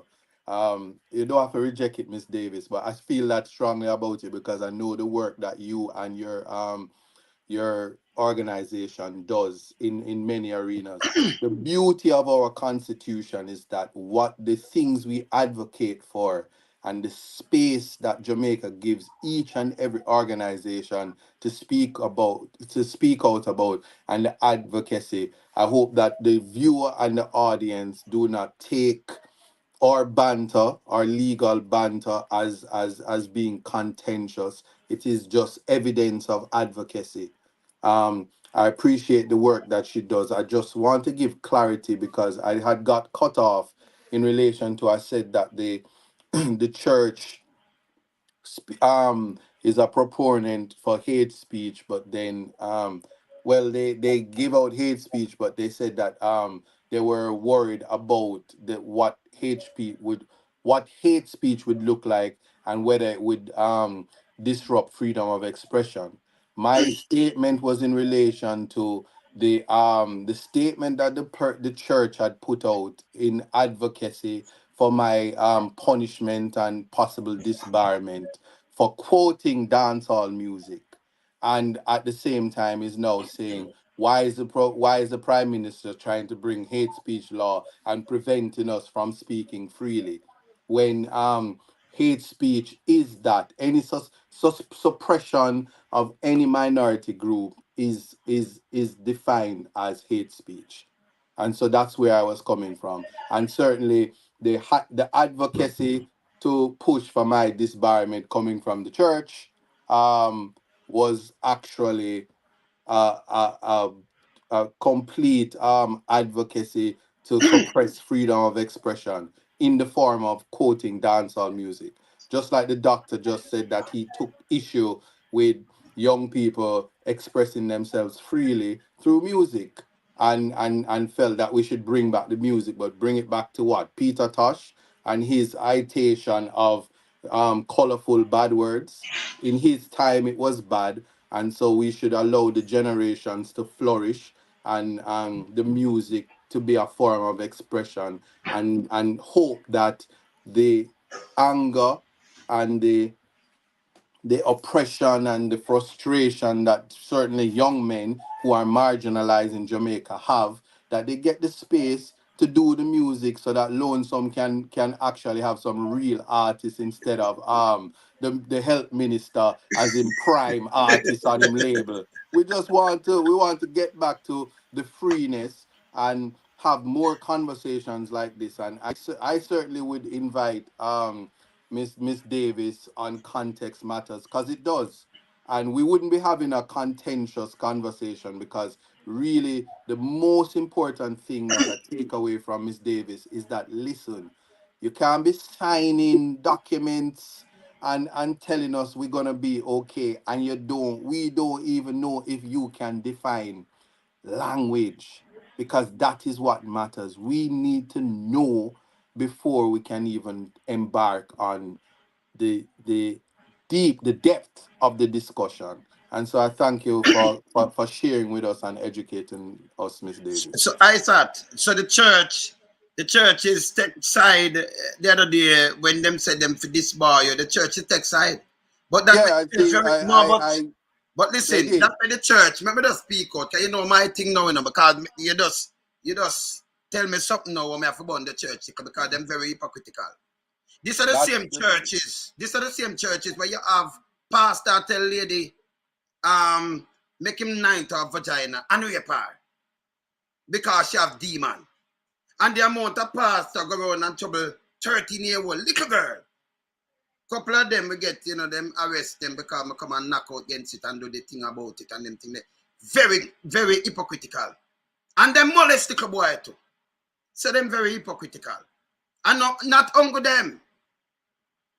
We big up somebody, we big up some people too, because them very hypocritical. So them get up and them cut against you. When them they do all kind of good things, it's so wrong, it's so wrong. That's why me just talk straight, me not go around corner. When me talk straight. Big up Queenie, by the way. And you have some politicians, them no good neither. Bug Life, Queenie. Sure, we have bring up some topic, we have to big them up. Big Mama, big up yourself too. Yes? We have to big them up. Yeah, we know, I saw me stay around there, you have a next. Oh, we have to big up thing there to Patrick Bailey too. Big up Patrick Bailey. Queenie, Bug Life. We have to big them up too. Yeah? Very hypocritical. Very hypocritical. Because you have some of them pick up politicians right now in Jamaica pick up some of the same little youth them go rough. When them call get a queen and let them at 4 o'clock. The other day. And then them turn on and them say what them want and them push what them want push. We know night. Churches of Jamaica not too hypocritical. We have to fling fire upon one. Only for being natural. You understand? Neutral and natural. No, sir, go. What for Bundy? Well, Wayne, don't forget Patrick Bailey's friend. You forget him. Oh, Terry Langton, big up yourself. There you All go. right. Yes, All we right. have big them up. Terry who? EMOS too. EMOS. We have big up here. EMOS, big up yourself. Yeah, well, Yes. let me ask Isaac a question because I've heard Isaac mention it on several occasions on this and other programs.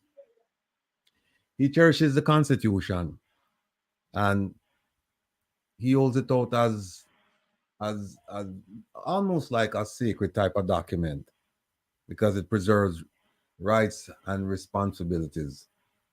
However, I think he's referring to Section 3. So let me just ask him because if the Constitution is as I've heard him say in its entirety, I'm thinking, then the question is why do we have a constitutional reform committee or commission, whatever they call themselves?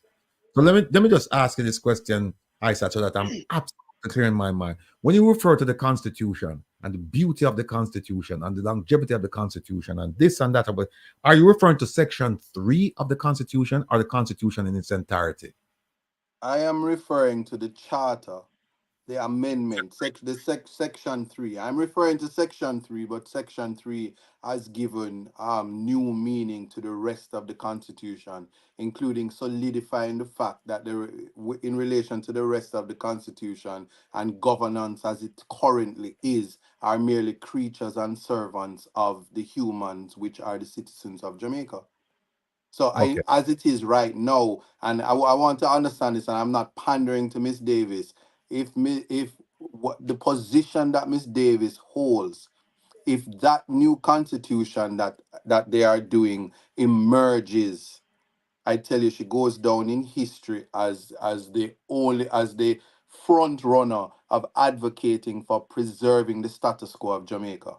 So I need to make that clear. But currently, with our chart and with the way the constitution is as we speak, it is the most revolutionary and protects us.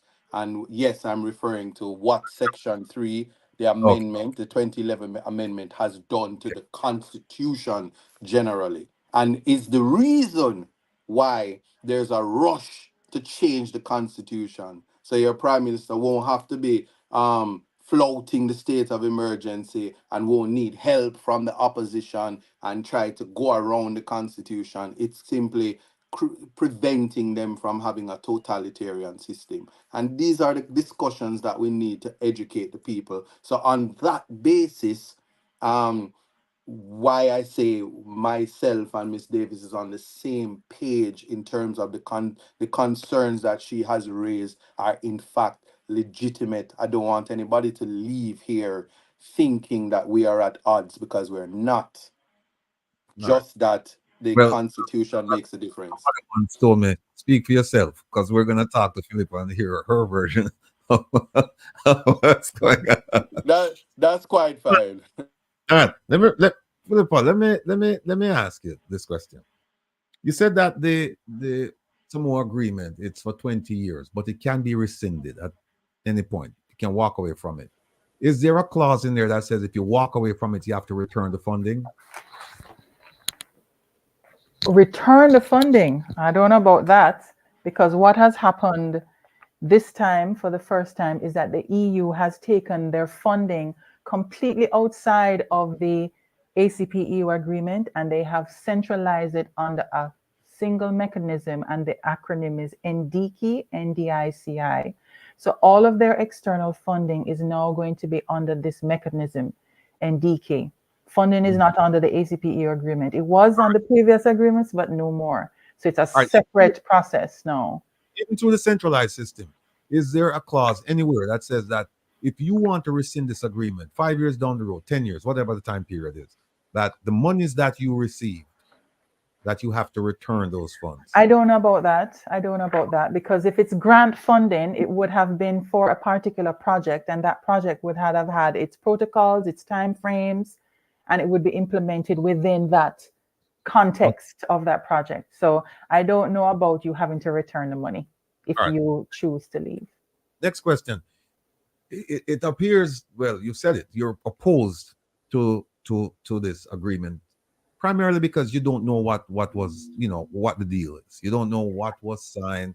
Go ahead. I'm sorry. Right. We're not opposed to the entire agreement, We don't have difficulty with Jamaica concluding trade agreements with other nations. We're part of the community of nations. So this is important to pursue the best for our nation. What we have concern with are the meaning of these words that have become controversial within the UN and within the EU. But we're not troubling, and we wouldn't want to cause injury to an otherwise good trade agreement.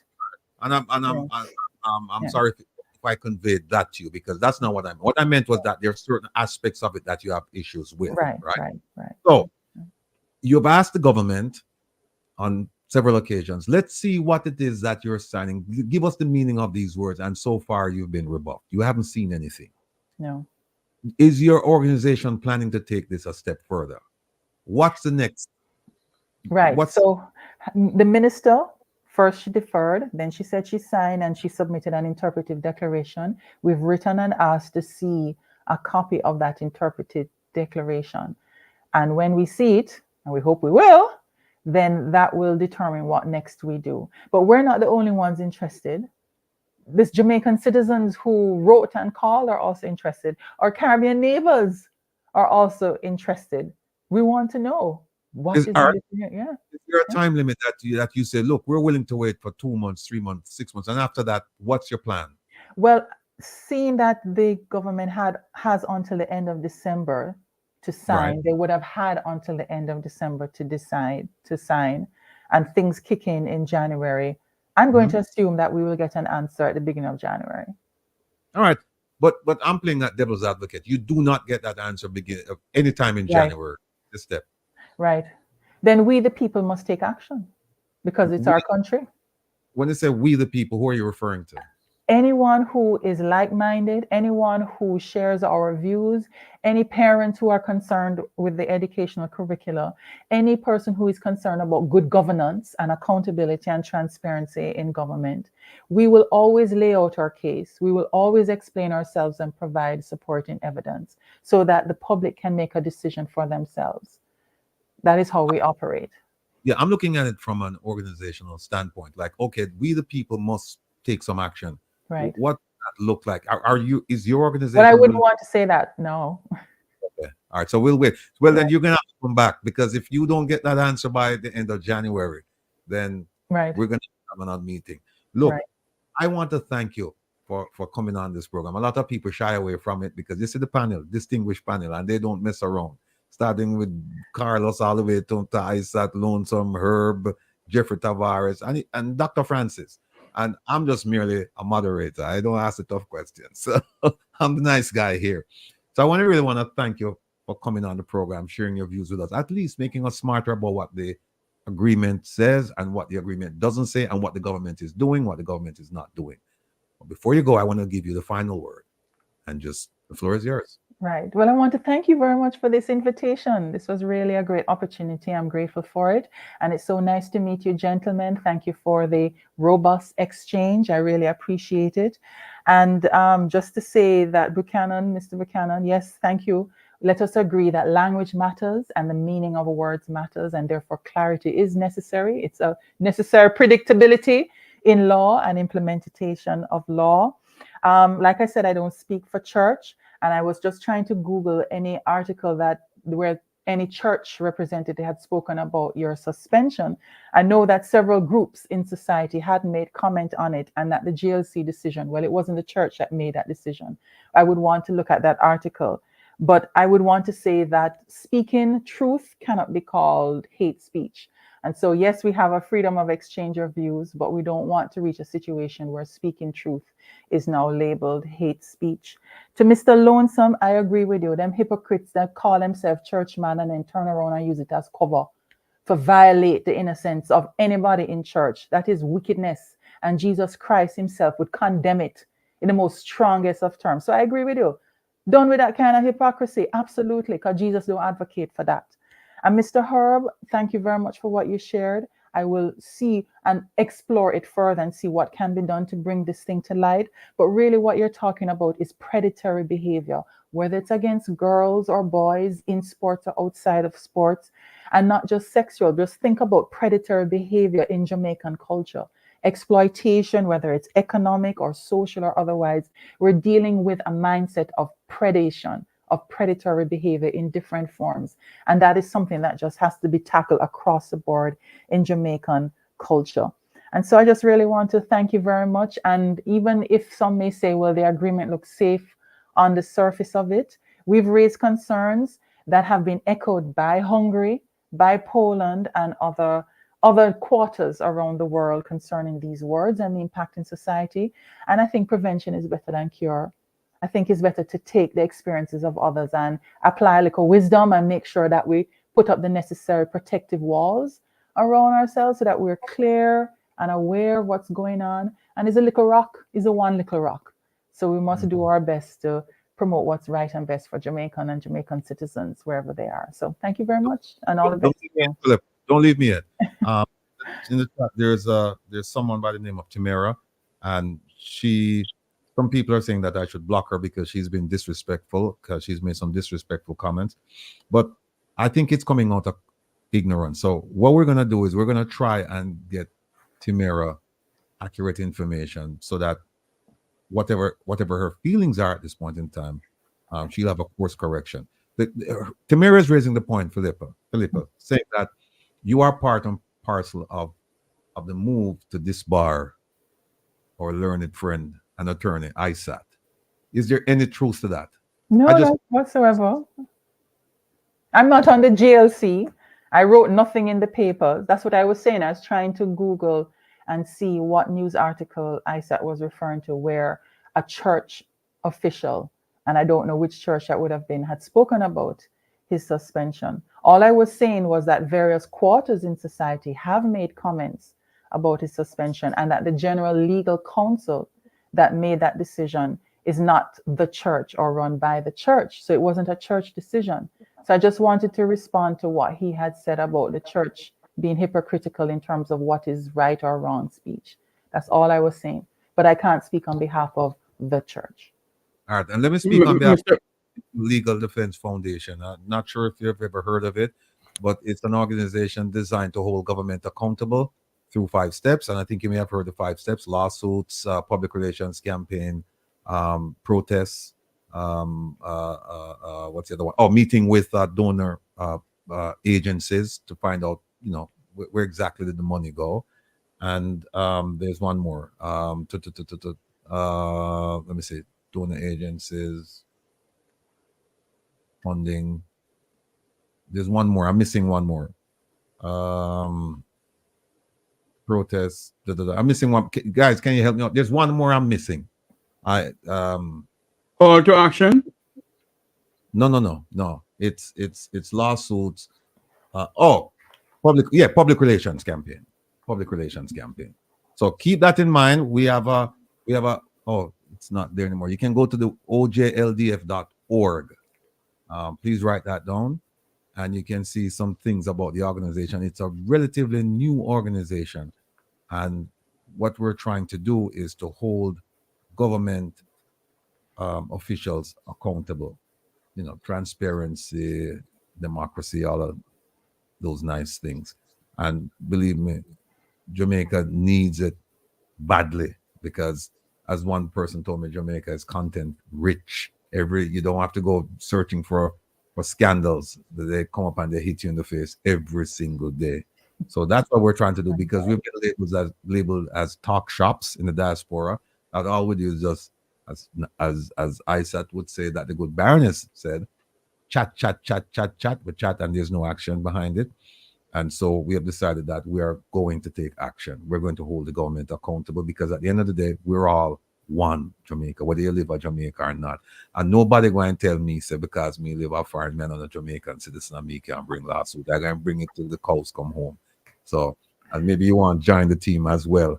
We have ISAT here, and as you can tell, he's up and ready, at least good for the next 2 years. So we're going to put him to good use for the next 2 weeks. And we hope that nothing becomes of whatever they did, but That's what it is. Again, thank you for coming. Stay well, keep in touch, and I'm sure you'll be hearing from some of these people because most people here, they have a platform. Okay. So I'm sure you're going to be invited to come back and talk about myriad of topics. So thanks again. Thank you very much, and all the best to you for the season. All right, likewise. Thanks. Mr.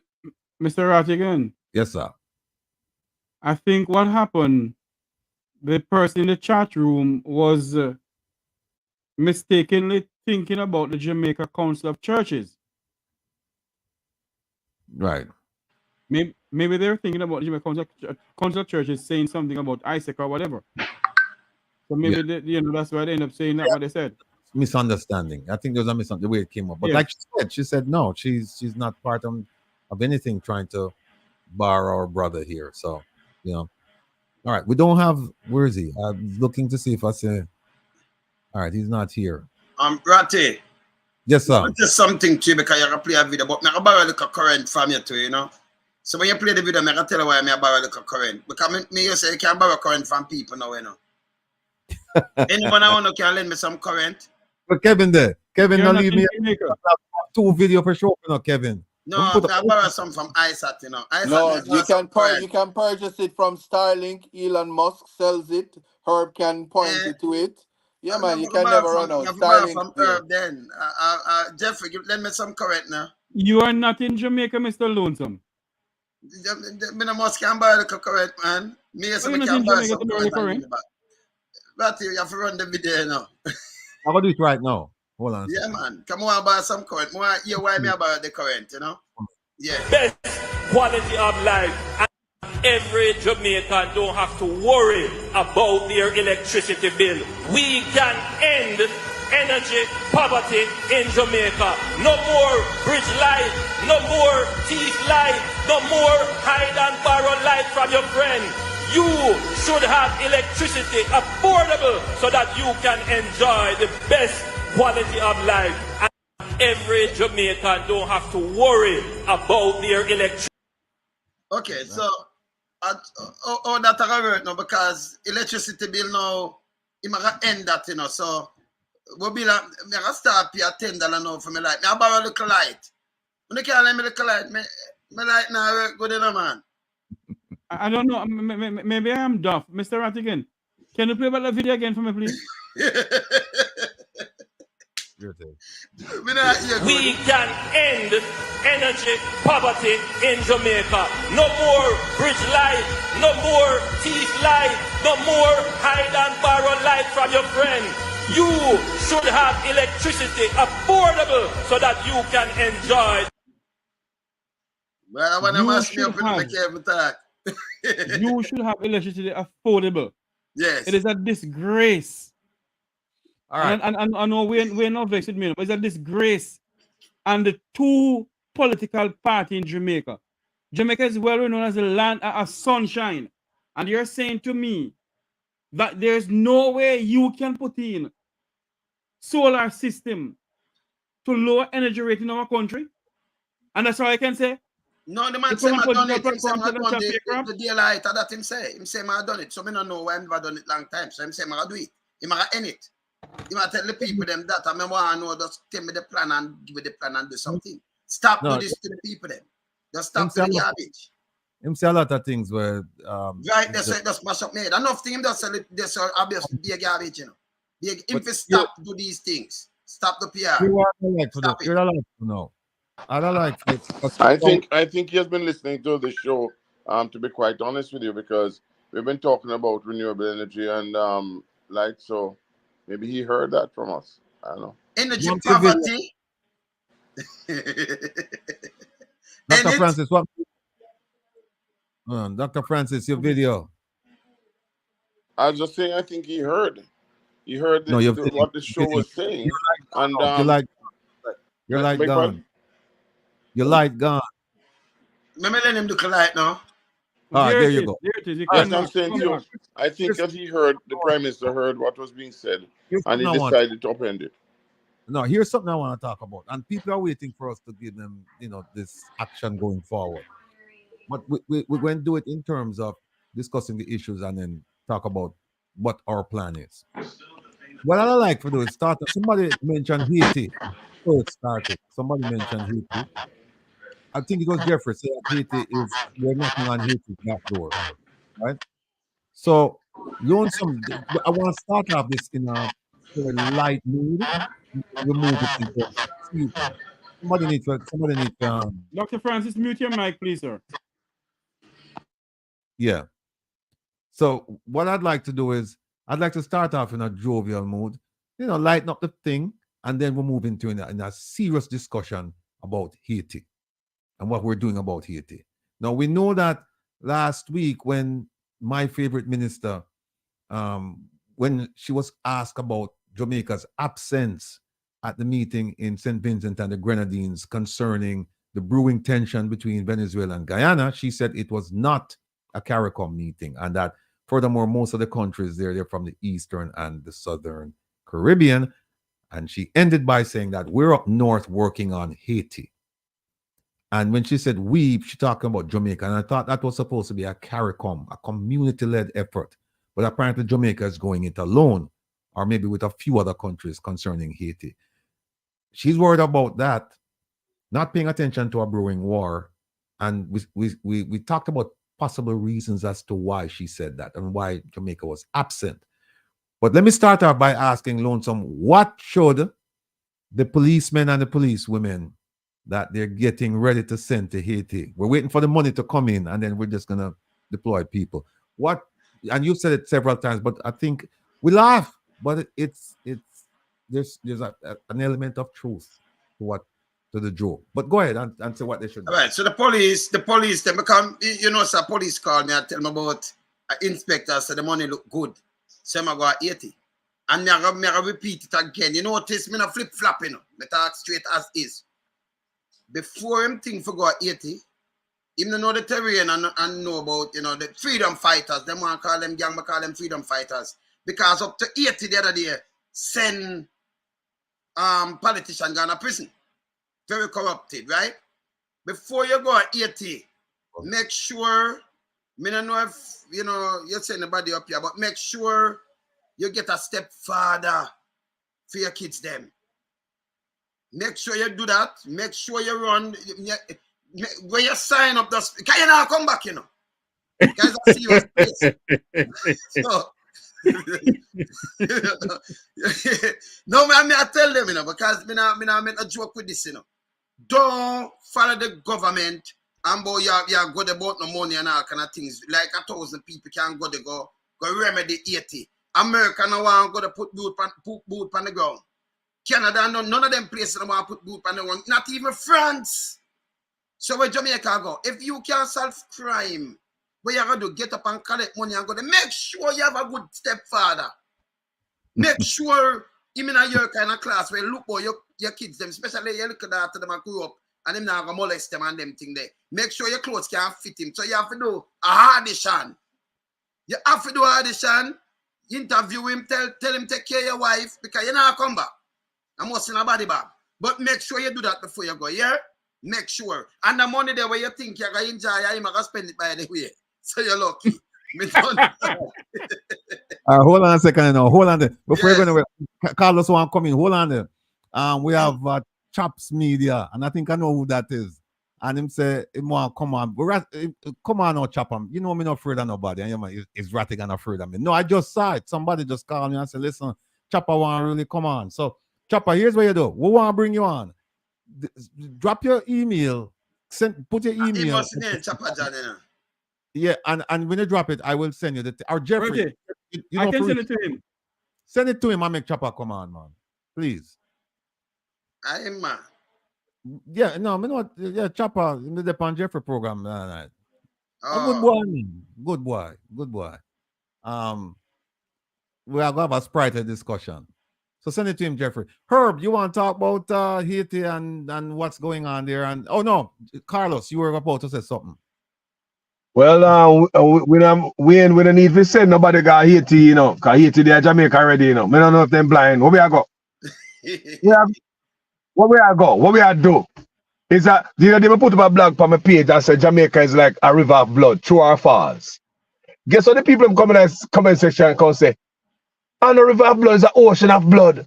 So you can say the mindset. What is our government thinking at this point? I mean, do a video right now where I'm saying, you see, all I got 80. You see, if you're not married, married. So at least you can get like a benefit of sitting and turn over there. Me do a video on that, you know, Wayne. If you not go over there and some married have like a baby mama, do it. Do it for the picnic. Not do it because of ego and we don't ready for married let me all gallus. Look here. Call a pastor one side, go do it hush hush. You don't need to work for a crowd this time. You just gotta do it, a paperwork you do it for. Not the big crowd or where you don't want to go. Me do a video like that already, Wayne. I want them on the bus a little married before you go. So if something should happen to you, the government can pay on the picnic sit now, so the picnic stay hungry, brother. I suffer. I want it to them. Can I say something as an ex-troop, so to speak?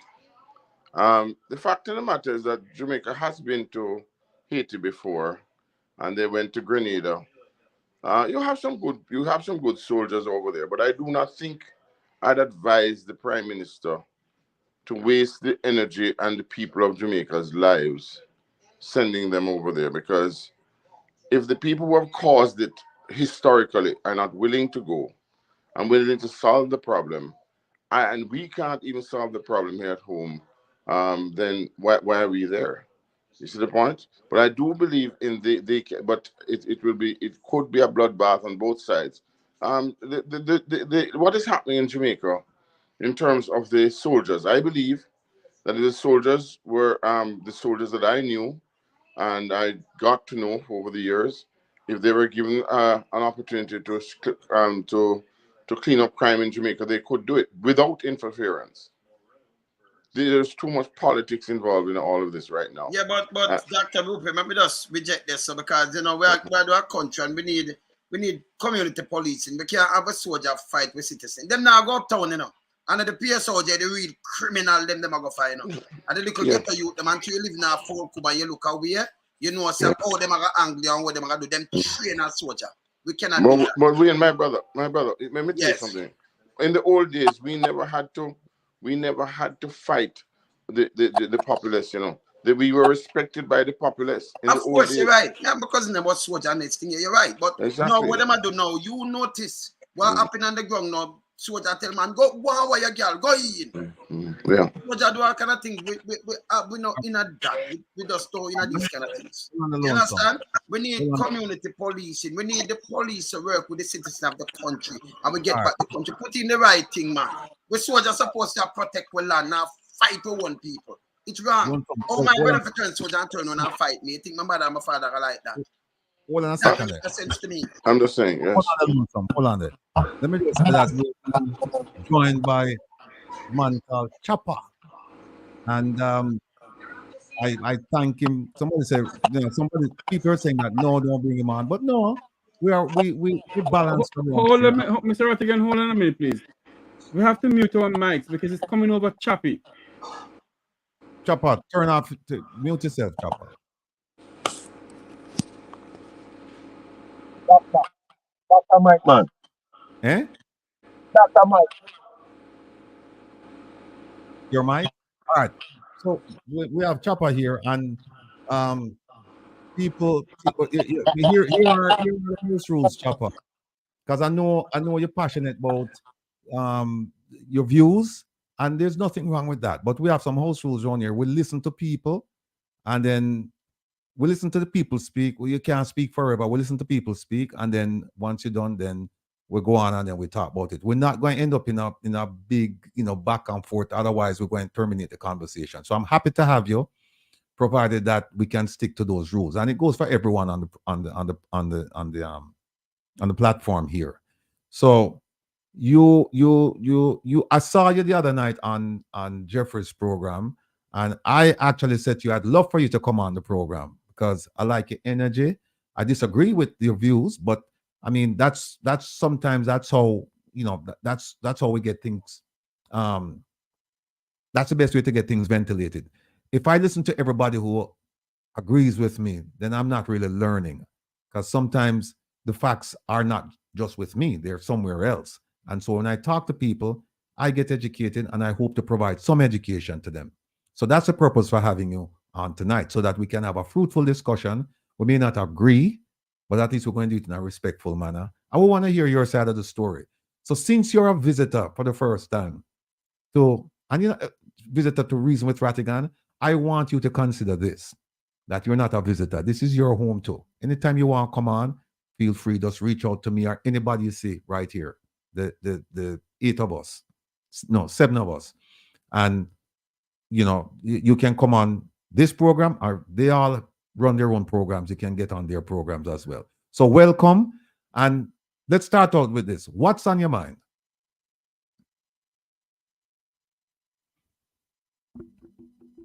Yeah, greetings everybody, blessings. Appreciate you adding me, irrespective of the popular view of many that don't add him, too much of a labor right, or don't add him for whatever the reasons are.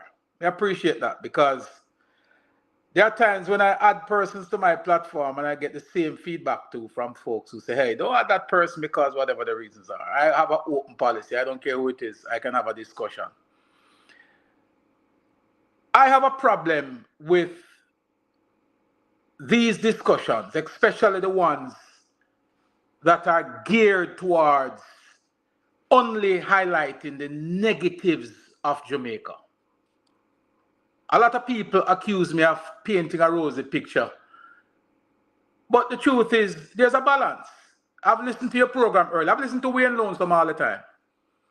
And I've never, ever, ever, ever, once in my life, and Wayne is somebody who I know, never heard one time him speaking about anything at all that was positive, going in the right direction, good about Jamaica. And gentle folks, listen, whether we are labor right, PNP or no P, I'm certain that there's one thing that sort of binds us together here, whether we like each other or not, politically, is that we're all Jamaicans. We're all Jamaicans. I listened to ISAT earlier, and I listened to persons bashing him about his suspension and all that stuff. I was one of those persons who said, yes, suspend him.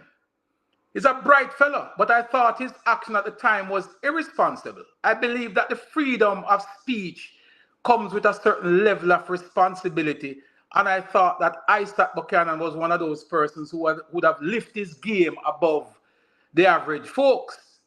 At the time when it took place, it happened on a program that was basically in the gutter. And I to myself, I forgive him, because I believe he was dragged into a situation where, you had to appease and show some raw meat, give the folks who were on. And it was just wrong. It was an irresponsible comment. Now, as it relates to the punishment, I can't speak to that. But I believe that Isaac himself agreed that the comments were irresponsible, irrespective of the fact that we have freedom of speech. Now, I don't want to belabor the point and take up too much of your program. But what I will say, Rattigan, is that folks in the diaspora who are Jamaicans, who believe in Jamaica and believe that there's more good things about Jamaica than bad things, it is heart-wrenching sometimes, and it pained me as a Jamaican to sit and listen to my fellow brothers and sisters who live in the diaspora. And all we can seem to see is every single thing that is wrong about Jamaica. When are you going to have a program, Rattigan, that speaks to the growth and development of Jamaica? When? All right, please, my brother. Hold on a second. Hold on. Yeah, thought-provoking indeed. Let me just Chopper, say this. let me answer. Hold on, Lonesome. Hold So, Chopper, when we have a program to speak about the development, Lonesome, hold on a second. Have you answer him, Hold on. Yeah. Hold on a second. Let me just say this to Chopper, and then I'll go to Lonesome. Chopper, when a government is elected, it's elected to do certain things. It's elected based on promises and expectations. And so when those promises and expectations are not completed, when they're unfulfilled, it is the duty of the populace to raise the issue, not necessarily to get rid of the government, but to get the government's attention so that the government can do a course correction. Now, with the government, if the government says, yeah, we're going to go on the road, and them build a road. They get no medal from me. If them say we're going to give you housing and them give housing, them they get no medal from me. Because that's exactly what they promised and that's what they delivered. Now, when you hire somebody to do work or to mow, for example, you hire somebody to mow your lawn, they mow your lawn. You pay them. That's it. Right? You don't get them a medal and carry on. When they don't do it, that's the highlight when they don't do it. Not when they do it, because there's a social transaction between society and government. It says that I will vote for you based on your promises to me and my expectations, and you will deliver. So what we're doing here, and if you listen to the program earlier, when we started out, I asked everybody, I said, give me one thing that the government has done positively, and give me one thing that the government has not done. Right? So I just lay the front. That's the foundation where we're working from. That you don't have to big up the government when it build a road, because they're expected, particularly since they get 200 to 300% raise. They're expected to do that even before the raise. They're expected to do, and then they offer themselves a service. So when they do when they do what they told you that they were going to do and what you expect them to do, no kudos. When they don't do it, it's my job to say, look, government, you said you were going to do it and you didn't do it. And then when they don't do it, then at some point, then you raise the ante. So that's the foundation. Lonesome, the floor is yours. Tag. All right, my time now. So Chopper. All right, bless up. All right. So you say with ISAT. Let me start from ISAT because Ratty started, the rebel started, so the renegade are talking right now, right? So you say, ISAT, you never expect ISAT to do that and say that. You call ISAT, into something on a program, never acting in lawyer capacity. But you hold the same view with Nigel Clark when him in the house and say, Master, Mark, you hold that same view? You don't think that carry more weight? FEMA say, Master, Mark, when I bring in racism and slaveism to the opposition leader? Let me finish. And then you have other people, you have Warmington with the same thing and say, if you go back to England, if you want to go run and all kind of things, you don't have the problem with that. But you don't have problem like say Isaac, him to a low blow. That's the bigger problem. That's in the House of Parliament, brother. And we can't play hypocritical thing with that. With you just saying the while say you watch your brother them in the diaspora, hold back Jamaica. We not hold back Jamaica. If everything good with Jamaica, then we won't talk.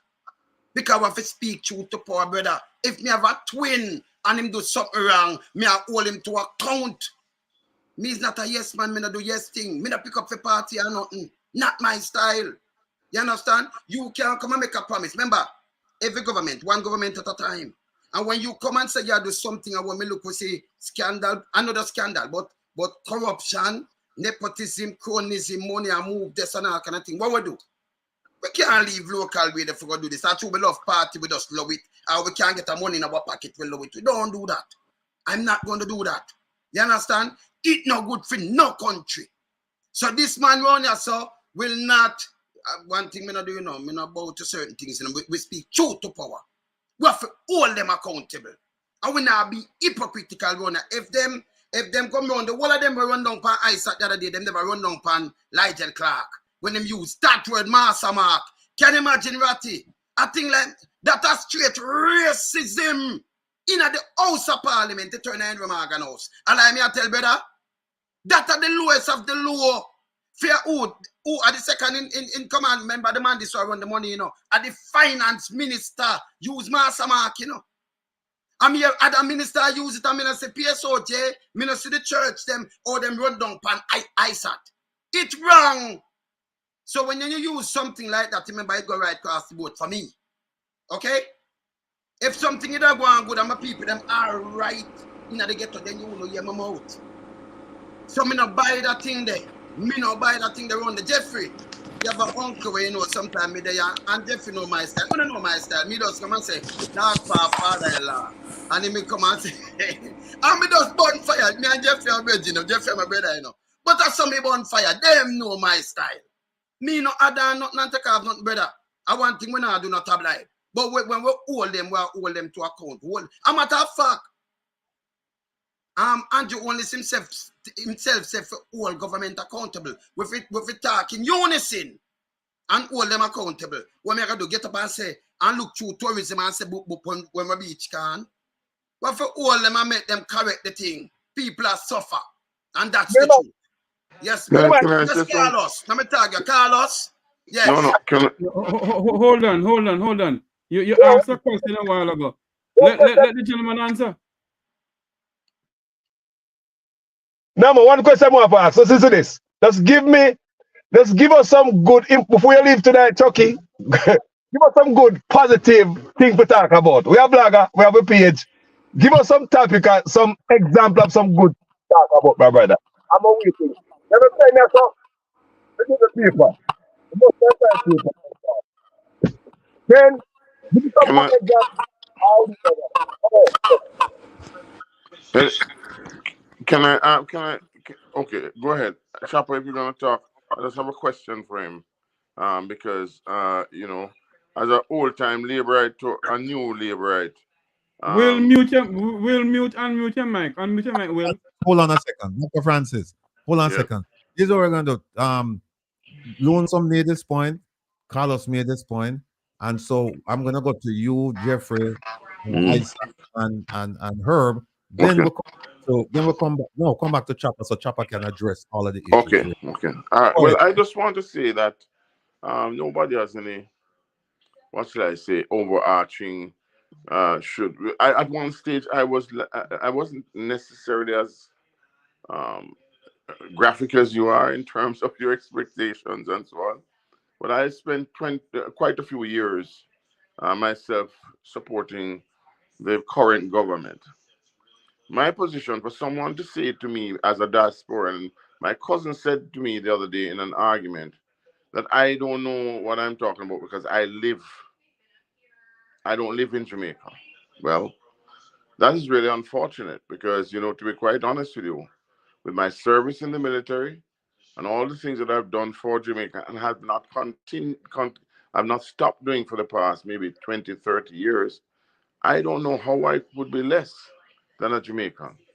And for people to say that when you say something about Jamaica, when you see the headlines, when you see the things happening on a day-to-day basis, and for you to talk about you're being unpatriotic, and in fact, there's no respect, in my opinion, for the diaspora, because you know, as a whole, you know, we want to have conversations. I myself wrote, I have evidence of it, to the Minister of National Security, to the Commissioner of Police, and we could include the Prime Minister because I'm sure everything went to him, and asked and went down there spending our hard-earned money to help them to move. And if they had listened to us at the time, offering them free advice, and then they went and paid for it eventually, and it hasn't worked.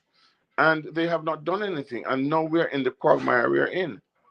My brother, I ask you, before you answer these gentlemen, think and say to yourself, you're talking to another brother. You're talking to people who love Jamaica just like you. And if it is not so, tell me. You think you love Jamaica more than I am or anybody else? Go right ahead. I'm listening. But I believe you know the answer. Thank you. All right, Jeffrey. Chopper, you came on my program the other day. Yes, sir. And I thank you for coming on. The question I want to ask you this afternoon or tonight here is our citizens in our country, in rural Jamaica, safe? Are they safe? Yes. No, the question, Chopper. He's just asking the question. You can write it down along with the questions from Lonesome and Dr. Francis and Carlos. Right. So, any other questions you want to ask him? Yes. Is our citizens safe? And because in a Zozo era, SOE area, Hanover, they gunned down a birth and a school compound. And they keep on saying a crime rate is going on in Jamaica. Now, it is dubbed that we in the diaspora don't know one thing that is going on in Jamaica because we're only tearing down Jamaica. And we tear down Jamaica come. So, what I don't understand, show me as a Jamaican citizen, not as a member of the Labour Party or a member of the People's National Party, but as a member, as a Jamaican citizen, show me where we in the diaspora is going wrong. Show me where everything is going right in Jamaica. All right. So if I No, can I go, Rattigan? Hold on. Write down the question there. Yeah, man. Questioner is Herb. Where's Herb? Oh, my apologies. I didn't remember we had one more person. Sorry.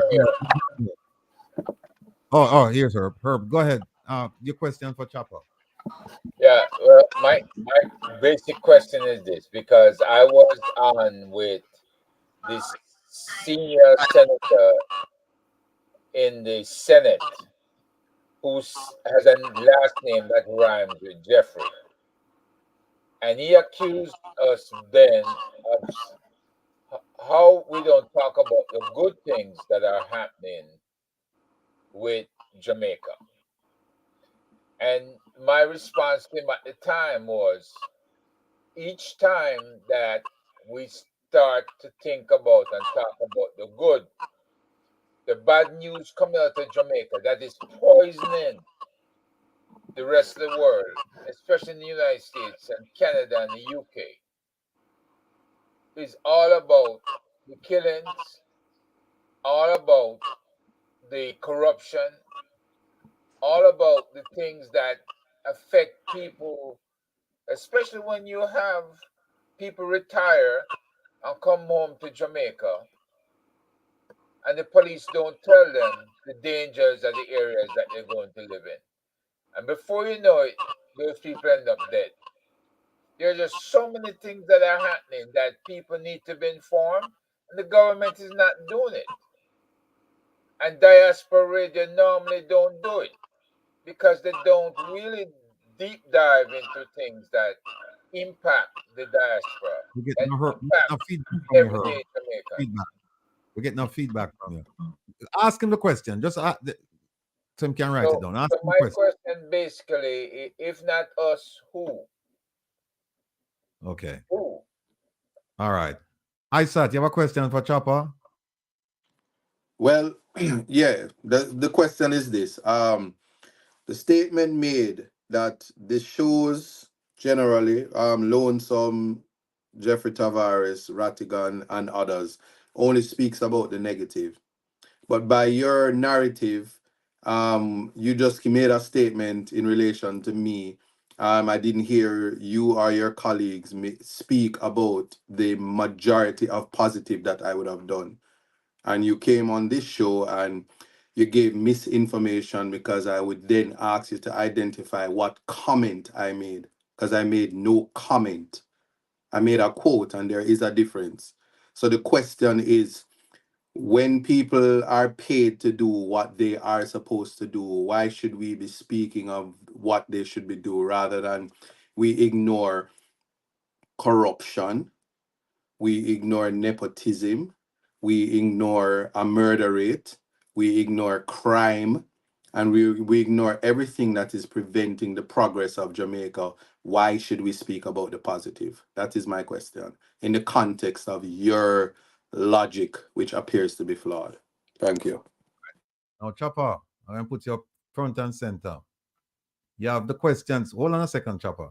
You have the questions to start out this discussion. And people have said that, numerous things about you. I don't pay attention to that because what we want around here is balance. We can't just talk about, just what we believe. We want to hear what other people believe. And so you have a list of things you have heard from every single person here about their concerns, and they're looking forward to your response. So the floor is yours, sir. Go ahead. I'm going to take the last one first. And let me just put it in context, Isa. Legally, and your journey into law is something that I've spoken about all the time. I've never looked at your political connection. I looked at your legal journey. A man who come up and would have had challenges and made it to the bar. Country me come from. Me not brilliant and bright like you and others. So when me see people who come from humble beginning make it to the top, I applaud them. I made mention of the negative based on the context that you had it in earlier. The discussion earlier spoke about the whether it's a comment or it's a quote, whatever had caused for the Bar Association to come out against you. That is within that context that I made the comment. All right? And I said, I gave my opinion on it. And I said, for a man who I admire your work and what you have done legally, I found that you should have been more responsible in whether you call it a quote or comment. That was the context in which I said that. So that's the basis for that. I'm not going to belabor it no more because, as I said, I didn't even get a chance to write down all the questions. But I take that one since it's the last one. And I'm willing to come back, and have a fulsome conversation on my perspective. And I will say it. I have a problem with the diaspora speaking 99.99999% negative. All right. So Wayne spoke about, I think Wayne, well, let me first go to the gentleman who served in the military. Appreciate your service. Thank you for your service, because Which one of them? There are two of them. There are two of them serving the military. Dr. Herb as well? Yes. Right. So the two gentlemen who serve in the military. Respect. Appreciate it, because if it wasn't for persons like you holding the fort, perhaps we wouldn't even be here today. So I appreciate your service to Jamaica. And wherever you are, whether you live in Jamaica or not, I'm hoping that you will still continue to give service. But there are a lot of things happening in Jamaica that we fail to talk about. Jamaica is coming from a place where, and those gentlemen, based on, I'm assuming their age, will be able to speak to what existed during the 1970s and the 80s in terms of violence, political violence in particular, right? We live through a system between the 1990s coming all the way, well, a matter of fact, from the 80s. We have a high interest rate policy. Well, not a high interest rate policy, we have a high interest rate. We have a high debt to GDP, terrible murder rate, high unemployment. And today, and we can put this in context and we can portion out whoever contribute to this. But today, we have moved from an 18% unemployment rate and we're now at 4.5%. We can divide that between the PNP and the GLP and whatever P. But the fact of the matter is, Jamaica today have the lowest unemployment rate in Jamaica's history. We can't discount that. We can't discount that. High unemployment was a contributing factor to our murder rate. Today, the police and the military that those two gentlemen nobly served were under-supported for decades, barring no political party, whether GLP or PNP, both sides. But today, we have a police force and a military who nobody can dispute that they're in a better position today as it relates to the living condition, working condition, salaries, equipment, access to information, access to international support. Me and your brother, well on Chopper. Me and your brother. Me could just par it Win. Well on no, get out of this, Gregory. Me and Chopper par.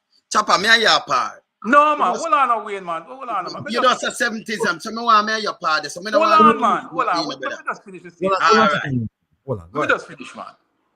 So I am just saying that these things happen. We had a debt to GDP of 148%. Today we're at 74 thereabout. Those things are significant.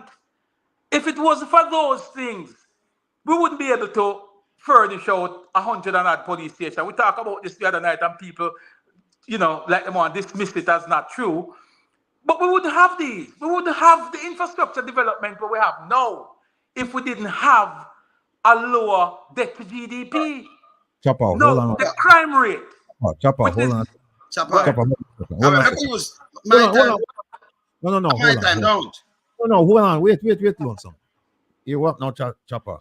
Yeah, man. A bunch of subjects, and I can see where, everybody going to want to respond.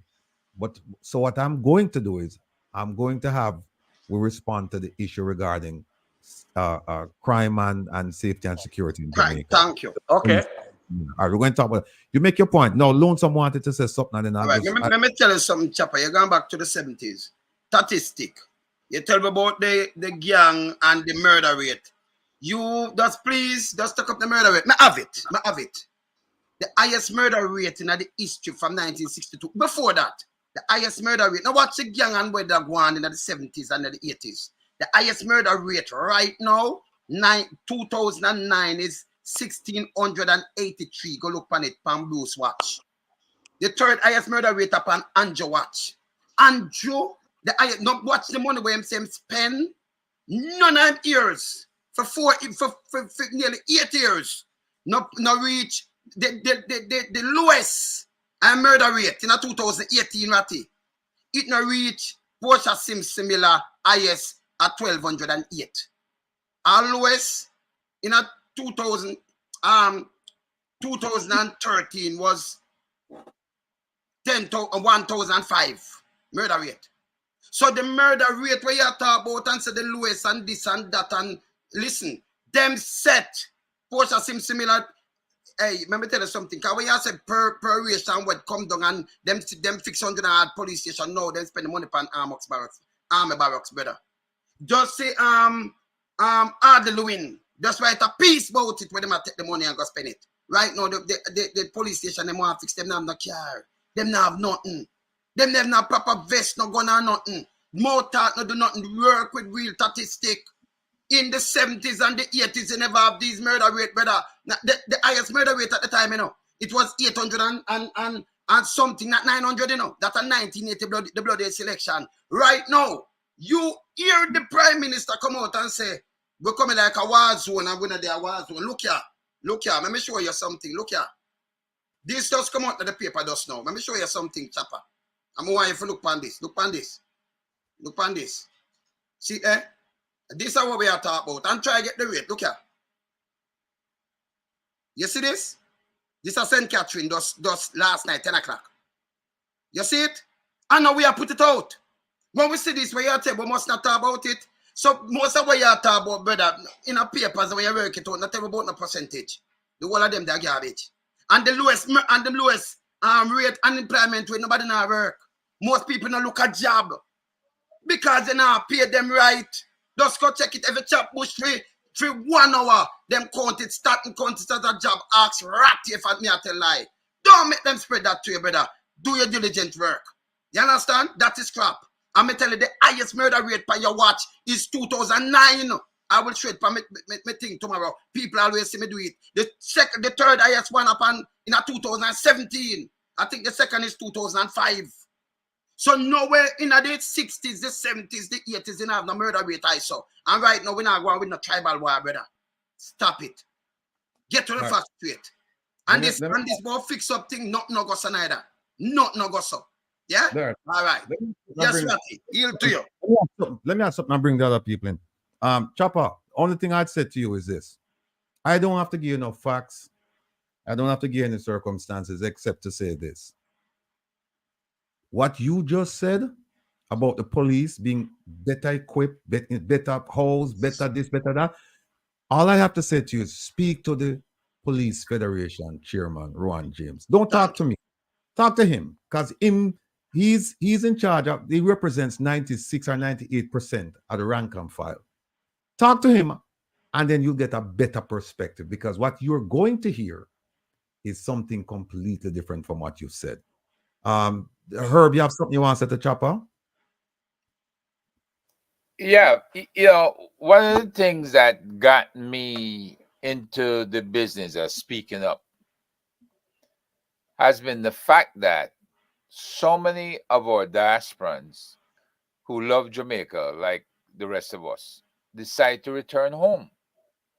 I maintain a home there, and so do others. And when they return home, they hire people that they didn't get anything like a police clearance or anything. And before you know it, they end up dead. So many tourists come to Jamaica. who are of Caribbean background or Jamaican background, and they are not, they lack the awareness they're supposed to have, and they end up dead. So when you have all these people dying, and we keep asking questions about when folks hire workmen to do work on their homes back in Jamaica. They send money down and the money disappear and the work don't get done. There's so many things was going wrong when we started out, and we weren't able to address everything, but we addressed those things that impacted the diaspora on a whole. And then we find out the rot didn't start with people, it started with people at the top. And so if you can't clear up the rot at the top and get fairness and honesty in our society, you're not going to expect anything better from people at the bottom. As a matter of fact, the people at the bottom are the ones that get prosecuted. The people who don't have the wherewithal, the money, or the influence, they get prosecuted. We spoke about that earlier tonight with that attorney. Because we know there's a lot of bad things happening in the upper crust of Jamaica, in their society, at their social levels. But those same things that happen, it's only the people at the bottom that get prosecuted. See, a policeman went to jail for 6 months. He's a district constable because he misused the government credit card. But how many of them bigwigs misuse their positions and have gains from it, violate JCF rules, violate the law, and they don't ever get written up, much less to go to jail? So these are the things that we have to point out in this society to get them to change. And this is what we desire. We desire change for the better, not for the worse. So when the majority of Jamaica start giving us all good news, then we're going to have to change as well, because we don't have nothing bad to say, nothing at all. But right now, there's just too much going wrong that somebody had to speak up. And we will continue to speak until we get right. All right. Means they get All right. right. All right, here's what Chopper gone. So what we are gonna do, we're gonna just get back to regular programming. Welcome back, our beloved sister, Maria. Wait a sec. Chopper disappear. I'm sorry. I'm sorry that I'm laughing, but this is a conversation, you know. If we're really serious about making Jamaica a better place, this is a conversation that we all need to be having. And it is not fair to say all we do is talk about the negative. If there weren't so many as a matter, like you said earlier, Rattigan, you cannot commend the Prime Minister for doing his job. When he doesn't do his job, that's when you have to hold his feet to the fire. But now, when you look at the level of corruption that is happening in Jamaica, and let's go back. I'm going to start with ISAT because I heard enough, but I have to go back to ISAT. It is disingenuous for him to say that he was one of them who wanted ISAT to be disbarred or whatever, something to that effect. When you have so many people in Parliament who have misused and abused their right to speak and their right to freedom of speech to degrade and demean not only the office but other people. And they are still in Parliament. Nobody has come out to say anything about them. Nobody has ever asked them to apologize or any of that. None of that has happened. So that's disingenuous. And I do believe in freedom of speech. Sometimes it's not the language that we would use, but he had a right to say what he did. In the context, he talks about context matters, in the context of the situation he was in.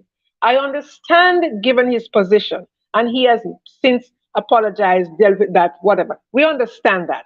But the bigger picture is this, that he had every right to speak the way he did in that particular situation. Now, moving forward, he talks about the good things that happening in Jamaica. Rattigan has a blue drum behind his back. Has that changed? And we're not talking about government's past. We're talking about government present. Because every government is supposed to come in and do something to better the lives of the people. But what we have seen in Jamaica, and we are seeing in Jamaica right now, is a situation where the lives of the people, the masses, the 99%, their lives are getting worse, while the 1%, their lives are getting better. And we must say nothing. When you look at the rafters, their rafts were destroyed. Instead of making them, if they were out of, what you call it now, if they were not legitimate operators, there was a way to do it and legitimize them and give them certificates to operate. There was a way to do that. They did not have to destroy their rafts, because in destroying their rafts, they destroyed livelihoods. When you look at SSL, look at the corruption at SSL. Nobody interviewed the owner of SSL, yet it's like it's being swept under the rug. That's another corruption. When you look at the Prime Minister himself, he is yet to sign the code of conduct. His statutory declarations going on 3 years is yet to be verified. So don't come and say we are pointing out the negatives and not looking at the positives. We have to, because the negative is what is destroying Jamaica. Jamaica has a $200 billion corruption problem.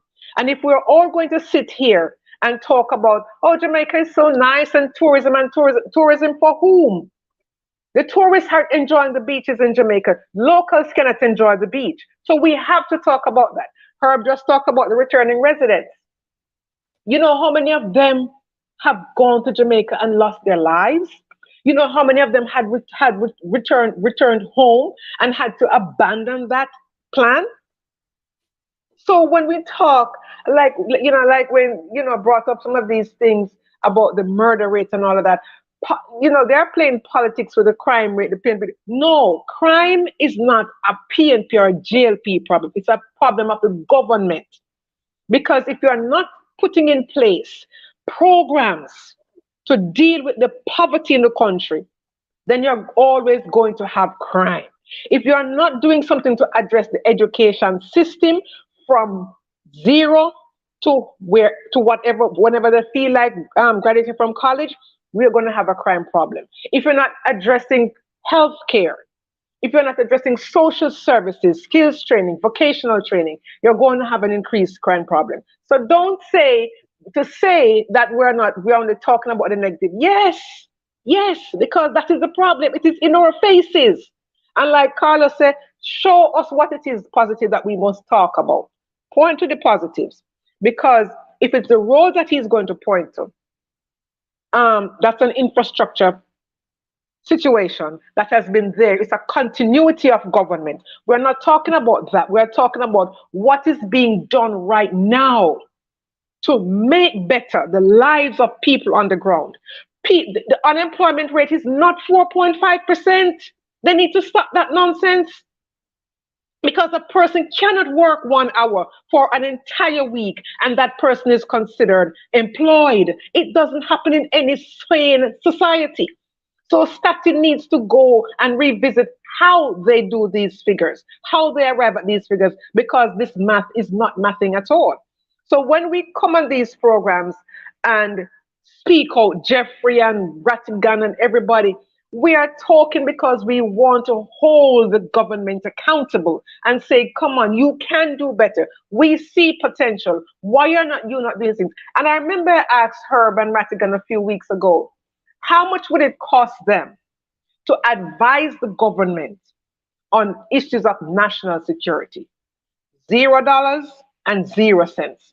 Why have they not reached out to the experts? They are there.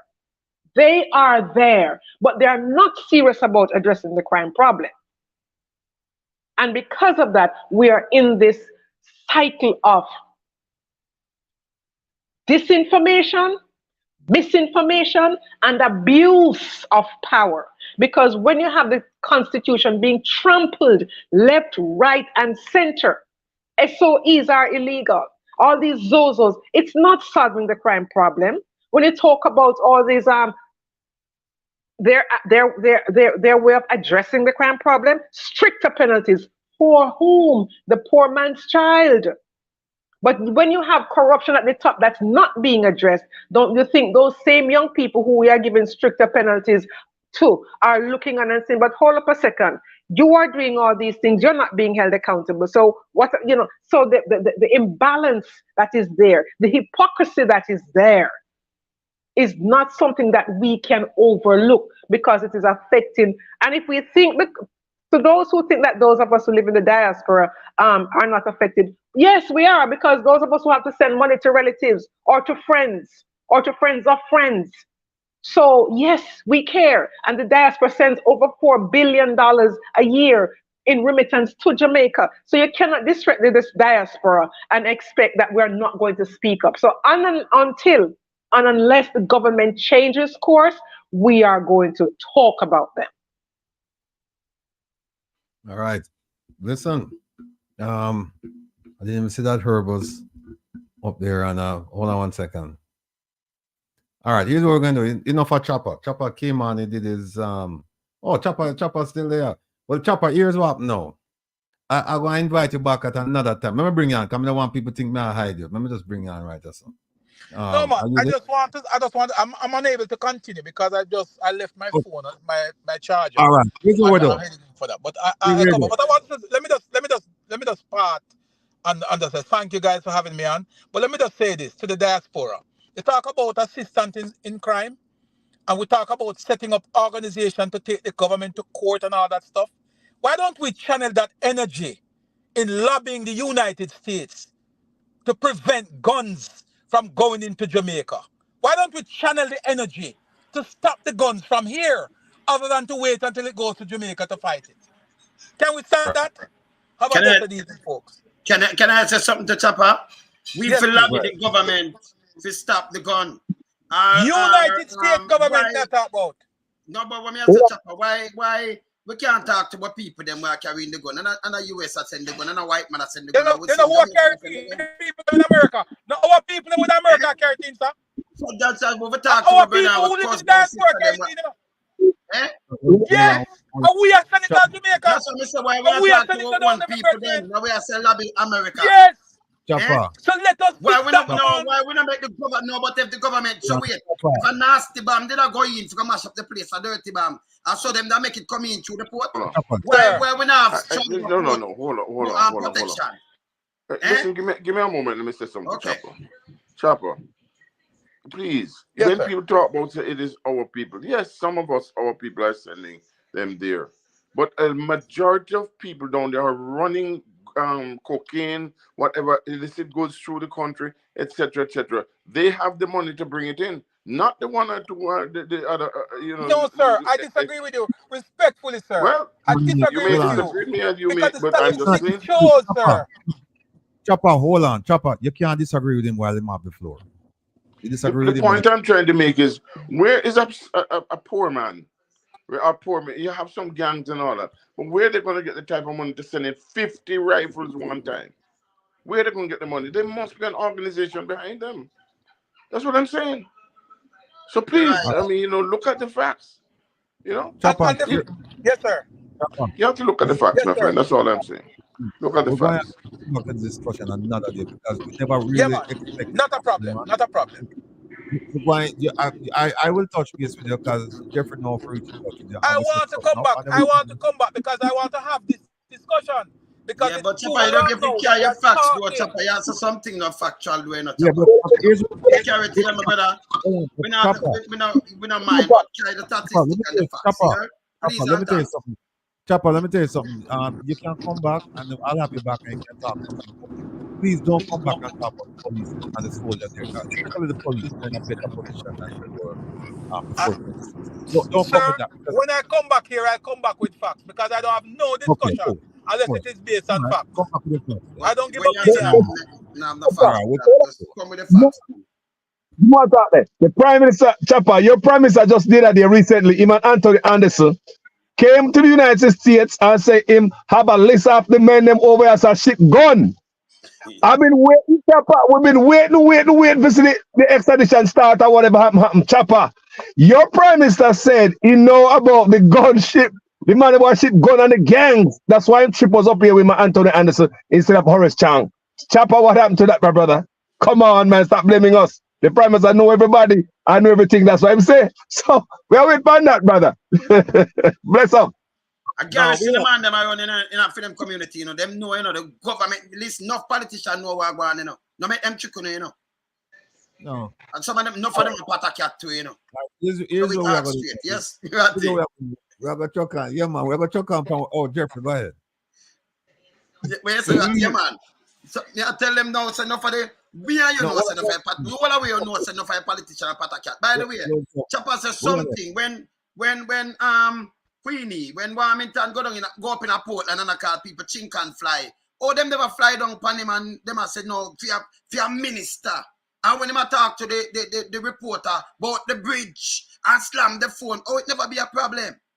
Yeah, it's a double standard. When Green I say show a labor right in a pandemic and I keep things an illegal, them I put him one side, don't him I still minister now? Eh? Right. If you follow what them say, you know, them that applies it right across the board. Me not understand them, you know. When you work with one thing, it just run right across the board, brother. Hold on, Jeffrey. What you want to say? Jeffrey, you have yeah. No, I just want to say this, that I don't want, because Rattigan say I know how to get through to Chopper. I make something categorically clear. No, he was on your program. Hold on, Mr. Rattigan. Please, sir. Allow me. Let me make something categorically clear. I am not, nor will I want to be, a member of either the People's National Party or the Jamaica Labour Party. Okay? You must can have friends who are Democrats or Republicans. And I know a lot of people don't like me, but I really don't care. I am not, and will I want to be a member of any political party. I am got Chopper number from somebody who I know. Because I have been reaching out, I would been trying to get a hold of him from when? To come on my program. That's how I get his number. So let me make this clear. I am not a member of any Labour Party, nor do I want to be a member of any Labour Party. Another thing again, we here, well, I know for myself, that when I speak on facts that comes out of either the Jamaica News, the Jamaica Gleaner, the Observer, or any other media in Jamaica. So when they're gonna talk about we talking bad about Jamaica, is it that the newspaper is talking bad about Jamaica too? The 3 people that get shot. Is that the media is talking about? Hold on, Wayne. Let me talk. Is it that the media is talking bad about Jamaica too? Is it that when Nationwide, let me call name, when Nationwide report that how many people are being murdered in the country, are they spreading propaganda in the country, Mr. Chopper and Minister of Misinformation, Robert Nestor Morgan? Are they? Why are you all blaming us? Why are you all blaming us? The fact of the matter is, our country is in serious problem. I am not saying that Jamaica don't have some good in Jamaica, you know. Of course there are some goods in Jamaica. We do. As I said at the beginning of the program, Minister of Tourism Edmund Bartlett is doing a damn good job about tourism. Hold on, let me talk. You all talk, let me talk. All right, boss. Yes, he's doing a good job about tourism. We agree with that. But the problem that we're facing in the country right now, the crime violence, the crime that's going out of work, the corruption, the cronyism, and the nepotism. Come on, don't come on here and talk about we this and we that, and we speak bad about Jamaica. Come on. If you all listen to my program sometimes, I speak good about my country. And what pisses me off is when y'all gonna come and talk, we talk bad about Jamaica. When the Glean and the Observer, the Star, Even international news is talking about the same SOE that is not working. So, okay, if we're talking about Jamaica, I am inviting the Prime Minister, the Minister of National Security, the Minister of Tourism, everybody to come on my program. Yeah. Come on and speak to us then, since we're talking about Jamaica. Come on. And stop talking about we're talking about Jamaica. Come on and tell us, what are we doing wrong? Since you all doing everything right, what are we doing wrong? I yield back to Mr. Rattigan. All right, here's what I don't know. We could just talk about the steps going forward. Chopper came on and he did his cameo and he's gone. So we could focus now on what our real purpose of being here. Let's start talking about this idea of a call to action. Let me talk to Carlos. Let me have Carlos talk to us what a call to action is and what are we going to do with our call to action. Well, a call to action is, you say if you're a police officer, you're home for your week day off, and you say trouble downtown and them call you come army, you come downtown, come work. Call to action. Soldier in a reserve. When a wartime and trouble come, pack up where you pack up and come. But anyway, I'm going to tell you what I'm going to do sitting here now. People, if you listen of the past, we've been talking about the US Embassy and the British High Command says basically we are responsible for the corruption of our country. It's only we alone can fix it. And there's old time saying, me always I use it. Emancipate ourselves from mental slavery. None but ourselves can free our mind. At this point again, the people in Jamaica are weak at this point. A lot of people want to talk, but they can't talk. A lot of times I talk to all the people in Jamaica on my phone and they are quiet. Sometimes you hear somebody in the background, take time talk, man. Take time talk. Like the people don't want the walls in the house to know. So, another thing again, we in the diaspora been sending money to Jamaica and we can't do nothing. We've been sending money, barrels and containers and crates and money. But at the same time, we can't go enjoy ourselves.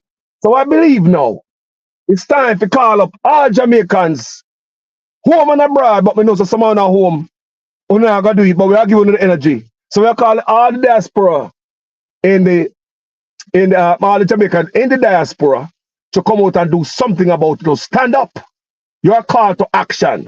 You are called to come do something for your country, for your fellow men in Jamaica who are too weak right now to come out and defend themselves. You see the 300% raise, nobody say anything. Turn on the yard, not even dog walk on road. When the rest of the Caribbean island, them are protest and even Prime Minister got his head bust.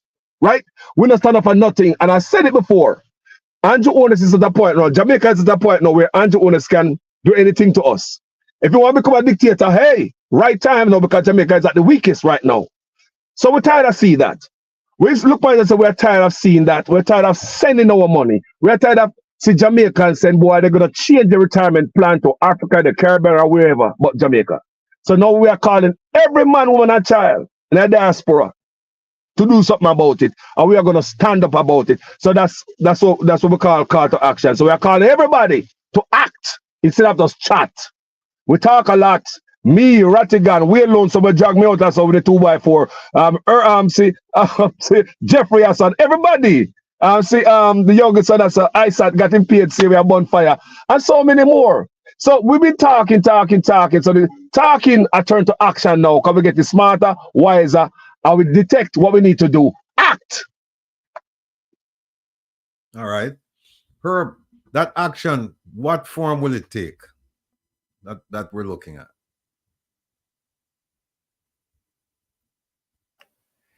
Okay, the action and the most direct action that's allowable, I would gather under anybody's constitution, is the right of people to have free speech and to tender protest to the government when they do not like negative things happening to them within their country, within their homes. And so the people have to speak up. Now, the people includes the ones in the diaspora as well, right? So if the people in Jamaica aren't able to speak or feel intimidated or fear the police coming to their homes and pulling them out from underneath the bed, which has happened before, right? Then the people in the diaspora don't have to worry about that because the police not coming here in the diaspora and pulling anybody out from underneath the bed. So the bottom line is we can all gather in a place where the Jamaica government exists, i.e. the embassy, i.e. the Consul General's office, or the acting Consul Generals in other areas, and we can let the government know directly, hey, we do have standing, we do have cause for action, we do, and we are united in that cause for action. We need to make this very clear to the government, who seem to be thinking that they can send folks on the program to accuse us of not saying the right things or badmouthing Jamaica, which the leader of the Senate tried that before.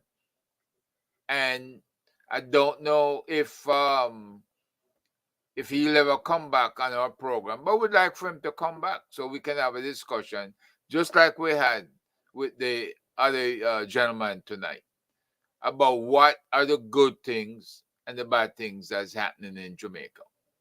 So as far as I can see it, our protests will send a clear message that, hey, yes, we don't have to be in court to get our questions and our actions respected. We can also take action right here in the good old US of A. And guess what? One of these days, we're going to have you in our court system here. And then we're going to find out, and you're going to find out, what a real courtroom should be like. Thank you. All right, thank you, sir. Isaac, we haven't heard from you for a while. Now that you're in the saddle for the foreseeable future, part of this call to action includes lawsuits, and I can think of two.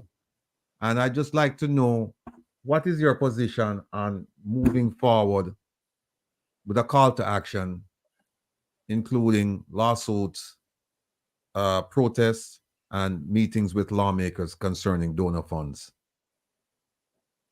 I'm gonna start with one place because I'm really taken aback by the direction that the program went in terms of the criticism. I want people to understand something, especially I'm gonna address you, Jamaican Carlos, about people whispering in their house. I'm an attorney. I worked hard. I didn't use student loan. I was not published in the paper for owing student loan.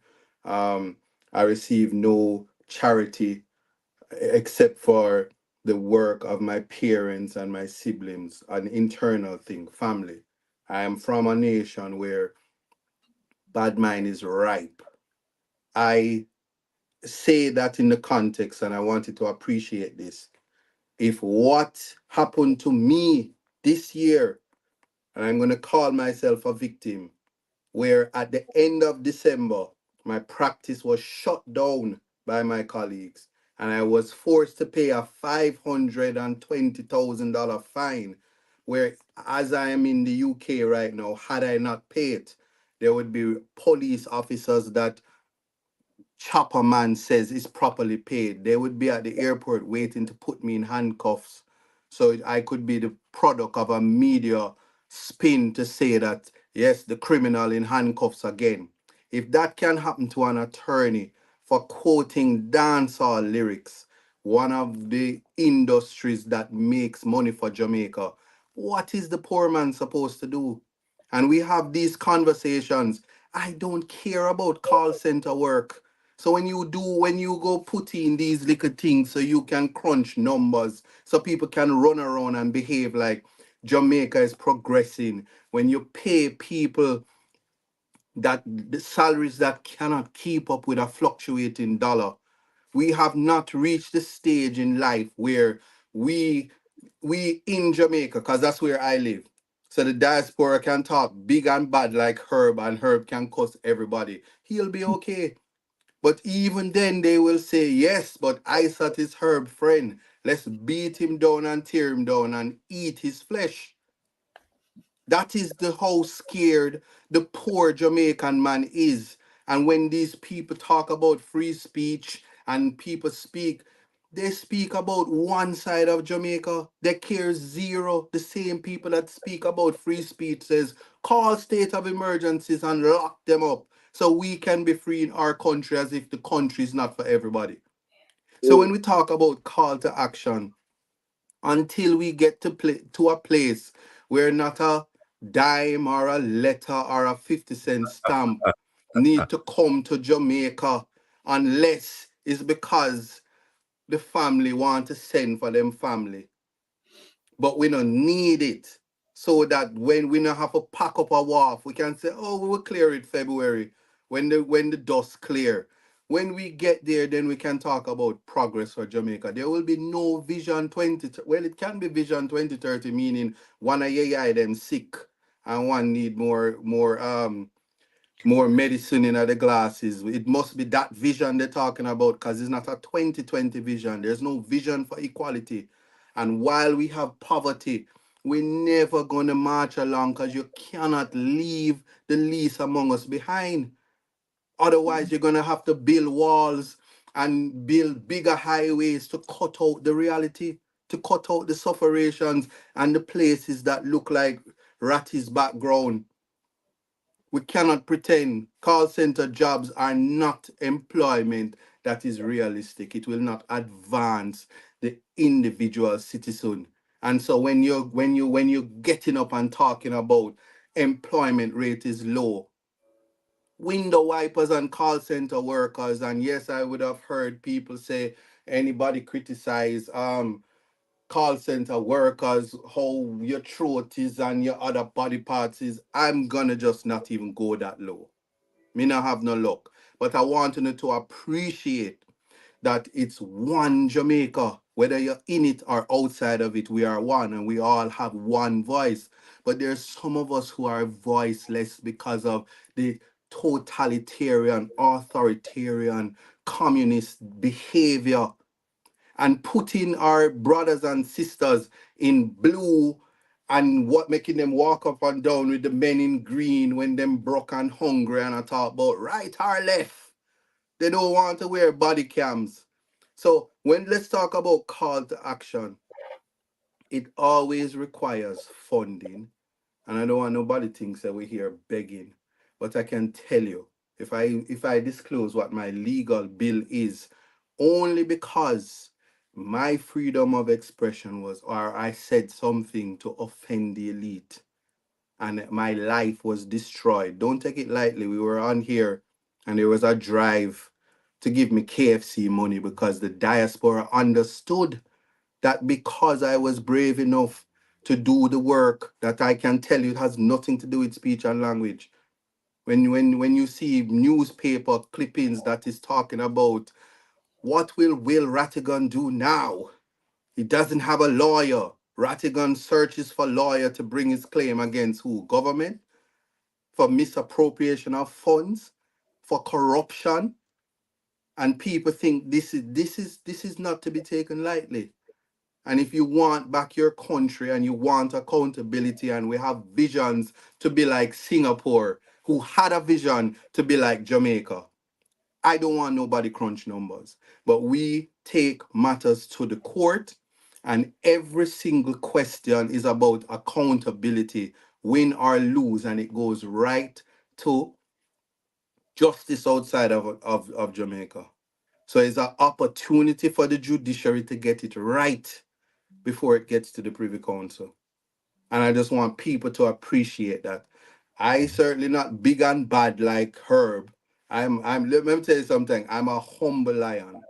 And I just worry for my people, because as much as my father would have allowed me to be privileged, And he tell me, don't forget where you come from. It makes no point that if I disrespect my helper, I disrespecting myself. And if we're not thinking about them, we're not gonna advance. And it's few of us. We Jamaicans are the pearl of the world. I just wish people would understand that. We're not replicated and duplicated like other nations, but then I don't want them beat me down either, so I'm not go call the nations I'm speaking about. There's enough of them out there. Yeah? We are not manufactured in the numbers like other nations, so we have to protect our valuable commodity, which is us. And so respect for the diaspora is important. I heard my lady friend say, listen, $4 billion and then don't have a voice. And people telling Rattigan him don't have standing. Listen, man, that's what we are here for. So the criticisms is what we want because we want a better Jamaica. I care nothing about all the good that government do because you're supposed to do it. You are supposed to do it. That's why you gave us your manifestos and that's why you told us that in 100 days, all the things that never happened. And we mustn't lose sight of that. And I can tell you this, people thinking about political allegiance. I don't care if somebody think I'm a PNP or if I am a PNP. What we need is a better Jamaica. So you can be a JLP and you can be a PNP. You can be whatever you want to be. But at some point, you have to be Jamaican and you must be able to criticize. And I've said this a million times. If Mark Golding wins the next election, woe be unto him. Because if he breaches human rights, they're going to say I'm a labor right. It's the people I care about, nothing else. Here, here. And I will rest on that. Thank you. All right. Dr. Francis, the ISAT has given us a view as to what the call of action should be like or what it shouldn't be like, and we have heard from Carlos. So you are presently the chairman of the Diaspora Crime Intervention and Prevention Task Force, and you've been given the honor and the distinction of leading us into battle, so to speak.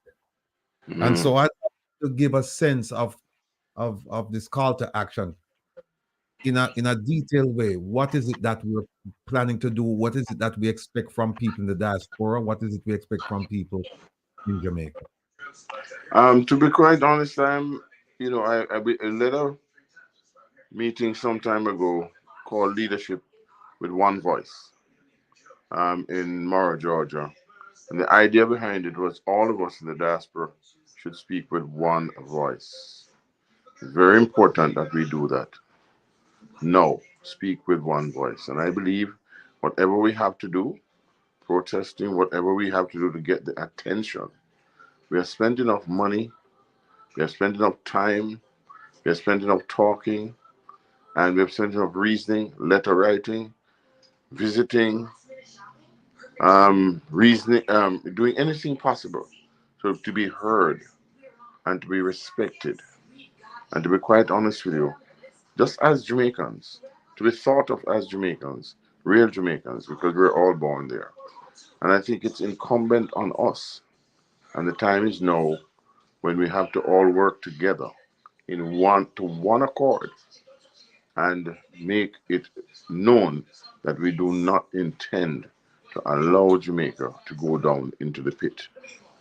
Okay, and for those persons who are thinking that we may be bad mind or we may have an agenda, I would say to them, think again. Look at our records, all of us, our records, and look at what we have given to Jamaica, and what we're prepared to give for Jamaica, and how we and if they want to still say we don't love Jamaica, I believe that anyone who doesn't fight for Jamaica doesn't love Jamaica. To be quite honest with you, I really do believe that. But we have to be sincere. We have to be our brother's keeper, and we have to work together at one accord. There's no other one. That's basically how I see it. All right. But specifically, I mean, in a general sense, yes, we have to work in unity there is strength. But specifically, people would like to know what exactly, and somebody mentioned it, what exactly when you say call to action, what exactly? Well, we have already said it, and we have told that we're going to have to go to the various embassies. Somebody said it already early on.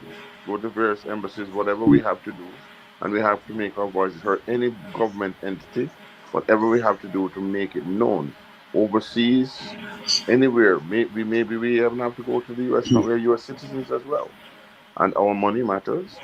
Funds have been taken out of taxes and given to various countries, including Jamaica.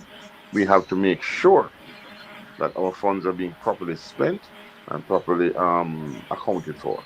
It cannot be a guesswork. So that is what I could say in relation to that in clarity.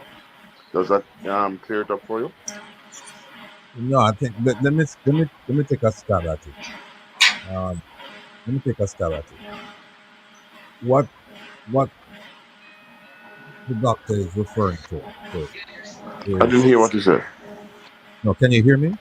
I can hear Can you you, now, yeah. yeah. No, I said let me take a stab at what you said. What we're planning to, because the talking is over. What we're planning to do is to launch a series of protests Yes. overseas Yeah. against the Jamaican government. That will take place shortly, the time of our choosing, and it's to bring international attention to the massive corruption and the scandalous nature of this government. It's also to bring attention to the fact that donor funds. You can't hear, man. The mute them thing. You can't hear that. That is the mute them, man. You cannot hear. Alice, and yeah, Dr. mute them. Martin, mute your mic, please, sir. That's why we're not hearing anything. Some nice I pick up, I can hardly hear you right yet. I want to really hear it clearly, my brother. Okay, can everybody hear me now? Yes, yeah, nice. Good. So we're planning a series of protests against Jamaican official establishments, meaning embassies and high commissions, in places where there's a high concentration of Jamaicans. That is to say, the UK, Canada, and the US. Those demonstrations, those protests will take place at the time of our choosing. But it's necessary. It's not something that we discussed and agreed to lightly. It's unprecedented, but it's necessary because we have to highlight the massive corruption. We have to highlight the fact that donor funds have gone missing. There's no accountability for a significant portion of monies sent to Jamaica. We have to highlight those things, bring international attention to these issues, because that's the only way the Jamaican government is going to respond. We understand that people in Jamaica, and people in Jamaica understand this. We know that you support what we're doing, but we're telling you that if you want to protest in Jamaica, we're going to leave that decision up to you. But we suspect that most of you won't because of the fear factor. But we who live overseas, we don't have to worry about that fear factor because we're going to apply for permits and we're going to lawfully and peacefully demonstrate, let our views known. That's one. The second part of it is this. The Prime Minister said it a few weeks ago when he was here. He said Jamaica largely depends on foreign aid. Some of that aid comes from the United States, the UK, and Canada. And so there's a group of us, we're getting ready to go meet with our legislators and let them know, in no uncertain terms, that we're dissatisfied with the way the State Department is conducting business with Jamaica through USAID and other components of the US government, because those funds are, some of those funds are unaccounted for. And we're also going to bring the issue of corruption to them. It's an untenable position to have a prime minister who established a premier, so-called premier, anti-corruption agency. And that agency cannot verify its statutory declaration. And I should say declarations, plural, for a few years. We can't have this person representing us. Because don't ever think for a moment that only Jamaicans know about this. They all know. When I say they, I'm talking about international partners. They all know. And so this man is compromised people. When you cannot explain the sources of your wealth to the satisfaction of the Integrity Commission, there is a problem. There's a huge problem. And so we have to highlight that. We have to highlight unexplained wealth of some of our politicians. And to tell you, just to give you an idea of how much of a bloodsucker these people are. They're stealing the country blind, and at the same time, they're saying, we want a raise of pay, and they got it. So who's the winner? Not the Jamaican people. They're stealing, and they're saying, oh, we need more money on top of what we're stealing. So people, we need your support. We need your financial support, but we also need your physical support when we start having these protests. And some of you will be called on to visit your local politician, whether in the UK, Canada, or the US, and to raise those issues with the national body. Because I can tell you one thing, that in America, that will get the attention of any politician, of any stripe. Somebody needs to move. Okay. Yeah, I can tell you one thing that will get the attention of any politician. You want something think of you? Is that you? Yeah, me this, Ratty, but hear this. More hear this something. Can I see a young man? Me just say something. You see when you come over here, so you know when you come over me, this so Ratty and me same way, you know, our family. You just tell me who. A guy just named Nikai, and when name, I say about move your nastiness, your PMP, this and that, remove him. Where is he? Him very out of order. You're when very name? out of order. When him name Nicky and Gray. Nicky and Gray. Him the right this up there, but and start drop some word. You're very out about that. We don't want people like you over here, so. Yeah, now look for him. Hold on. Him name Gray. Just go up and tell you where him there. Just tell me where him there. All right. So him there Beverly Adams. Him there right where I say Chopper John, please leave. Him there 9:03 p.m. 9:03 p.m. Remove him. 2 out order. I said move your nastiness. With your bias PMP self. You see, these are the things that's why Chopper, you know what, I can't to tell them when disrespectful. You see him? Nicky and Gray? 9:03 p.m. Nicky and Gray. Yeah. All right. Rattigan, are you all of Jamaica? Yes, him gone, yeah man. Bye-bye, yeah man. Them not the manners. When you run your song, we are deal with respect. Uno can't come with that Andrew attitude, uno just jump down on people. You see, uno the same one will sell out and they come like a phone of people shoot bad money to you know. No. Just identify that.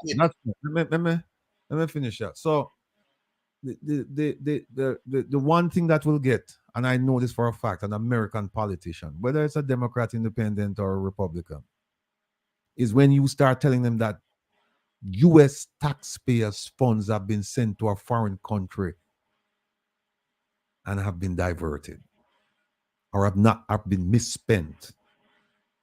That will get the attention of every American politician. So you see all of the congressional committees that the Prime Minister met with recently. We are going to meet with them, and we are going to tell them our story, and we are going to tell them his story. The fact that his declarations cannot be verified. They know But we're going to let them know that we know and we need them to do something about it. You saw what recently happened in Haiti. In Haiti, they took away the visas for some politicians involved in corruption. The corruption had nothing to do with the United States. And they can do that. So at the very least, we want the threat of the revocation of visas. At the very least, we have put up with this nonsense for far too long, and we are speaking on behalf of our brothers and sisters who are voiceless and marginalized in Jamaica.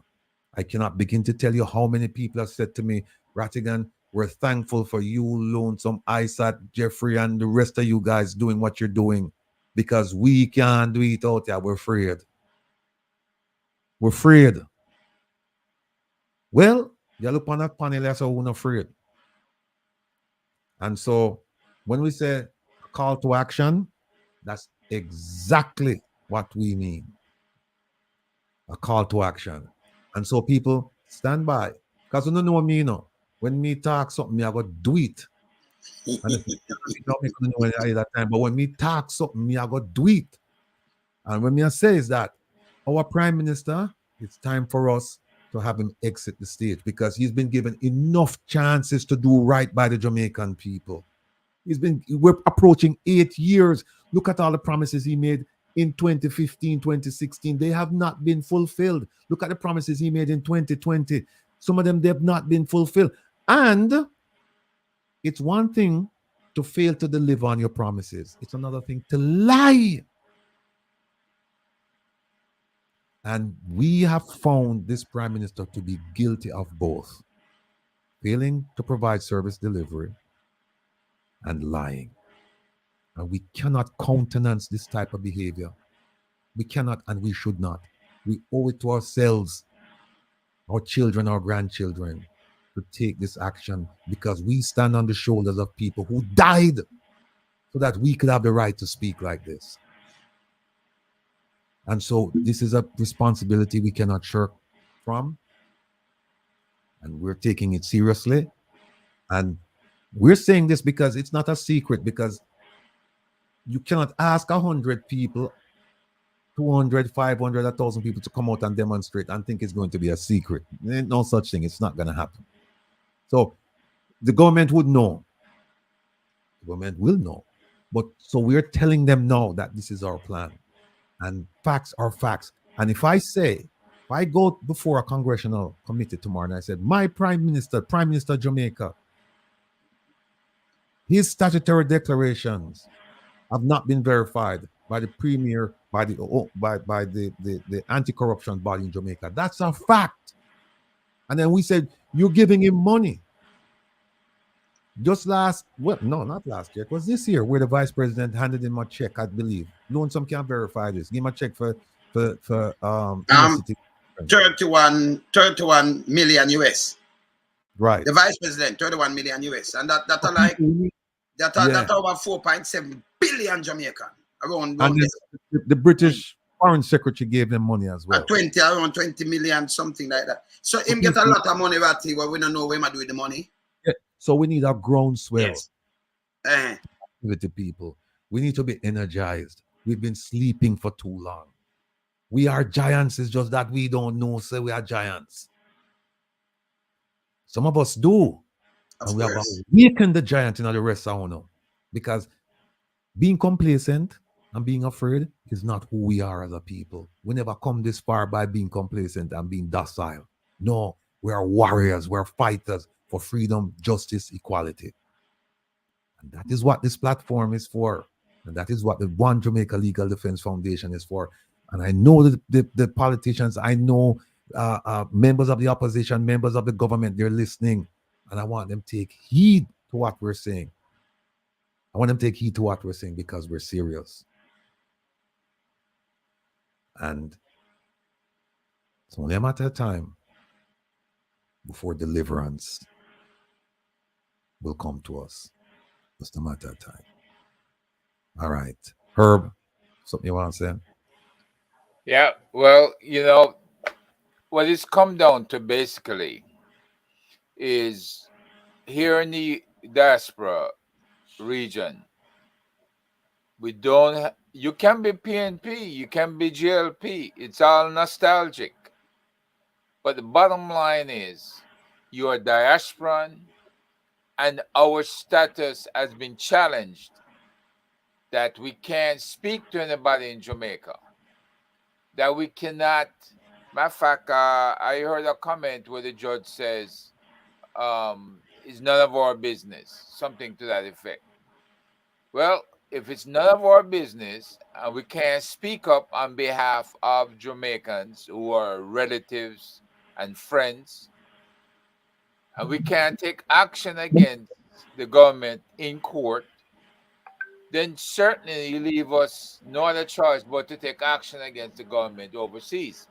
Now, speaking to Dr. Claire Nelson, president of the ICS, where I serve, she was asking, she says, if the court and the government is telling you you have no standing, then it's a human rights violation and it can be brought before the OAS Human Rights Council. Because you didn't leave Jamaica and leave Jamaica without paying your taxes, without paying taxes when you visit, without paying your property tax, without doing $3.5 billion a year for remittances.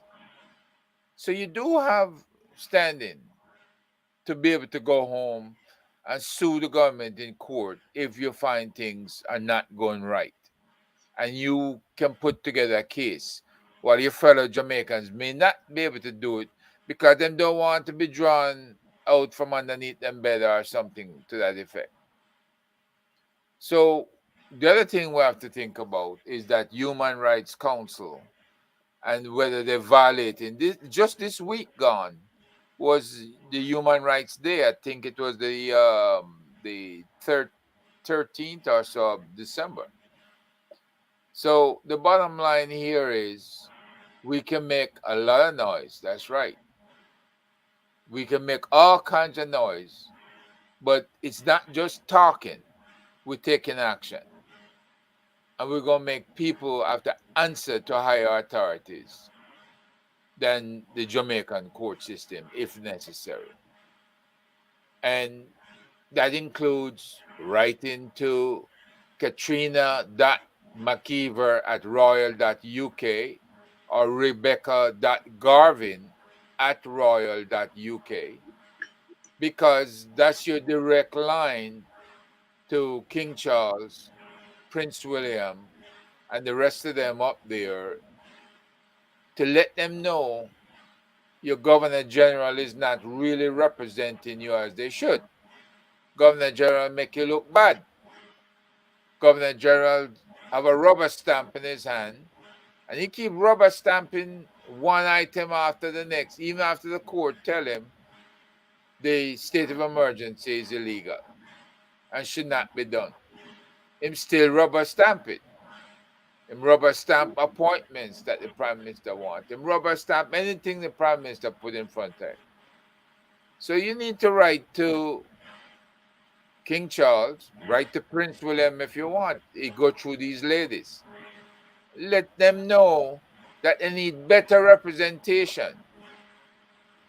You cannot have the Governor General,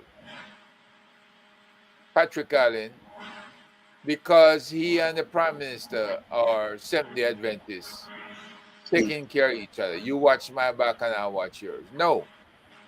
He needs to do his damn job. And we need to let London hear loud and clear. Right to the lady that Kamina Johnson ran against. She is the Secretary General of the Commonwealth. Barney Scotland. What's her name again? Barney Scotland. Yeah, Barney Scotland. Yes.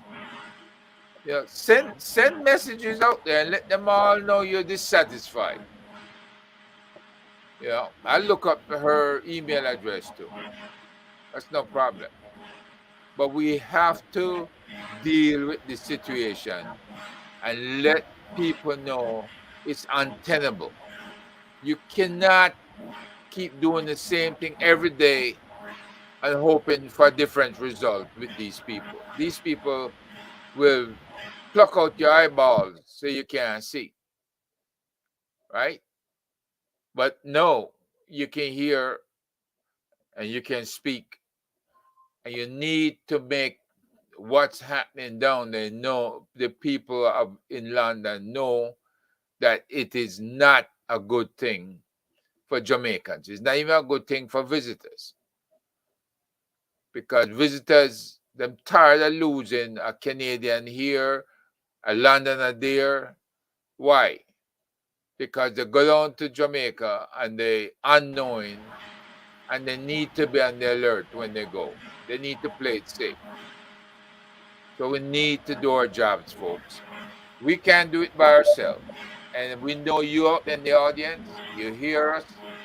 We hear us every weekend. And you know what the deal is. You know what's happening. This is it, right? We're taking direct action. Thank you. All right. What we're gonna do, we're gonna just go around the horn here and then we just close out. Mr. Ice at a stretch. I don't know if I'm getting KFC yet. I don't. Well, actually, Me know KFC. say it's just me around in the rat. Me hear it, you know. Near the boys. I thought I could start each swim around now because I said, the KFC. that's So the how No, you KFC. start to none food of run that, through man. there. It's 2:19. Me Yeah? feel like me there dance with my elders. Past my bedtime. Oh, me I hold it. Me I go and hold it. Yes, yeah. All right. All right. We'll close out, you know. Isaac, because we know, first of all, let me just tell you that sincerely appreciate your commitment to this program. It wouldn't be the same without you. As for all of the other people, but particularly you going through what you went through and you're still going through, and the fact that geographically in a different time zone and all of that, and the commitment won't go unnoticed, you know. And so we appreciate the fact that you're still here with us and you put up with all of the chat as you that's you know, we really appreciate it. And we also sorry that you not get good KFC. Maybe one day we have to fly over and bring some. But you know what? The KFC here, it's not that great either. So maybe somebody from Jamaica would have to go fly up with some KFC. No, man, No, you just contact Queenie. Queenie, leave me here, you know. Me and her for bus song and she gone back, gone do sting. So on, so me So not Queenie, sign I sat. Me got take up the contract. Now my contract fee me go sign. I the tune behind my back. All right. I sat me done with you. Me not no. Tufton is your artist. yeah. So give us some words to make we close out, you know. No, you know, people, especially in the comments, freedom of expression. I'm not even gonna call it speech. Is important. Our constitutional rights is important, and I want us to know that. The approach, and I learned it on this show. The approach is to accentuate the negative, call it out, because we want accountability and we want our leaders to be better. I'm genuinely saying this. I don't care which government is in power, provided that the government understands this to serve the people. And each and every one of us, the same way you feel in the diaspora as being excluded, even when you send your whole heap of money, they say, we'll take your money, but shut up, you don't have a place. That is the heights of discrimination that I want you to appreciate. That's the same way the Rastaman feel when they say you don't have a space here. That's the same way the dark skinned persons feel when they say you don't have a space here. Certain pockets of minority groups, if we don't find inclusion for everybody, and everybody I'm talking about is Jamaica is divided into two. There is poor Jamaica and there is the elite Jamaica. So when the newspaper says Jamaica is doing well, but for who? The tourism sector in the world says Jamaica is the safest country in the world for tourists. But is it for its people? How do you use statistics to deal with the reality? State of emergency, principal and bursary at war, bursary gets shot, they forget that students are on the compound, that are mentally distraught because the bursary that them love was murdered. What about a police officer who is a mother is attacked by her son and has to shoot him? If ever there was a case, you know what time my mother said, I bring you in this world and I will take you out. I stop to myself and say, hold on. You have parents who literally doing that, mothers literally doing that. That's what we come to know. These are the realities that we have to look at. And if we want better for our future, I promise you, criticism, context, we have to look at it as together and agree to disagree, but we must leave and take away something. I don't know if I will agree with Lonesome when we kick people out of comments because we see them everywhere, you know.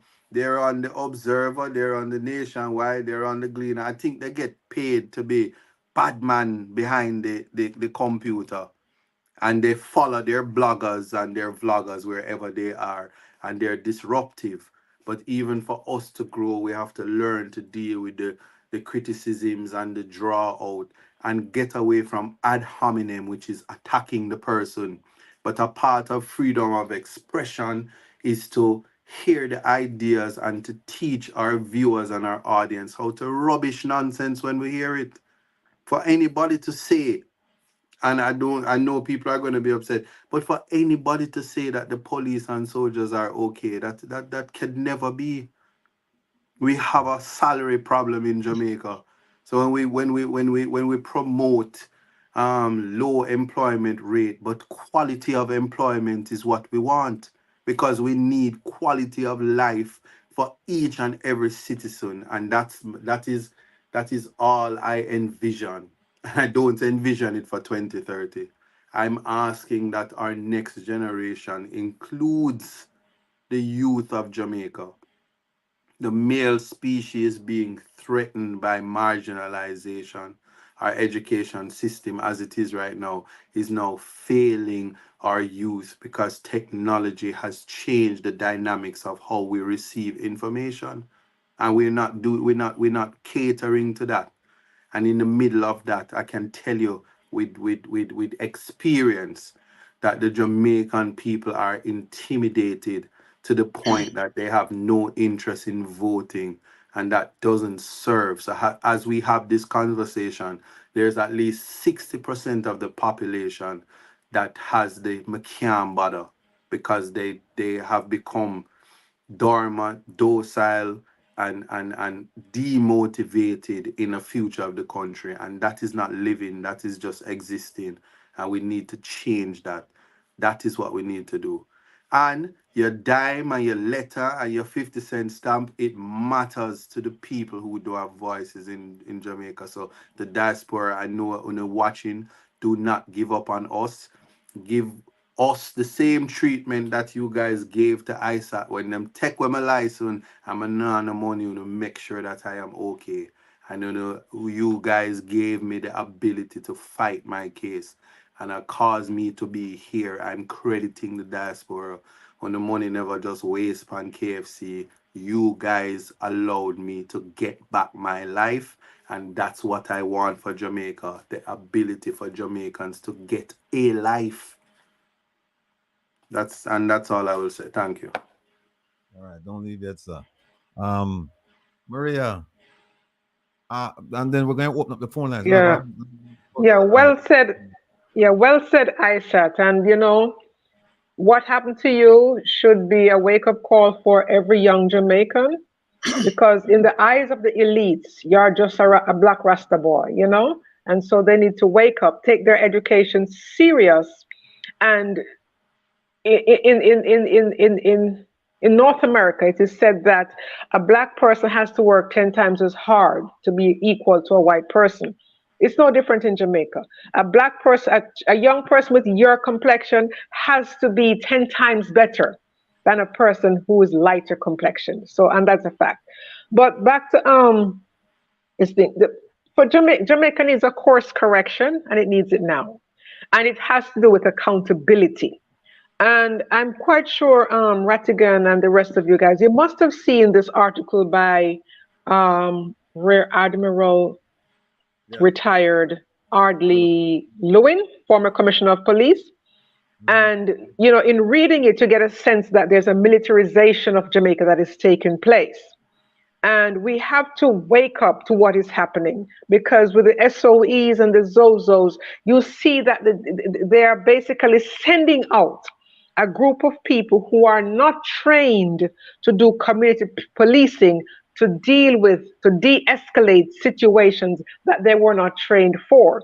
So that's something that we need to be aware of. And another thing, no one goes to the doctor and says, "Doctor, I don't have high blood pressure. I don't have diabetes. I don't have heart problems. None of that. I'm fine. I'm in your office." The doctor would say, "Then why are you here?" Jamaica is sick. And we are the doctors that have to do some prescription for the country of Jamaica so that it can be better. We do it because we see the potential. And it is not, we need to stop talking about tourism and tourism. And yes, tourism has its place. But tourism is not benefiting the majority of Jamaicans. It only benefits a few, those who are in the hotel business, those who have the, what do you call it now, all inclusives. And when you book a fare, it doesn't benefit the Jamaican government. It doesn't benefit the Jamaican people, I'm sorry, right? So we have to take that a more holistic look at what it is that needs to be done. And we're not tearing the government down. We're saying to the government, you cannot continue as you Sorry, are. I don't mean to cut you, but Ratty, can you increase her screen, please? Oh, sorry. Yes, thank you. My apologies. No. Okay. Yeah. Sorry. And yes, and to we have to say to the government, you cannot continue as usual, because people are suffering. They are human beings, and the same courage that you have for those who live above crossroads, you must have that courage to do right by the people who live below crossroads, because the blood in them is no different. They weep the same way for their children, the way the uptown mother weeps for their child. It's no different. A child uptown who go, well, they don't go hungry because they are forced to go hungry. That child may never experience hunger. But if they have to feel hungry, just imagine hunger. Just imagine a child below crossroads who experiences hunger on a daily basis. Those people matter. They must be taken seriously. And it cannot be that you have a government that is so far removed from the reality of everyday Jamaicans that they get up every day and say, unemployment is down. The country is doing well. I ask, for whom is it doing well? Because 99% of Jamaicans are not doing well. The crime is out of control. Poverty is out of control. And unless and until you deal with the poverty situation, nothing is going to change. And you cannot incarcerate your way out of the problem. You cannot give them stiffer penalties out of the problem. You have to put programs in place. Pay people better. The same way you can pay yourself better while telling teachers, nurses, and doctors that you cannot pay them better. Pay them properly so they can stay and they can do the job that they were called to do. But Jamaica needs a course correction, and they need it fast. All right. Thanks, Maria. Lonesome. Hey, Up. renegade, renegade and rebel. Well, go ahead. All right, so me here, Isaac, Isaac said then, the tourism sector, them say, you have people outside that say the tourism sector is going well. Jamaica good, in the nicest place you have, holiday. But we hear the Prime Minister, don't you hear the Prime Minister, Ratty? I said Jamaica not war. But it like the warring country, the murder rate are par with those warring countries, right? Ukraine and Russia and them things. Them place them attack, So say no, do good. Not doing good. You understand? The prime minister is not a prime minister. It's not a government for poor people, the poor and needy. Them pressure the poor and needy. Yeah? The rich and greedy are them in the PSOJ, them cool with the government. You understand? The man them keep on pressuring poor people and they cannot work no more. We have to get serious. We have to just keep it real. And call our clubs are clubs. Yes, man, we have to call our clubs are clubs. You know? The government now work for poor people. There is no job. The other day, me hear Chuck came out and said, the amount of job we have, you know, fast food restaurant. And it show me a back. You know why it show me a back? Now, so then, if me was a voter, you think me that vote for him again? No. Because I'm going to vote for you and put in a this and then I'm going to raise and pay 300% to over 20 million per year. But to move something from 9,000 to 13,000 per week, 52,000 a month. A little bit of money that per month. So your money where you get for the whole year, the 700,000 equal to around 752, 600,000 for the year. Then I get more than that for the month. But me if I vote for you, I make you drop boom, boof, but me drop penny. It now work for me. Now work. And by the way, one law run right across the board for me. You can't have two laws around in the place. Yeah? For decades. Because I remember telling you something with me, you know. Because you remember, me no really do politics now. I don't care what them want to say, you know. I just hold people accountable. I say Jamaican as Jamaican. Right? Me are the man of the wilderness, but me not live bad. Me good. So I guy up there, so uptown and thing, and I like him I live better than me. But I feel it for my people then. Come from real ghetto. We come from East Kingston. Ratty come from West Kingston. We feel it. We have treat tomorrow in a Ratty. We'll show it on the show tomorrow. Yeah? We feel it. Me bury people. Me bury you. Me build place for people. I mean I talk say, me take up what do this, you know. And I know me I do this for decades. Me I do this before we have social media. Yeah? Me I do it on them radio with them that try muzzle me. You can't muzzle me now because me have my own platform and I do my things. So I just leave for them thing alone. But you can't trample poor people like this. It can't work no more.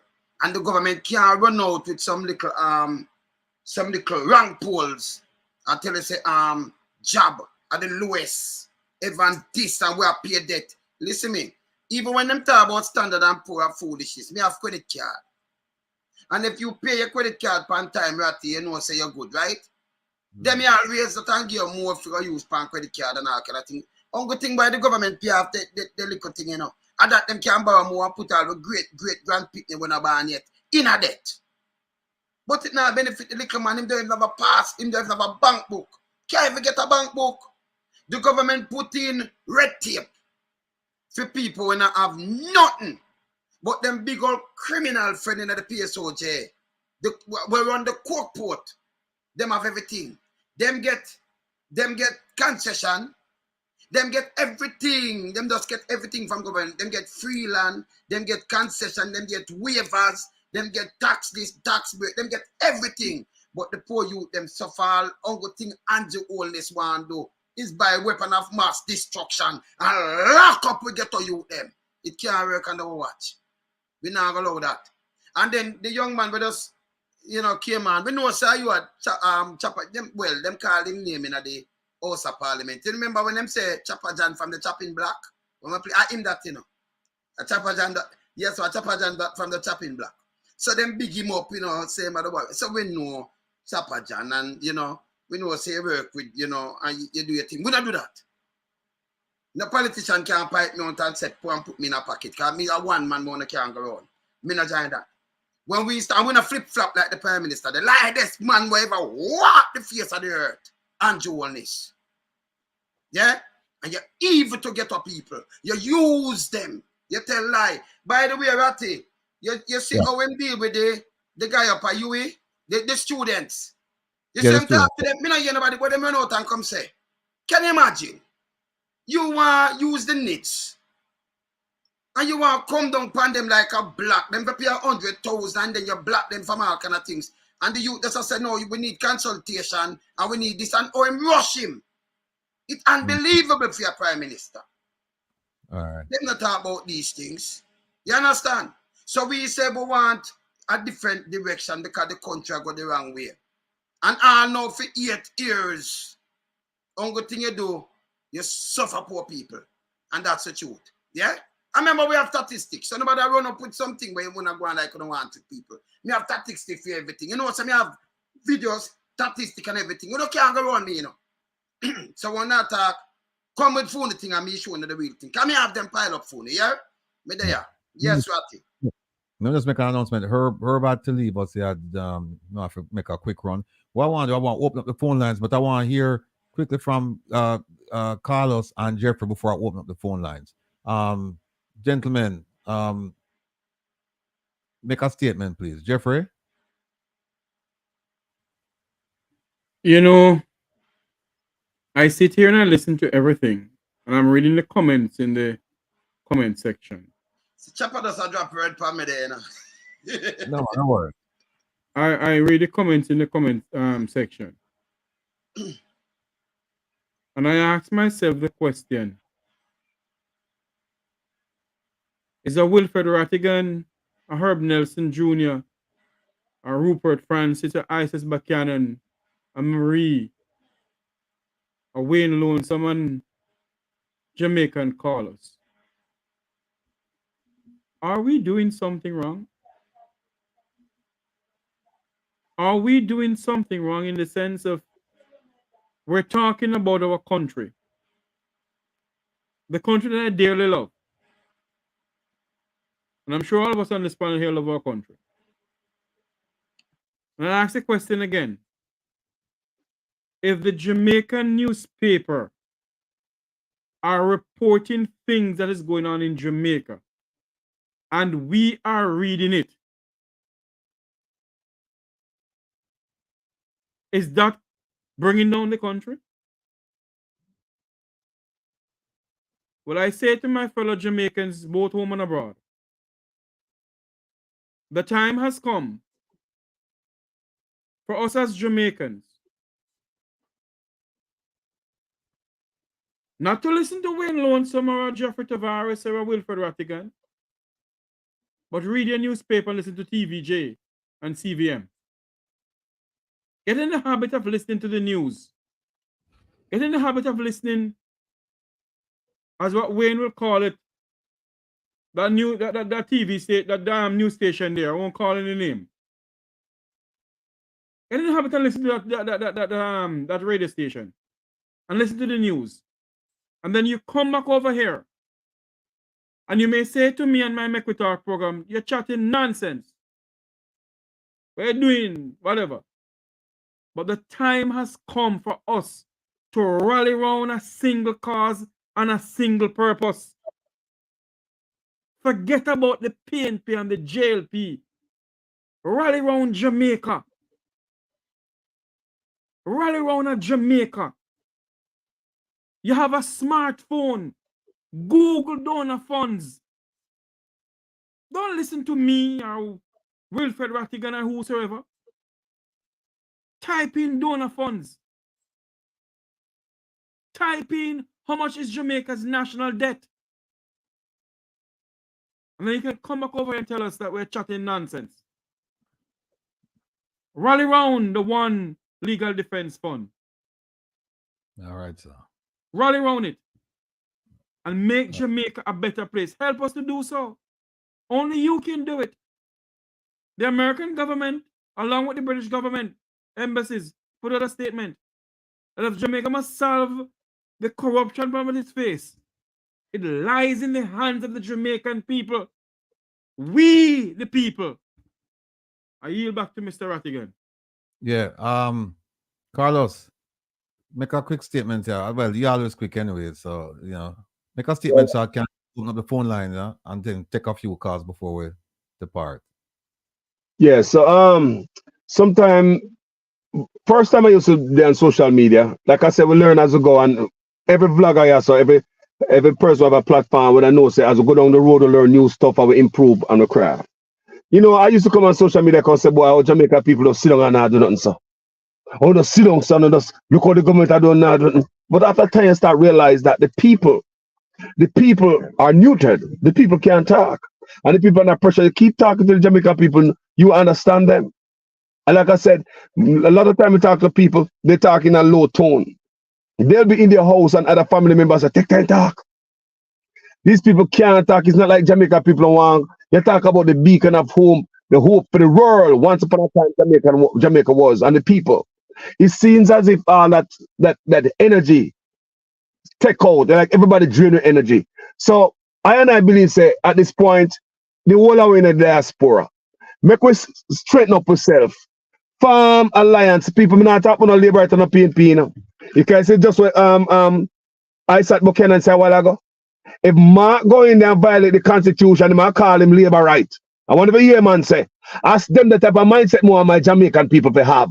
If Mark go and get a chance and go in there, go do them a thing, me take me 2x4, me I beat him worse than Andrew Jones. Believe me, he will get in a worse flag than Andrew Jones because we expect better and he promised to do better. Do you understand what I'm saying? So this march and this protest, me I call out every Jamaican come out, people. Come out, every Jamaican. This is not PNP and Labour. Like I say, we will protest, and if Mark get a chance and go in and do right, we're going to protest on him too. We're going to do it for us and do it for the people back home. Not only for them. What about we who can't go home? So while we are doing it for them, we are benefit too. And we are charge up them battery. We are charge up Jamaican battery. We are give them energy. So maybe when we start protesting, they can say, you know what? Boy, look how them people want to protest where we there in Jamaica, see like a fool every night. Man, make go to the road, go protest, man. Maybe, just maybe, you can energize a man's spirit of Jamaica. That's why we're doing this. I'm asking every Jamaican, abroad, all overseas, people, we are not idiot. Our job is not to send money to Jamaica, build big house, and we can't go down there go enjoy it. While we're seeing us up, relying on some broken brothers and sisters back home to fix this. That Jamaica is not there anymore. Well, since I'm saying it's a brain drain and the best and the brightest overseas, well, here we are now. Let's pay it forward. Mhm. Are you what again?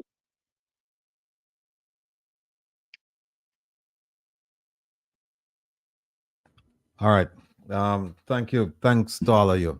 Let me just say that Monica Willis, she mentioned something, and I'll wait for you to come back to me, Monica. I think it's me and her. I'll wait for you to come back. Blue, big up yourself. No, you I watch and listen. Let me just say, people, one of the things I've learned over the years is to have the ability to focus. It took a while. You know, I'm a slow learner.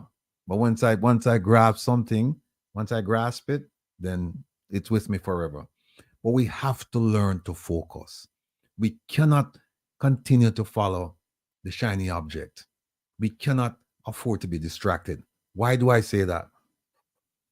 We had Chopper on for a few minutes, right? Chopper came on, and look, I care about Chopper because I care about every Jamaican. We may have our differences, but we have to be tolerant. We have to listen to people. And if you don't agree with them, that's one thing. But Chopper came on, and I'm still reading now where people, and Chopper is in the chat now. People get distracted and start talking about Chopper and not paying attention to the message. Forget about Chopper. Chopper made this point. Chopper, the one thing that you heard from Chopper tonight, that if you believed in him, then you should start questioning your belief in what he's saying, was when he said that the policemen and women them fight. We know that's not true because we are in touch with officials in the Ministry of National Security. We're in touch with officials in the JCF, and we know that's not the case. So when Chopper said that, do this, ignore ignorance. Chopper in the sorry, Ratty, sorry, but Chopper in the thing a type. I said this and declare your thing, and so that's why I'm answer him. Chopper, but what I'm saying to them is that look, as long as Chopper is not disrespectful, I'm now curse and carry on. Don't make him stay. But You should be able to do. What I try to is train people for focus. Train people Yeah. for focus. More ignorance. Chopper make Chopper right all in one. Chopper needs attention, because the only time Chopper can actually make an impact on you is if you pay attention to him. Don't pay attention to Chopper. Pay attention to the message we're delivering to you. And that message is we're going to the U.S. Congress and other halls of government across this globe where there's a Jamaican presence in terms of a population center. And we're going to talk to them about the corruption in Jamaica, the corruption of our leaders. We're going to go talk to them about that. And then we're doing the demonstration. And you will be kept apprised every step of the way. So we're just letting you know now that you should just prepare yourself, because this is going to happen. This is going to happen. But people, forget about Chopper. Make Chopper right all him want. As long as he's not disrespectful and cursing, I will allow him to steal. Right? And that's fine. So, by the way, Chopper, if you really believe in Jamaica, this and that, you all the way agree that we want a good Jamaica, you should make a donation to the One Jamaica Legal Defense Foundation, because this foundation is not just for this government, it's for this and subsequent governments. So I hope, I pray, I wish, and I know that this organization is going to survive me. I'm going to leave this organization. One way or the other, I'm hoping that it will survive me, and people will come along and carry the mantle, carry the torch, right? Because this is a worthwhile organization. And this organization, in its present configuration and structure, if we continue with this, Jamaican governments are gonna tremble when they hear about the One Jamaica Legal Defense Foundation, because they know that we are watching. We are watching, and that we not cater to government, because we're not looking an invitation to the embassy for the party. We're not looking to an invitation for some cocktail thing or meet with some minister, take a photo up or what. We're not looking for that. Look at me. All me I look for is the survival of my people. Wants them thrive, not just survive or exist. Wants them thrive. Yeah, freedom. We get some young people in the organization. Never see what happened last week. Then people introduced me to more people. So that is what we are talking about. So people, when people come to you and them talk nonsense, remain calm. Analyze. And if it makes sense, you continue the conversation. If them don't make sense, you ignore and you just move on with your focus. Keep your focus where it should be. Right? Don't get distracted. And you're going to have a lot of choppers in your life. I'm sure some of you have them already, and some of you will get choppers in your life. And just focus. Forget about the choppers. If they make sense, fine. If they don't make sense, you reject them and you move on. Simple as that. Now I'm going to open up the phone line because a couple of people write to me and call me and say, hey, we want to say something. We have 2019 devices still attached. So the phone line is open right now. Let me put up the number. By the way, the One Jamaica Defense Foundation is looking to you for support. It's visit oj.org and make your contribution. We can't stay long because I sort of go in bed and him not eat. So let me just put up the number. All right, folks, there's the number: 667-369-8569. There we go. Caller, welcome to Reasons Rattigan. Good night. Talk Good to evening. us. Yes. Good evening, to the panel. I want to say, Merry Christmas to Haisa for his reprieve from them hang panel. And all the best for the Christmas and the New Year. Much appreciated, my brother. Thank you very much. All right, thanks. All right, take care. Bye-bye. Caller, welcome to Reasons Rattigan. Good night. Where are you calling from? Hello?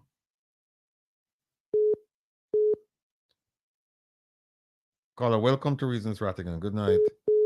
Oops.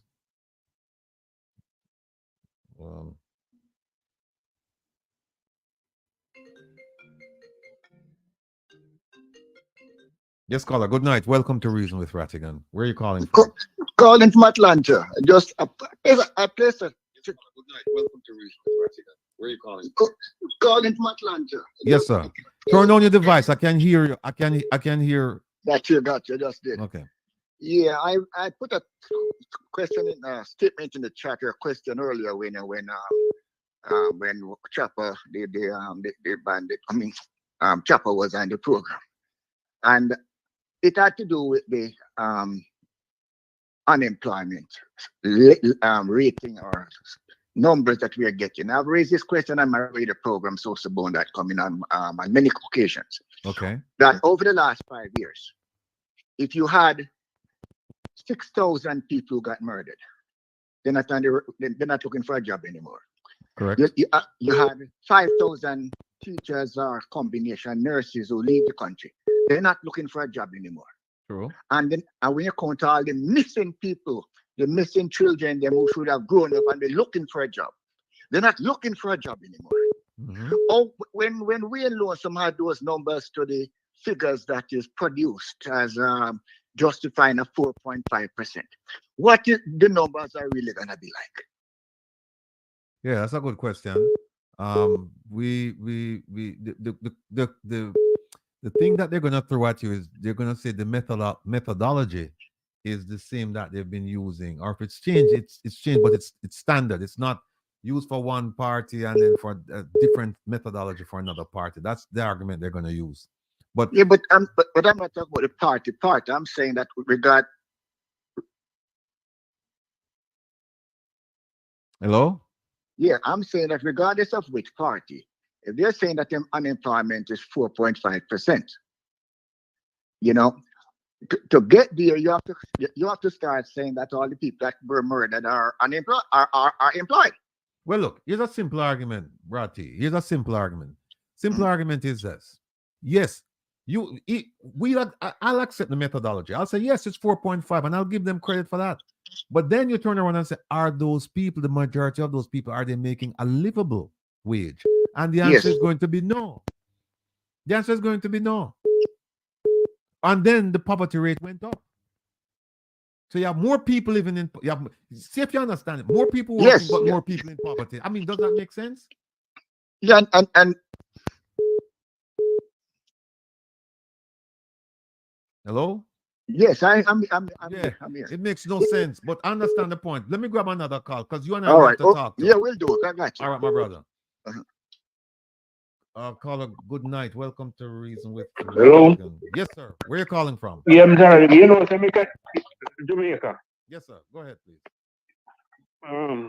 Greetings for the season, but we still have a beef against you, because I can't have a man like that for the program and not get me find the program in a man. How if we do that? What was that? You want to come on the program? If you have chopper, no, give me. I the fact. I know everything about politics. I'm a politician, man. All right. And the first thing, I'll tell you one simple thing. How should I use kill chopper? 2012 when the government changed. 2012 when the government changed, unemployment was 13.8. When the PMP was 4 year PMP, it came down to 7.8 unemployment. That's a 7%. And for 8 years, we need that 3% then take off. So what Chopper chat say? No, I understand the point. Chopper not say nothing. No, but because remember, I'll give you next fact. For 2.5 years, the PMP government used to bring back the economy. Remember, say from 2007 to 2000, negative. 11 quarter of no growth. Fail every IMF test. We lock out of the World Bank. We lock out of IMF. They sitting there, FinSac. No FinSac. Let me chat, man. All right, we lock out all international lending agents. See? And Peter Phillips, the first year and 6 months in a Porsche simple 10 years. We never get an IMF deal. No, that's then start Mac and Jerry and tell him and if he push the Jeep, because they have a program named Jeep. Then start say Jeep not having no engine, push it down the hill and get it start. Hard the shot saying would take any IMF, any deal and get them if take. And Peter Phillips wait and get take one way country could have managed and take a country out of crisis. When Ardisha take over the country, Ardisha say him see money everywhere. And he might take it go to central government, go spend it. All right. And then they think the chopper remember. You have the Oh, you number. keep me on the program with Yep, Chopper, hold on, man. hold on, no. I have the number. You have the number. Send me a text message and then we will talk. All right? Just remind me. Yeah, man. And then we talk. Chopper already, man. No, man. No, Hey, but man. no. We have a discussion with Chopper. That's fine, man. That's fine. Because with Chopper, what you have to do, you have to compartmentalize it. You can't skip all over the place. So we are gonna do. Man, listen, what make it a simple thing in a what happening right now. You have PMP and you have Labour, right? They don't care why it's a Fidel government wreck the country. So while a Fidel government in a power, no care what he might do, no care what care country down in one gully, them quite alright with it. True. So them just talk like Chopper. All right. They are not Jamaicans. All right. I think we're all in agreement with that. So you're ready to text me, give me a text message and we'll talk. All right? All right, sir. All right, cool. Caller, good night. Welcome to Reasons Rattigan. Go ahead, please. Yeah, man. Good night, Mr. Rattigan, and to the rest of the panel. And yeah, you have a question for the panel? Lonesome and Carlos and the rest of the crew. I just have one thing to say. Something jumped out at me the other day when the Prime Minister was talking about the Clifton people and in Parliament about the gangs and all the rigmarole before he went over there and destroyed the people's homes. But he said something that really, really stick out, and I hope the Jamaican people are paying attention. He said something about the houses that he saw building over there wasn't poor people building those houses. I remember. That statement alone shows that this man has no respect, no regard for the working Jamaican people. And then what you do is you can contrast that statement with his statement saying that every poor man must build a mansion, right? That's the thing. Right. And the irony is, yes, those people are working honestly, showing the little partner, because it's something I know about, saving their money and they're building the houses room by room. It might look like a mansion when it finished, but it wasn't just built overnight. That's like him who have this big old mansion where him can't declare where him getting money from. Right. You understand? You have a question. And it's time the Jamaican people wake up and understand what is happening around them. You know?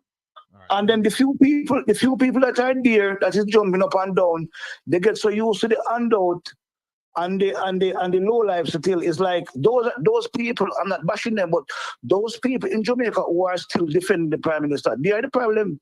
They need to get him out of office. The country cannot continue like that. All right.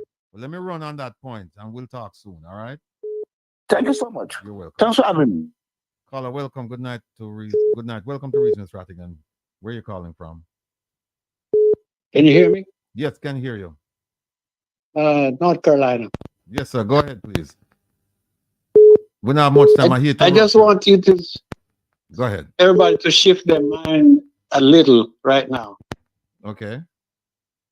We need to put together, and I've talked to you before, an financial economic program for the poor people in Jamaica to show them how to get out of poverty.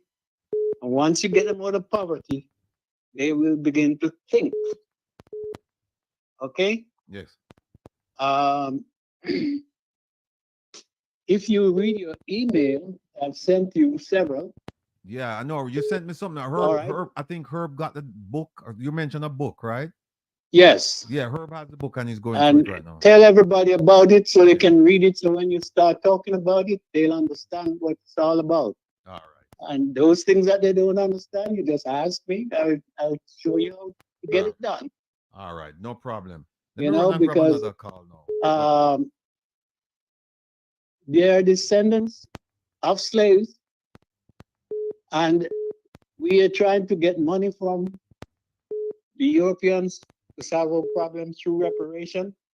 We can create our own reparation. All right. I'll talk to Herb about the book and see where he is with it, and then we'll go from there. All right? Yes. Tear it apart. Ask me any question. All right. I'll answer it. All right. Take care now. But that's the next move. Caller, welcome. Good night to Reasons Rattigan. Hello? Yes, sir. That this man has no. Yes, I'm calling from California, San Diego. Yes, sir. Oh, hold on, let me turn off my radio. Yes, so I just have a couple things to say. One, I want to go back to a couple of programs that you were talking about. The Prime Minister was at a event and you couldn't get your questions in. And I just want to suggest that you can actually be there and have your questions asked, if you involved, like some of us here in the diaspora, call us in, vet us, or whatever the case may be. So you can sit there and you can have us ask those questions. I don't want to spell it out all, in the public, but that I think that's a strategy, especially if they see your face and they're not going to call on you to ask the questions, or whatever familiar faces that they see as an opposition. I'll take that under consideration.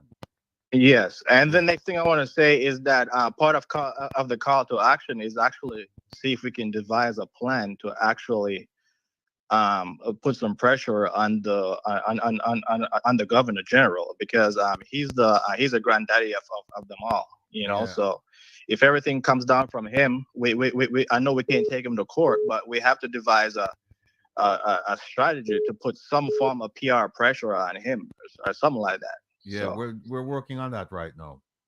One of them is, and Herb, unfortunately, he's not here, but we're writing letters to the king because he reports to the king.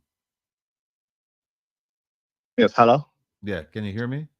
Yeah, I'm hearing you now. Yeah, we're trying that strategy through letter writing to the king, because the governor general, his boss is King Charles.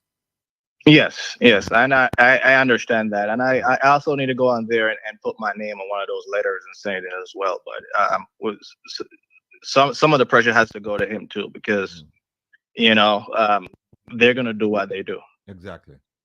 All right. All right, that's it. I'm not gonna take up too much time. All right. Thank you so much, sir. Thank you for your call. All right. Bye. All right, folks. Let me just turn off this now. All right, folks. Don't forget, tune in tonight. Relax with the Rebel, midnight till 2.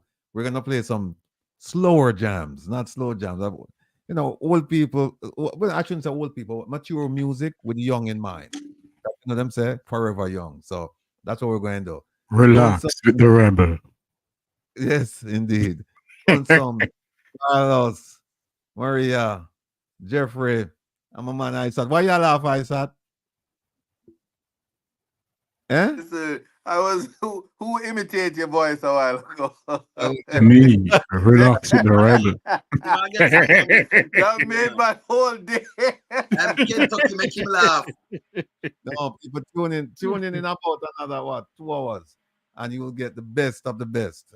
It's a completely different Rattigan. It's not the one that you see here, And next month, Reggae Global Radio, they're moving into another level. They have their own TV station, and ISAT has a program on that. I have a program as well, so we'll keep you posted regarding that. So, is there anything else that you guys want to say before we bust out of here? Yes, I just want to say that we need to make sure that all of us on this platform here, every single one of us, rally around the one legal defense fund. One Jamaica Legal Defense Foundation. Yes, the one Jamaica Legal Defense Fund. Foundation. Rally around that. Make sure people can go and donate to it, because it's not for any of us personal gain. Not for any of us personal gain. As what Mr. Rattigan said, they have a committee.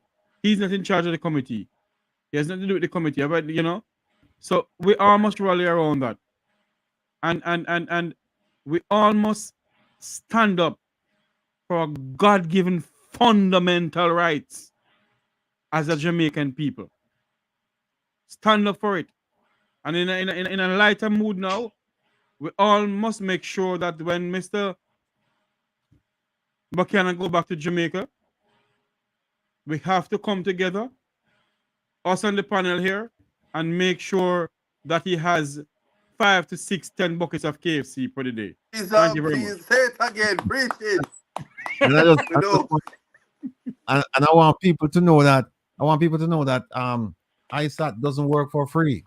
So, He's gonna be taking. Well, he has one case. He's gonna be taking on a couple more, and so we have to pay him. So, and that's one of the purposes of the One Jamaica Legal Defense Foundation. And in case you're wondering, the two lawsuits we're looking at right now, one of them is against the Integrity Commission for failure to act, and believe me, I think it's a solid case. And the second one is against Speaker Juliet Holness, and her desire, her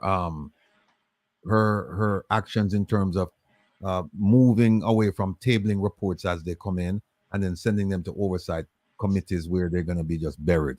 So, you know, we want a court to render an opinion on that as well. So, Mr. Rattigan, sorry, sir. So my final thing. I just want to wish all on this platform a very Merry Christmas. Thank you all for coming on our platform, both the Make We Talk platform, the Region Rattigan platform, the Wayne Lonesome platform, the Ice at Buchanan platform, another platform. Thank you all for coming and thank you all for subscribing to our channels. We appreciate you. We thank you for your criticism. We thank you for everything. And may you all have a Merry Christmas and a Happy New Year. I know Wayne is going to continue going on till Christmas, you know. Wayne not stop put on anyone you put on. Anyway. All right.